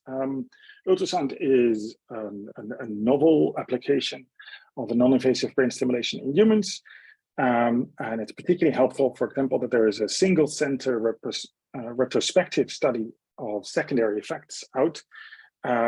This is a questionnaire list. There is no distinction between sham or real separation, but subjects are asked to report on all of these questions, and later on whether they felt it was related or not. And you can see that participating in an ultrasound study is particularly boring. It leads to mild sleepiness in most of the, that is the most common secondary effect. Now, the dark blue here means that this isn't reported in a total of 65 participants, 7 studies in a single center. I also want to highlight other reported studies, but here now a systematic review of human applications of transcranial ultrasound. This review was mostly focused on mapping out the primary effects. That's actually what the color coding is, whether it's a clinical and neurophysiological change. So you see the whole solar burst plot of primary effects, but they also were counting secondary effects, and including adverse ones. So let's put them down. Most of them are actually related to the participation. It is boring and somewhat tiresome. In these studies, fatigue and physical constraints are most often reported. And this can lead to a headache or muscle ache or attentional changes, mood deterioration, dizziness, even anxiety and the sleepiness. I want to highlight that in all of these reports, actually, we are unable to tell if there are direct effects of the ultrasound stimulation. This really necessitates that we compare good control conditions against the intervention, right? So a sham, or even better, and a representative closely matched with peripheral effects matched as well, so that the subject can be truly double-blind. And that's often not the case in the currently reported studies. That might make us a little bit sad that we do not have that information yet, but there is something, namely, we can also see what hasn't been reported, right? So 704 participants across these 30-something odd studies, and there are no severe or persistent adverse effects reported in any of them. That doesn't mean, right, that we should, everything is fine, there's nothing to worry about it. In fact, this is a call to all of us researchers in transcranial ultrasound to very carefully always report our secondary effects, especially our adverse events, and also start mapping out where we were delivering what kind of ultrasound, the exposure. Because we, in the end, would like to start quantifying on and off target effects. I'm just giving one example. There are quite a number of studies in humans where researchers are focusing the ultrasound on the amygdala, and this is a simulation that you can see over here. You might also wonder, what if we would focus too deep? How much energy would then be deposited in the brainstem? What are the secondary effects of these off-target stimulation? And a lot of this will be addressed in day 2 of the workshop, where we're talking about how to plan your simulation, how to minimize energy delivery to critical structures, how to verify your exposure and monitor neural engagement. Here, I'm really calling on all of us to start reporting it so we have as much data possible. But there are effects that are already very well reported and that have been known for decades. Actually, those are the peripheral unintended effects of transcranial ultrasound. Especially pulsed ultrasound can be audible. You can hear it as an audible confound. That's a secondary, right? An unintended effect. And at certain pulse durations and intensities, you can also feel it. It might start very mild as a tingling, as a then an itch. Many people would know it is very similar to transcranial electric stimulation, especially TDCS. But at higher exposure, that might the itch might be into some sensations of heat, of warmth, of prickling, maybe even burning sensations. Now, most of the human studies actually use far lower exposures, but I do not want us to ignore these peripheral secondary effects. In fact, in the second session, we already heard a little bit about this. One of the most robust effects of ultrasound in humans is a reduction of the motor corticospinal excitability. But this is with a pulse protocol, pulsing 1,000 times per second. You hear the tone. So we were wondering how much of this effect is driven by the primary neuromodulation or a secondary auditory confound. This first thing we did is actually hold the transducer on another side of the head, actually on the other hemisphere, and that led to the same inhibition. In fact, even playing that sound led to a preparatory cue, right? This is learned inhibition. You hear a tone, you know the probe is going to come up, and this leads to an inhibition. And now you can see in this larger study that, in fact, we did not find any evidence of a clear primary effect. It was overshadowed by the secondary peripheral effect. So we should all work very hard to minimize these secondary effects, to be able to really start investigating and modulating what we're after. That will have impacts for our pulse shaping, it will have impacts for our study design. But it's not only to have the best study design and the clearest answers, it's also because of safety. And Kim alluded to this earlier. In some conditions, the tone can be painfully loud, creating some concerns for auditory safety. And the same what I've highlighted here, high exposure on the scalp might lead to scalp pain, especially when the transducer is not properly coupled, and there can be a lot of reflections and maybe even leading to skin irritations. This isn't systematically studied yet, nor is it fully included in all of the many of the reports. Perhaps for some cases that it is already common knowledge. If you're an ultrasound transducer, everybody knows that some protocols are audible and others are not. But for new in the field, it might be very important that we share this common knowledge and start to quantify it. There are some considerations for peripheral adverse events. Of course, there could be thermal heating. We've heard about that in the previous session, to thermal damage, but I'm also talking about physiological safety, maybe skin redness because of peripheral vasodilation or nerve stimulation. But that's with ultrasound. It might also be because you're putting pressure on the scalp with a transducer. There's no cooling from the air. Could there be a risk of skin irritation that would also be present for sham? So now we're moved from reported to common knowledge, and that brings me to the third level, which is even more in the periphery. There are reports, maybe even anecdotes of adverse events. There could be dizziness of subcortical stimulation or nausea, or maybe even heart palpitation. We have never seen them reported in any study. And you can also see that for the 740, but that also means we will now have many more stimulation participants joining, and this, we shouldn't ignore it, because actually it should be expected. if we have true neuromodulation in critical deep brain structures, and we already have all that evidence from animal studies where effects are very pronounced and strong, then we also can start expecting secondary effects, either on or off target, that will have clear relevance for subcortical structures. Think about motor control, your balance for the thalamus, or breathing here in the brainstem. Some people might get very, very worried when anything seems possible. And that's a moment when I also like to highlight that transcranial ultrasound has already been applied thousands of times. This is in a very differently shaped pulse shaping, but for high intensity focused ultrasound for thermal ablations, about 10,000 patients have been treated where the intensity is much higher on continuous wave, also for a longer duration. And these are clinical interventions, clinical studies that are carefully monitored, and there is no seizure reported, even at these very high exposures and in a sensitive population. And in fact, there are no clear, long-lasting physiological changes when you're unable to reach the ablative temperatures. So that gives us some confidence on what we can expect for transcranial ultrasound at low intensities, right, at unablative intensities.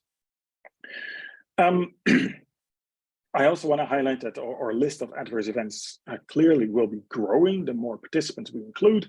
Some of them are going to be, we can predict now, namely we've already seen them in other non-invasive brain stimulation techniques. It can be quite scary to participate in these experiments. And with all the apparatus and the machines around, if you haven't had enough to eat or it's a hot room, there's could be a risk of fainting. But as it is for transcranial direct current or transcranial magnetic stimulation, this isn't an adverse reaction, right? It happens temporarily associated with these studies, but not directly induced by the stimulation. And I'm sure that in the future, this will also happen for transcranial ultrasound studies. But I have no evidence, neither empirical nor theoretical suggestions that fainting could be induced by ultrasound. And similarly, no doubt we'll be seeing in clinical studies symptom deterioration, as we also see for other NIPS techniques, like a worsening of tremor or a worsening of depression symptoms. Now, for those who want to take a screenshot, here's the full slide discussing on some things that are already reported, some things that we might expect in the future, so should take into account. But I would like to take one step back and not only have a retrospective what has happened to date, but also a prospective what effects really are possible or likely, right? Can we make a principled assessment of risk safety prospectively? And I would argue that therefore we would need to consider the physiological range of the intervention. So I'm going to set out, look at electromagnetic stimulation, and I'm going to sort them on a scale of the intervention from completely reversible changes to irreversible changes and things in between. If you have an irreversible change, you have a structural change, right, in the structural effects. And the most reversible are where you have a modulation of the natural variations. And if we're mapping our current electromagnetic stimulation techniques, we might have a high intensity ablation at the very top.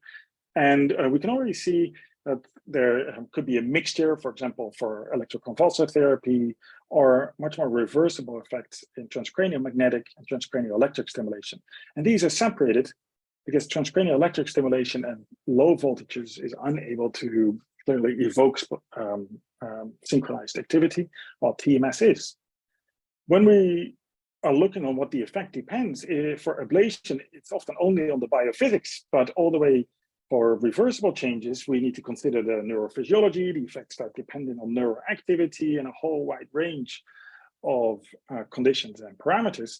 And that means that the major consideration for reversible neuromodulation is often, is it effective at all? While, for example, for electroconvulsive therapy, we carefully consider the therapeutic window. We want to have robust clinical effects, but don't want to have the dose so high that we might have irreversible or unacceptable irreversible damages. That's the therapeutic window here.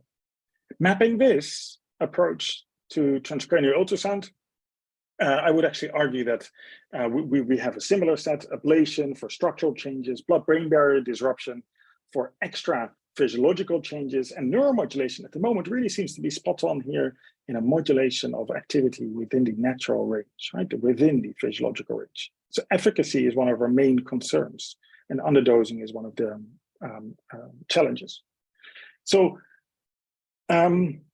what can we expect in the future? I would argue that we should be asking questions like, are we modulating spontaneous activity, or are we evoking synchronized activity? And if that happens, is it within or beyond the physiological range? For example, if we see a reduction of GABA, is that a modulation that would happen in a natural variation as well? Or is the reduction in GABA so strong that it is outside of the physiological range, right? That's the moment when we can start expecting some adverse events. We can learn from other brain stimulation techniques, right? Take deep brain stimulation, where we have a low risk of acute seizure, but there are very clear acute side effects for speech, walking, muscle weakness, prickling sensation, or even risk-taking.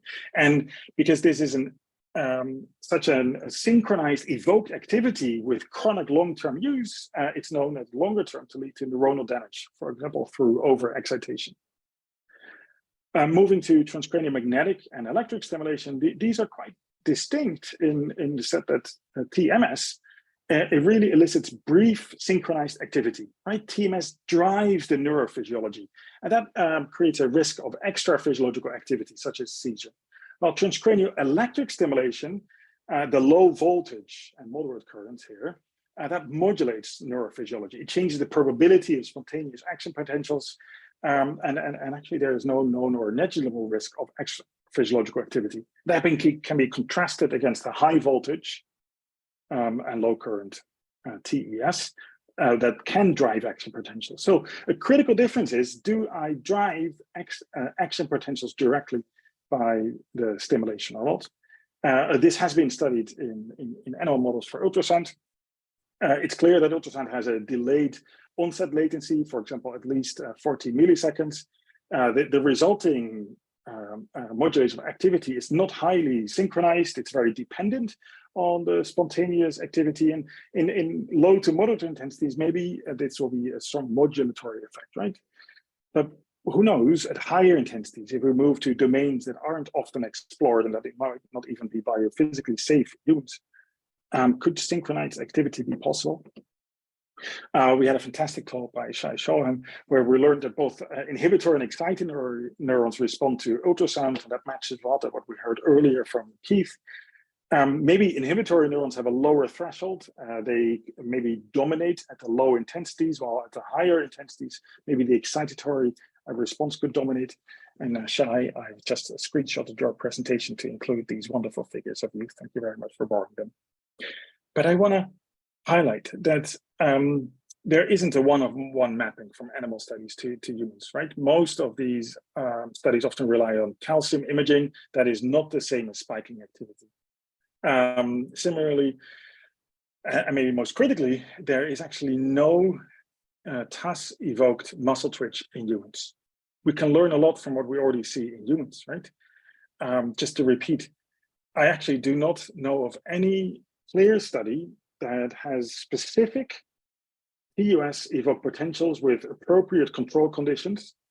I do not know of any evidence of neurostimulation at rest, right? When the neuroactivity is at rest, a de novo evoking of potential. There is clearly no evidence of highly synchronized activity, as we would see for TMS, and so far no evidence of any extra physiological reaction. Instead, we have strong evidence for modulation of task evoked potentials and task active regions. So at the current protocols, the current exposures levels used, task modulates spontaneous activity, but it doesn't evoke synchronized or brief synchronized activity, right? Maybe currently it mostly matches to what we can expect from transcranial electric stimulation like TDCS or TACS or TRMS. But will it always stay within that range? If it does, that can give us a good confidence. Even stimulation at one intensity might lead to an excitatory facilitatory change, depending on the stimulation dose.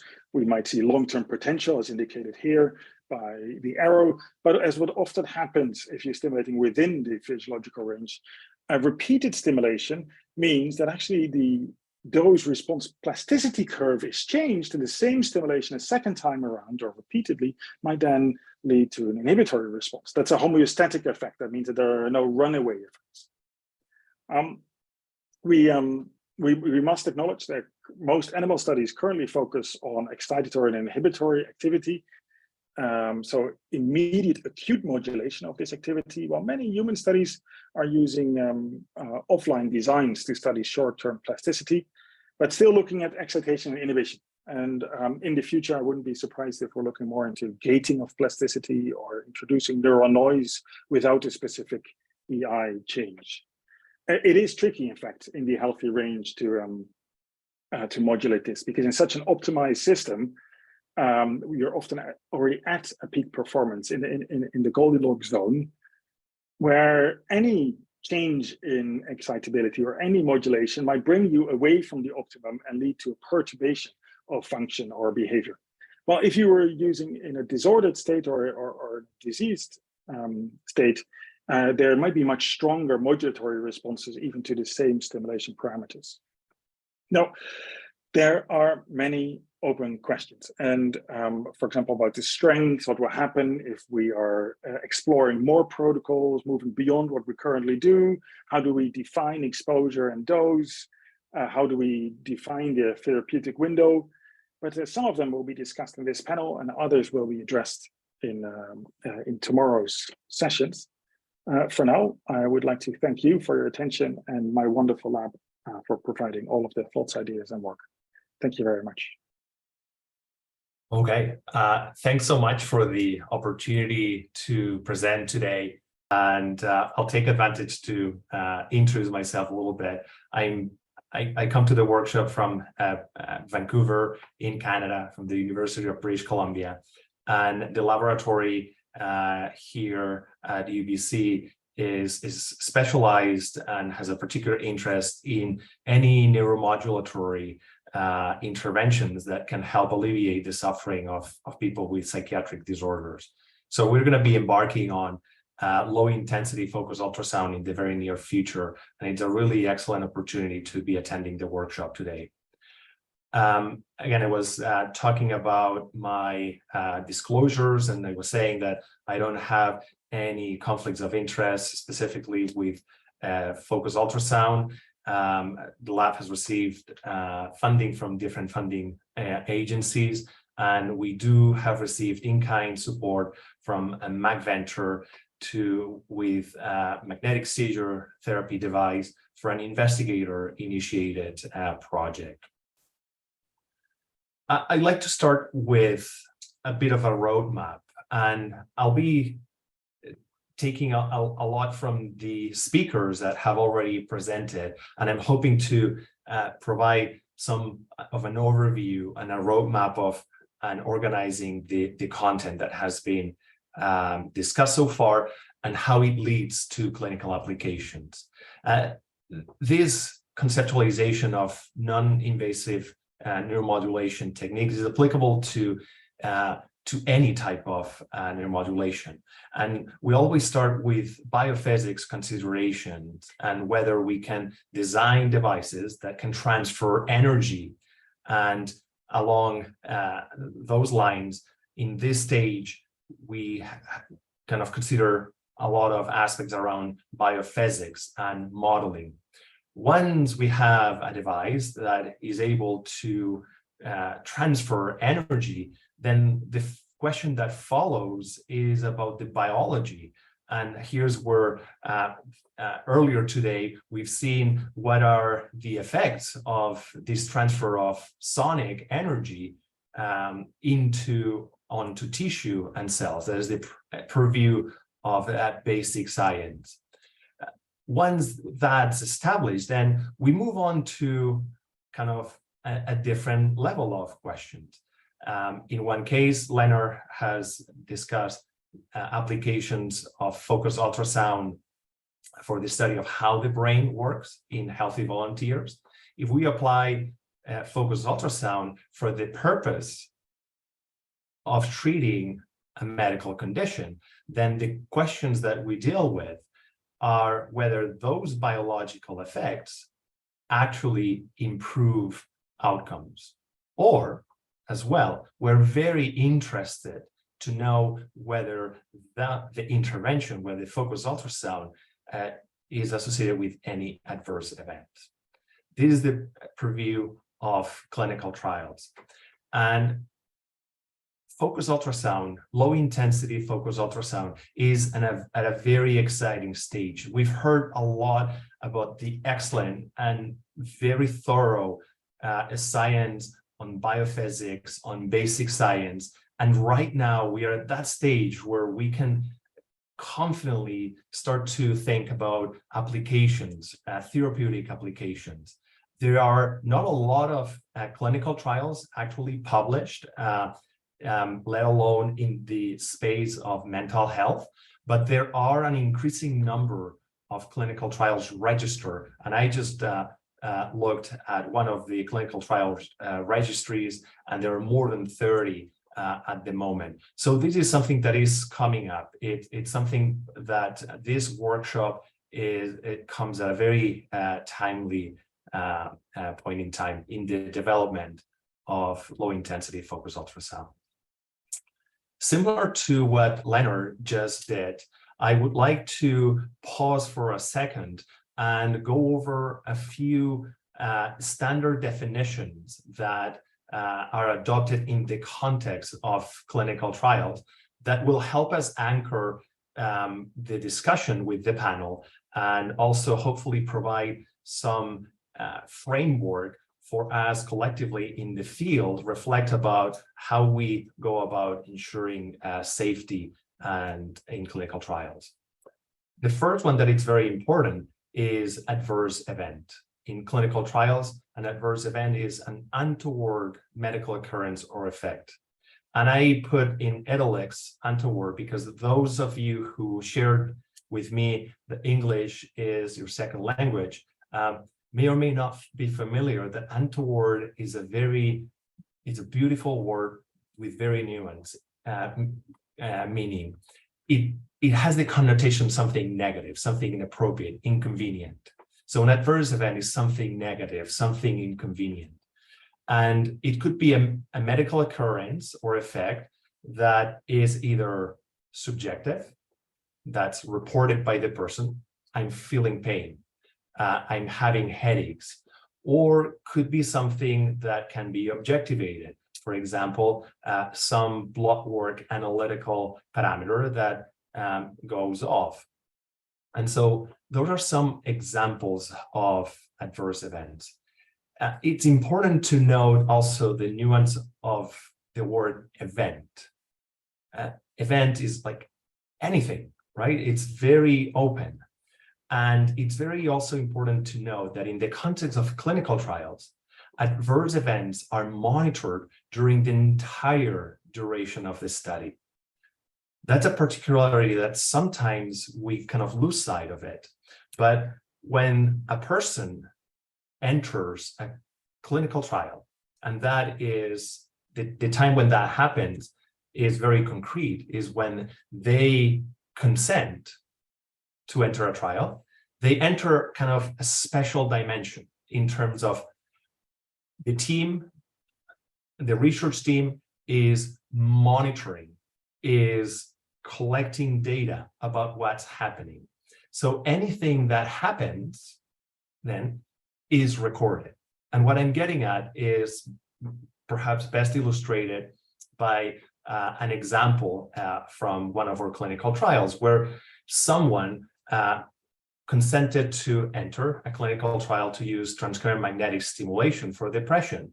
And after the day that we did the consent and the baseline measurements, and a week later, when we started the actual intervention, in that time, they went over the weekend for a hike and they kind of twisted their ankle. As far as we are concerned, we record that as an adverse event. It's something that has happened during the clinical trial in that person. Later on, we'll discuss about the causal attribution to the intervention. Obviously, they did not have any TMS, so it is extremely unlikely. It's not related to the TMS. But I think it's really important to keep that context in mind. We usually grade the severity of adverse events, and usually we use terms like mild, moderate, and severe. It's really important, and again, language here is very, very specific in the context of clinical trials. A severe adverse event is something very different from a serious adverse event. In the context of clinical trials, serious adverse events are adverse events that are life-threatening or result in death, that require hospitalization or prolong an existing inpatient admission, are adverse events that lead to a medical or surgical intervention to prevent life-threatening illness. So it has a very, very particular meaning and are kind of dealt in a very specific way in terms of reporting and how to report them. The other connotation in terms of adverse events is whether they are expected or unexpected. And that dimension speaks to the qualifier of whether we have, what are the prior expectations about the likelihood of something to happen. Again, it's expected, most likely that it could happen, that some people might have a headache after TMS. We need to define and we need to really understand better in the context of low intensity focused ultrasound, what are those prior expectations? The last term sometimes gets conflated with adverse events, and it's a side effect.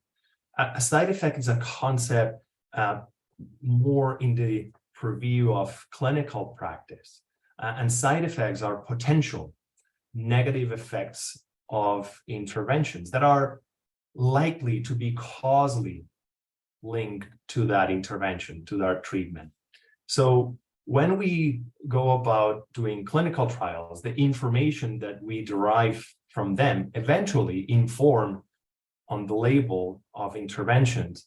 What are those things that are potentially, that have a chance to happen, that are more likely to be causally linked to that intervention? That is different from an adverse event. If someone would like to know more about all these definitions and the latest update from the CONSORT group, I put the citation down here on the slide. Now that we have definitions, I would like us to consider what are the different levels of side effects. And for this, I put together this slide that talks about 3 emerging levels of safety. And I'm trying to put together a lot of things that have been discussed today, and there have been talks about biophysics aspects of safety. We've had talks and speakers referring to non-human models of safety and what they look for. And right before this talk, Leonard talked about studies and adverse events in the context of human populations and healthy volunteer populations. I'd like to conceptualize the emerging levels of safety at what do we do as a field to safeguard the safety of human participants. So this is like a raft that protects us from untoward things, kind of the sharks around in the water. And the first level, which is necessary, extremely necessary, but still not sufficient, is all the things that we've learned today about the biophysics of low intensity focused ultrasound. We've heard about considerations about thermal effects, We've heard about the importance of learning about the acoustic focus, mechanical effects, and we've learned about what are those parameters and that kind of establish a bit of a safety boundary, right? That's a way that I find it helpful to conceptualize those. Those are kind of boundaries around which we establish, okay, this increases the safety of what we are doing. I want to emphasize that the slide does not allow me to kind of convey the sense that these boundaries are not fixed in time and they evolve as we accrue more and new knowledge. So what are the safety parameters today as we accrue more information may or may not vary. All right, we cover the first level. We do our due diligence. We get MRIs, we get CTs, we model our targets. We have that information of safety parameters. The next level are the studies that a lot of folks in this group have been talking about. These are non-human models. We've heard about sheep, rodents, non-human primates. And in those models, what we can look at is within the safety parameters or outside of them, what are the effects on the tissue, on cells? So that is pathology. And are there any histological findings? We've learned earlier today, about cavitation, about different potential types of lesions at different levels of intensity. That's the second level. We have increase or quantum of information about or certainty about this safety net that protects us from causing harm. And then we go to the level of trials and studies in human populations, in healthy populations. I want to convey that the information gain in both populations can reciprocally inform safety.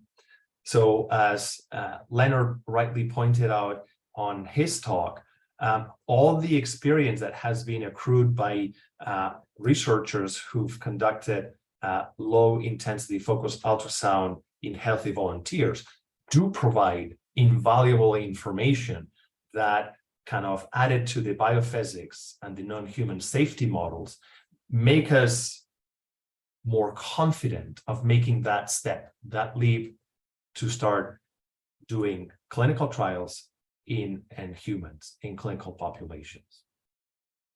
And again, in the context of clinical trials, it's extremely important to always monitor, report, and record adverse events, whether they are subjective or objective.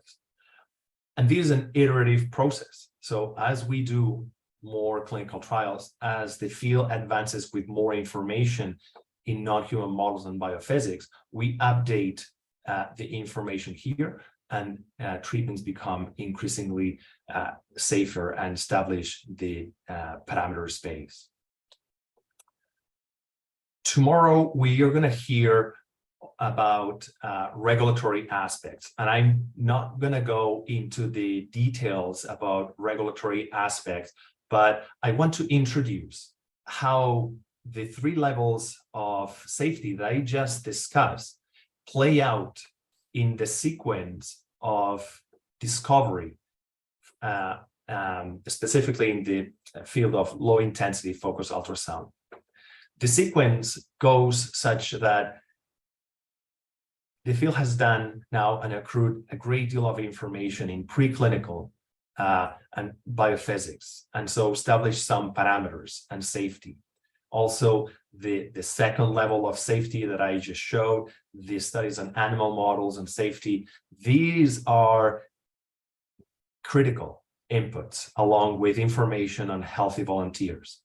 And then we enter the formal phase of clinical trials, investigation in humans for the purpose of therapeutic effects. Each of these phases, it's important to note that are indication specific. So what we establish in this pathway for major depressive disorder needs to also be established for anxiety disorders, for schizophrenia, for any indication. It's specific. That's a very important point. Studies in phase 1 are initial studies, are early on, where the emphasis is placed a lot on safety. We really want to get a really close look at what happens with people who receive low intensity focused ultrasound the first times that we do this. They're usually small sample size studies, and usually are very helpful to interrogate questions about dose finding, which we've heard today that the concept of dose in LIFU, as well as in other non-invasive brain stimulation therapies, it's very nuanced and has a lot of parameters that factor in to consider what is the dose delivered. Questions about efficacy are still there. And so we also monitor whether LIFU is associated with good effects, but the onus early on is more on safety, which it never disappears. We always look at safety throughout all the lifespan of an intervention. But the emphasis starts to shift slowly. In phase 2, if we've demonstrated that there's reasonable safety, we can progress to start recruiting more people into clinical trials, our larger sample. They investigate questions about, is this feasible to do? What is the dose response? We start to get signal about efficacy that allows us to plan the next stage, which are pivotal trials or studies in phase 3, which are large trials, the goal of which is to establish that the treatment works. We never lose sight of safety. Safety is necessary for approval, but is not sufficient. What we want to show and what leads to this boundary here and to a treatment to move into implementation is that we know about its safety parameters, that it's acceptable, and that it works for the indication. At that point, interventions move into the phase 4, where the questions that we ask continue to monitor safety. It's very important. That never, ever stops. And there were questions earlier by the audience. Do we know anything about the safety of LIFU in youth? Do we know anything about the safety of LIFU in pregnant people, other special populations? What are the considerations in terms of health economics and implementation? Those are all questions that are geared in phase 4, and that kind of look primarily at effectiveness, but also pay attention to potential additional adverse events that might emerge as we treat more and more and more people that did not appear early on in the trajectory of clinical trials. Again, tomorrow we'll hear a lot more about regulatory context, and we'll come back to the different phases in clinical trials. In closing, I wanted also to give some practical considerations, and these are thoughts to hopefully stimulate the panel discussion, to get the audience to get into the mindset of what we might want to do in the context of LIFU to make a robust enter into the realm of clinical trials. And the first and most important aspect is that we systematically monitor, record, and report adverse events in clinical trials from the day that people enter into the trial to the day that they exit the trial. That never stops. We're watching, we're recording. We have the duty to report them. oftentimes a combination of open-ended questions about potential adverse events with standardized questionnaires is optimal. And so it would be really neat to kind of establish and harmonize a little bit what those potential standardized questionnaires are in the context of LIFO. Then once we start kind of monitoring and recording adverse events, which is the first step, the second step is to make those inferences and to try to tease out and ascertain what is the causal link. And what is, it's always kind of a degree and a matter of how much certainty between adverse events and the actual effect of LIFO. In other words, which of the adverse events that we record in trials are going to make it onto the label and noted as potential side effects of LIFO in clinical applications. I think it's important to keep in mind that regardless of the prior likelihood that we believe different adverse events might have, it's important to always ask and pay attention to very common adverse events that are reported in any other intervention. Things like lightheadedness, headaches, pain or discomfort at the site of stimulation. Another one that I didn't list here, but that comes to mind now is fatigue. So those are very important to record and to ask about in a systematic way. But it's also important to be alert for uncommon adverse events, for things that we might not expect, but do happen. We need to be very fine-tuned. Other speakers have talked about the aspect of hearing safety. Tinnitus is a condition where there's auditory perception of usually high-pitched noise and not related to auditory stimuli, and it's very common. So I think the field it would be very important to keep tabs on whether there are any potential adverse events in the context of LIFO. In the context of psychiatric indications and are condition specific, it's really important to consider in terms of adverse events, the adverse event of worsening of the condition, whether it's worsening of anxiety, mood, or very important, suicidal ideation. We know that we have to pay a lot of attention on this domain. Something that's been discussed earlier today is that it's important to keep in mind that there might be indication-specific adverse events. So there might be things that are really important for one indication, but are less so in another. So we need to keep or thinking flexible along those lines. And it's also very important to keep in mind that there might be individual characteristics that kind of moderate or change the likelihood of adverse events, things like age, ethnicity, or other parameters. And my last slide is perhaps to steer a bit the discussion, and language is really important. And something that we learn a lot in clinical trials is the aspect of nocebo, which is kind of the reverse aspect of placebo. Nocebo are non-specific negative effects that can happen due to participating in a clinical trial. And as a clinician, as a trialist, the name low intensity focused ultrasound has a particular appeal because it feels to me that it's very descriptive. It really contrasts with another use of focused ultrasound, which is the ablation application. And it might, and that's the reflection that I throw out there, perhaps using this type of language potentially minimizes the nocebo effect.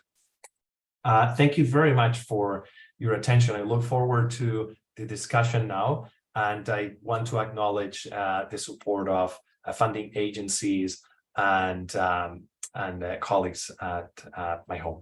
Thank you so much. Thank you, Fidel, for some really interesting clinical trial considerations.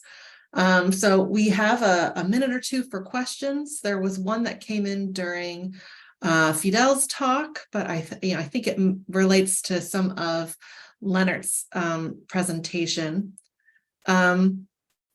So the question kind of talks about motor effects, including those presented earlier by Dr. Aubry, but and kind of countering that with some of the findings you've seen in humans that where there's no evoked motor response. And so the comment is, is it this possible if one were to appropriately compensate for additional potential barriers? Did you want to comment on that? Yeah, I would love so. So Jan Kumenek is making an excellent point, and he's referring back to something that Jean-Francois shared with us in the earlier panel discussion. So let me recap. We've seen from Shai Shom's talk how strong effects in animal models can be, how convincing and how robust. In human studies, we're often much lower dosages, so effect might not be as robust. But Jean-Francois was highlighting some recent results where there was a very strong and substantial reduction of tremor when there's very specific targeting of low intensity ultrasound in essential tremor patients before they move for ablative high intensity focused ultrasound. And maybe this was in response to arguments I've made that there is no clear evidence of highly synchronized evoked activity by ultrasound in humans. Actually, I will completely agree. These two things are entirely in line. The modulation, the reduction of tremor is a very strong example of modulating spontaneous activity. And that's where we have a lot of evidence that ultrasound does it. And this is a particularly striking evidence in humans. And secondly, I've been arguing that such perturbations might even be stronger or more expected in a diseased state when actually the circuits are disordered and not working optimized. Then we might even see stronger effects here of ultrasound. That's what we've seen before. So I'm very excited about the work that Jean-Francois was talking about, and it also shows how carefully you need to target and focus your ultrasound and titrate your dose. Then effects of modulating spontaneous activity are very striking and robust. Thanks. Is there a parameter range that might be above the diagnostic guidelines that could evoke synchronized activity without inducing tissue damage? Because that would be a very valuable tool, similar to what we have with TMS, but at depth. So maybe even to kick off currently, we are often already crossing diagnostic guidelines, especially for the intensity, the spatial peak and temporal average intensity. TUS protocols have longer pulses and than diagnostic ultrasound. So we're already crossing those diagnostic guidelines. But the question here highlights an important part. Can we envision future protocols that not only modulate activity, but really can evoke this, as we might already have evidence from in animal models? I am very hopeful. We see from the animal literature that specific protocols can be extremely effective. Many speakers have already highlighted how complex the problem is, how many parameters there are, but also within all those parameters and the different targets, maybe there are great matches that are particularly effective. And this would require us to really do parameter sweeping, to carefully and systematically map this out. We shouldn't be too afraid to see evoked activity. So having evoked activity with ultrasound, these highly effective protocols, would be wonderful. It would be a fantastic tool to have deep brain TMS without the superficial stimulations. I hope we can move in that direction, but we're not currently there. Lizzie, in response to your question, I also want to mention that all of the work in ultrasonic neuromodulation in humans was not with phased array, maybe with the exception of Jean-Francois's result. And in humans, we have this highly aberrating skull. So we should really highlight actually the work of Jan Kubanek himself, who is kind of spearheading the application of phased arrays to humans. And that could potentially be an important step in the way to more evoked activity in humans. Thanks for that response. We did have one more question related to minimizing placebo and nocebo effects when kind of designing these clinical trial protocols. I'm wondering if that might be a good starting point for some of the other clinical trial considerations that you might want to discuss with the panelists, including, ways to, enhance efficacy and minimize adverse events. Leonard, do you want to pick up from there? Well, maybe we could first listen to Fidel, how you feel about this question. And I believe there's one more question popping up in the chat. Yeah, of course. And with regards to placebo effect, and again, reminder, these are non-specific positive effects. The main one that's been brought up today and that we need to keep in mind is the auditory aspect, right? Even though the ultrasound is out of the range of human hearing, still you can know that something's going on. So the design of a good sham that mimics that sound but does not actually deliver the energy is one of the key aspects here. And there are already people using sophisticated ways of doing shams, such the sound is active, but the ultrasound does not kind of focus and delivers the energy at the point. So that's for the placebo, non-specific good effects. To minimize nocebo, it's really important to have clear expectations about what the treatment is about and resolve areas of uncertainty and confusion. And by that, I mean, I'll bring an example with TMS. Still to this date, one question that I get many times from people who are considering TMS is TMS ECT? So we use electricity, and still sometimes people are wondering, are the side effects of TMS similar to ECT? And clarifying those aspects ahead of time and knowing about what are people's questions does help a great deal. Because imagine if we left someone with that question and entering a trial. Are they expecting they're going to have similar side effects than with ECT? That could lead to that nocebo effect. And I'll stop here and perhaps get to the panel. Yeah, I think it's time to transition. We've run out of time for questions. So if you want to take it from here, Leonard, that'd be fantastic. Thank you. Thank you to our speakers. Thank you all. Let's move into the panel. I'm going to invite all panelists to wake up their screens. And we also had a few questions posed in the chat. And if you're a panelist and you bring her along with the chat, I would love to bring those wonderful discussions in the chat also here to the public panel discussion. So it would be great if we could bring that all to the front. But I'm actually going to start with a question that was posed earlier.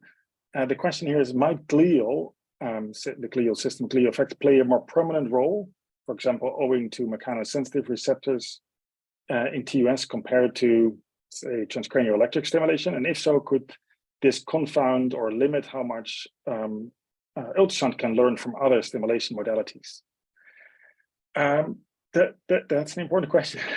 And I want to get started. Maybe, Till, you have used a lot of non-invasive brain stimulation studies. How much can we learn from other NIP studies on the primary or maybe even secondary effects of ultrasound? So yeah, I'm Till Bergman from the University of Mainz in Germany. So I've been doing TMS and TES for quite a while before we now also got into the ultrasound business. And I think there's a lot we can learn from the other techniques. I can't tell too much about how many of the other NIPS effects might be related to glial cells. It's actually known that some of the TMS effects especially on the RTMS effects, like repetitive stimulation, have effects on glia cells. There's some pretty interesting evidence of like their contribution on the long-lasting effects. So it's definitely something we should consider, especially for the after effects, to look into. A point I would like to make with regard to the secondary effects, that's actually the same for focused ultrasound and all the other non-invasive, even invasive techniques in principle. And while in all the previous talks, we've heard nicely like which adverse effects can occur, and which effects can be due to peripheral co-stimulation. But even if you just consider those where we believe that they are caused by stimulation of the brain tissue, there are still at least 4 different types of secondary effects. And the first would be that we stimulate our target neuron population in the target circuitry, right, that we want to stimulate, but maybe with an unintended strength or unintended direction of effect, or unintended type of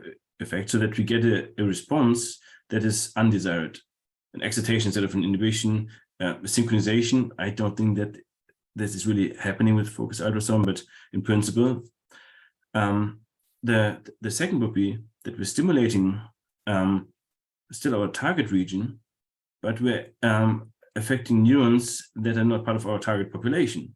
So neurons that have different connectivity fingerprints, that have different characteristics, that actually serve a different function because they're part of a different connectome.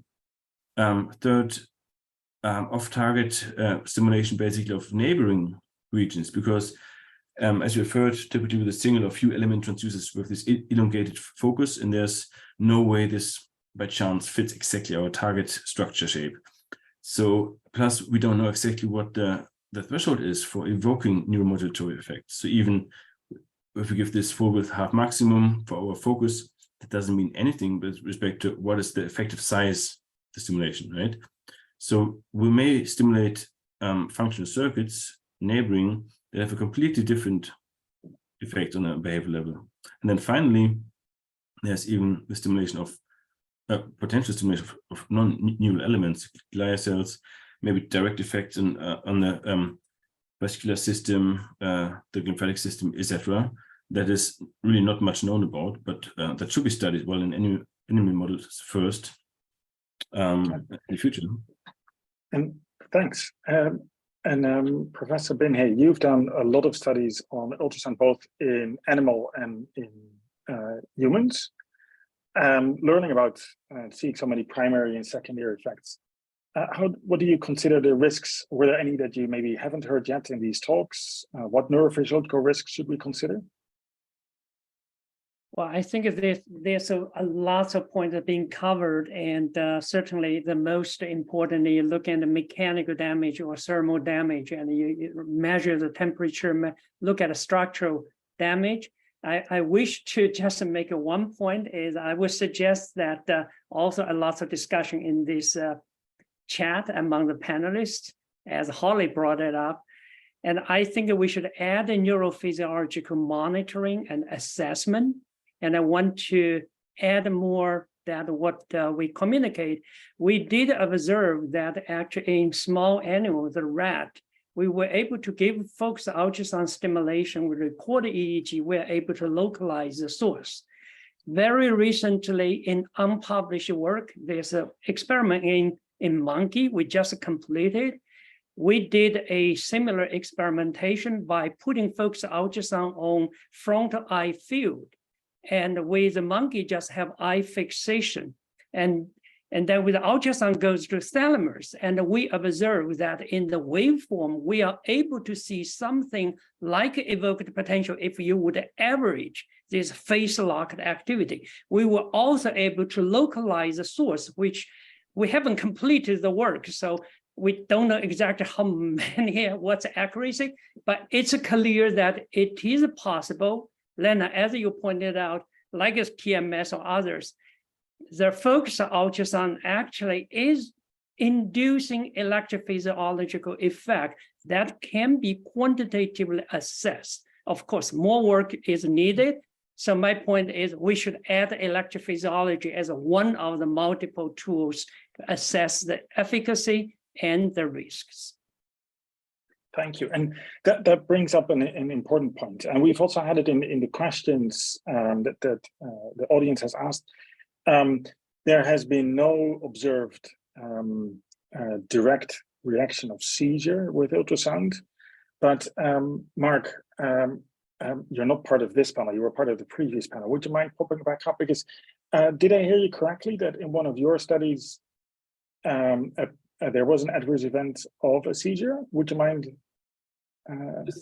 Right. The study was in fact a study of exposure in epilepsy patients. We had 8 patients who were going in for a resection. So they were long-term severe seizure patients. We had one patient.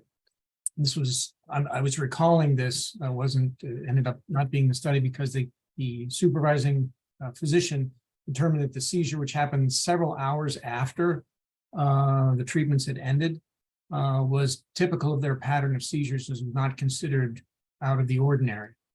We did pre and post MRIs on these patients and also a neuropsychological assessments. Those all came up clean, as well as the H&E later. So just wanted to clarify. I was remembering anecdotally, yes, looking over the entire record, one did, but it was determined that was well within their normal rate of seizures. These were all people who were refractive to treatment otherwise, and that's why they're going in for resection surgery. So it wasn't as though we caused it; it was just part of their clinical workup. Still an adverse event as part of the trial, but maybe not related.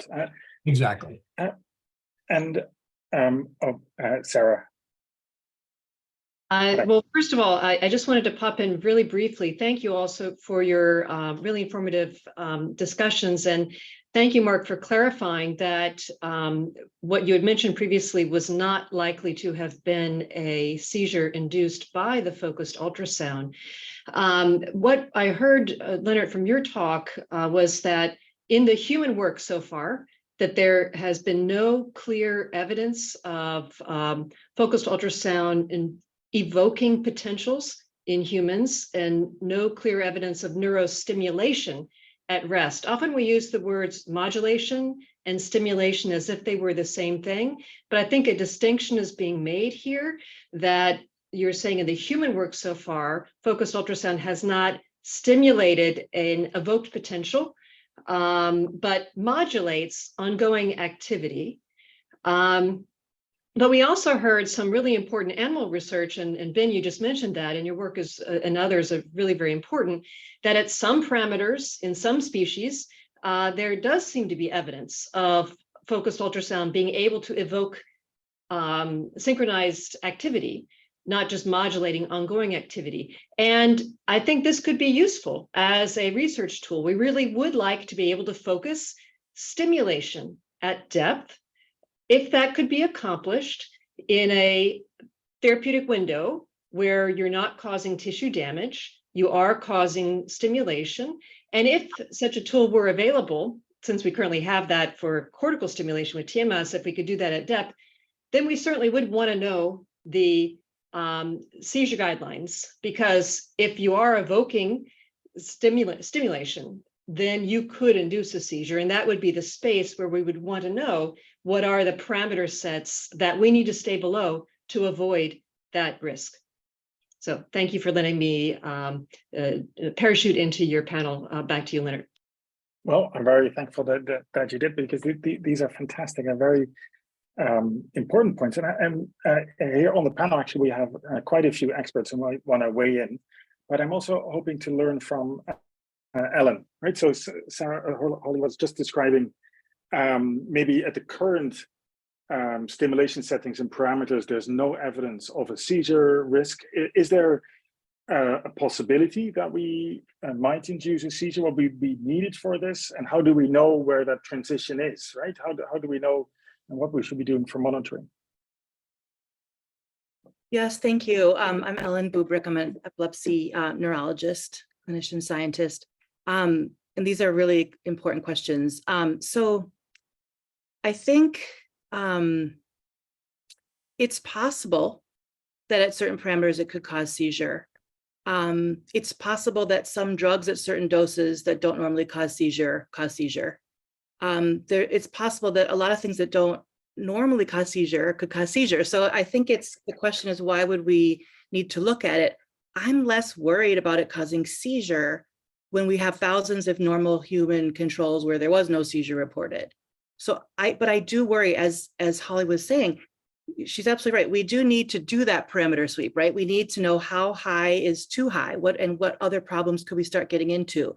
Just like you do the toxic dose limiting studies, for drugs. Of course, we will need to know that.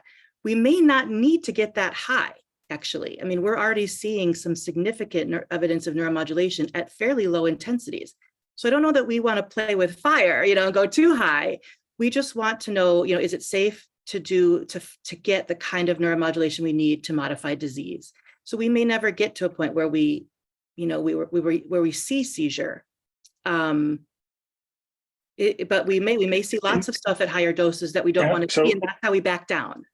There might be some clinicians and researchers who actually would see a tool that can induce focal seizures, even deep in the brain, as a very valuable tool. Of course, yeah. But maybe moving to future clinical applications. In many cases, what we've seen in the past, that clinical treatment might require repeated stimulation and repeated sessions. What do we actually know about the safety of repeated and chronic stimulation? And Miriam, would you mind sharing some light on this? Sure, yeah. Hi, I'm Miriam Klein-Flügge. I'm a neuroscientist at Oxford. And I think it was maybe kind of hinted at, but currently there's actually very little published data, at least in primates, that administers repeated or chronic TUS or ultrasound stimulation. But there are two studies in macaque that Elsa hinted at earlier on in the first session. And so they have applied more than 100 sessions in these macaque monkeys. One study was with even daily sessions over 6 months. And they do not flag any safety concerns in those animals. That's obviously based on behavior that we can measure from macaque monkeys and MR-based measures as well. And that's also consistent in general with the rodent literature. But of course, maybe it doesn't necessarily tell us about how tolerable it would be to humans. But here, I think we have some great parallels with the TMS world. And we know that there are some treatments that have been FDA approved for years that have quite tolerable but intense repeat sonic stimulations in that case, like the Saint recent protocol that came out of Nolan Williams' lab. So I think I would say further careful kind of characterization using MR and behavior and physiology and maybe standardized reporting of any secondary effects would be really useful in humans with repeat sonications and multiple sessions in the same individual. But at the moment, at least from the data we have, it does not look like we should be worried. There's any reason to think that structural damage or even just secondary effects are more likely to occur with repeat compared to single session administration. Yeah, thanks. And Noah, you are running a clinical trial with transcranial ultrasound. Would you mind sharing and shining some light on what specific considerations or maybe contraindications we should take into account?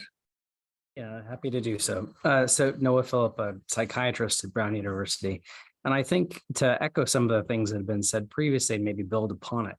So I think the first is, these are all, so we're doing an NIMH funded study of focused ultrasound to the amygdala. And oftentimes when we're thinking about this new technology, we're targeting areas that have never been modulated non-invasively when we're talking about deep brain regions. And so, for example, when in our work, we rationally and intentionally chose not to use a bilateral administration, being sort of thoughtful about what those side effects might be if we went in that approach. And I think thinking about the effects of what it is that we might be doing are really worth thinking about, and really being very cautious about adjacent structures and being thoughtful and sensitive about evaluating for what we would call off-target effects, but really are just, it's the beam going somewhere else. I think the only other thing I'd like to add is that the field is very new, and we've heard lots of work to this effect today. But even terms like excitatory or inhibitory or stimulation. We're still really new in this field, and those words have specific weight and directions of effect, and we're still not really quite there yet with understanding the direction of effect of these ultrasound application of various parameters. And so as we go into studies, right, doing in humans, right, we just need to be thoughtful, being able to measure whether or not things are going up or going down. Yeah, thanks, Noah. And since we have such a fantastic panel here, we've learned a lot about everything that we should be considering, what is expected or maybe the unexpected. I would love to learn from you. How are we going to tackle all of this? So what are our best practices? And I realize that we only have a few minutes left here in the panel. So maybe I can ask all the panelists to give our brief and best comments. Maybe Miriam, if you could kick off best practices. How can we minimize side effects or reduce burden? Sure, I'll try and keep it brief, but that's obviously a huge question. So there's a lot of things one could possibly say. I think planning the sonication goes actually beyond just mechanical and thermal safety. But for example, you'll notice that the sinuses are very different in different people. And if you hit air, you might actually induce more pain and nerve sensations. I think careful planning also impacts that side of things, the secondary effects potentially, and as we already mentioned, off-target undesirable side effects caused by off-target sonication. I think there are some really simple precautions that are probably like trivial to even be mentioned, but we always tell participants to get a good night's sleep, to not stay hydrated, to eat, to have no alcohol, no recreational drugs. It's very straightforward, but actually you will notice that some secondary effects that they will report do go down with just some very simple checks. And then during the session, I always like to think of it as making it a hairdresser experience, because I think anything that helps with the nerves really helps. It sounds again very trivial, but if the participant is comfortable and not nervous, it does help. And I think, no earplugs when that is possible, because they're not in a scanner. We've already had will reduce possible auditory problems. We should devote a whole session to this. In fact. Okay, I'll stop. But Noah, are there any best practices from a clinical perspective? Well, I think so. Two things, and for those folks who are in the audience and are used to working in the brain stimulation space, here thinking about the skull is much more important, and we might even need to start thinking about conditions that affect the thickness of the skull, the composition of the skull, or perhaps even connective tissue disorders and things in that space. And I think frequent sampling is going to be very important as well, since we don't quite have a good feel for the timeliness of the evolution of both on and off target effects. Fantastic. And so Professor Bin-Hay was arguing for careful assessment and monitoring, especially including electrophysiology.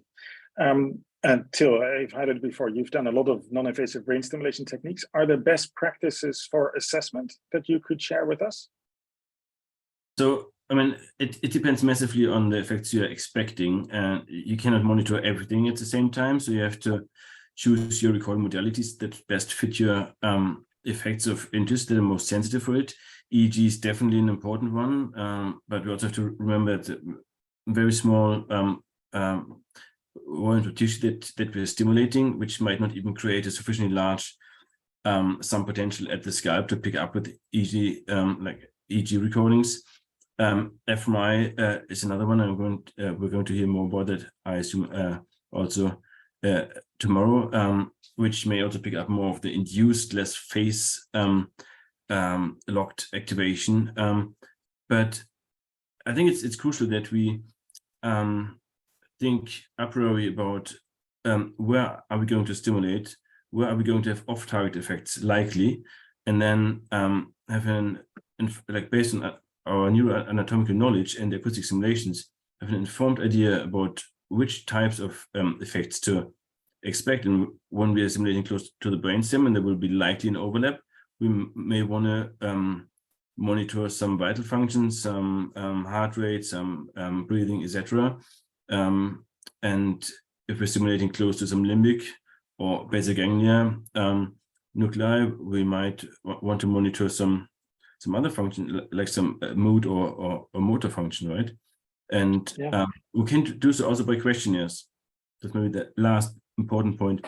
And I think we do need in the community consensus on a standardized questionnaire, which will also help to gather information maybe for future meta-analysis and risk assessments.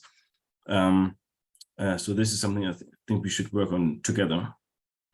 Let's start tomorrow.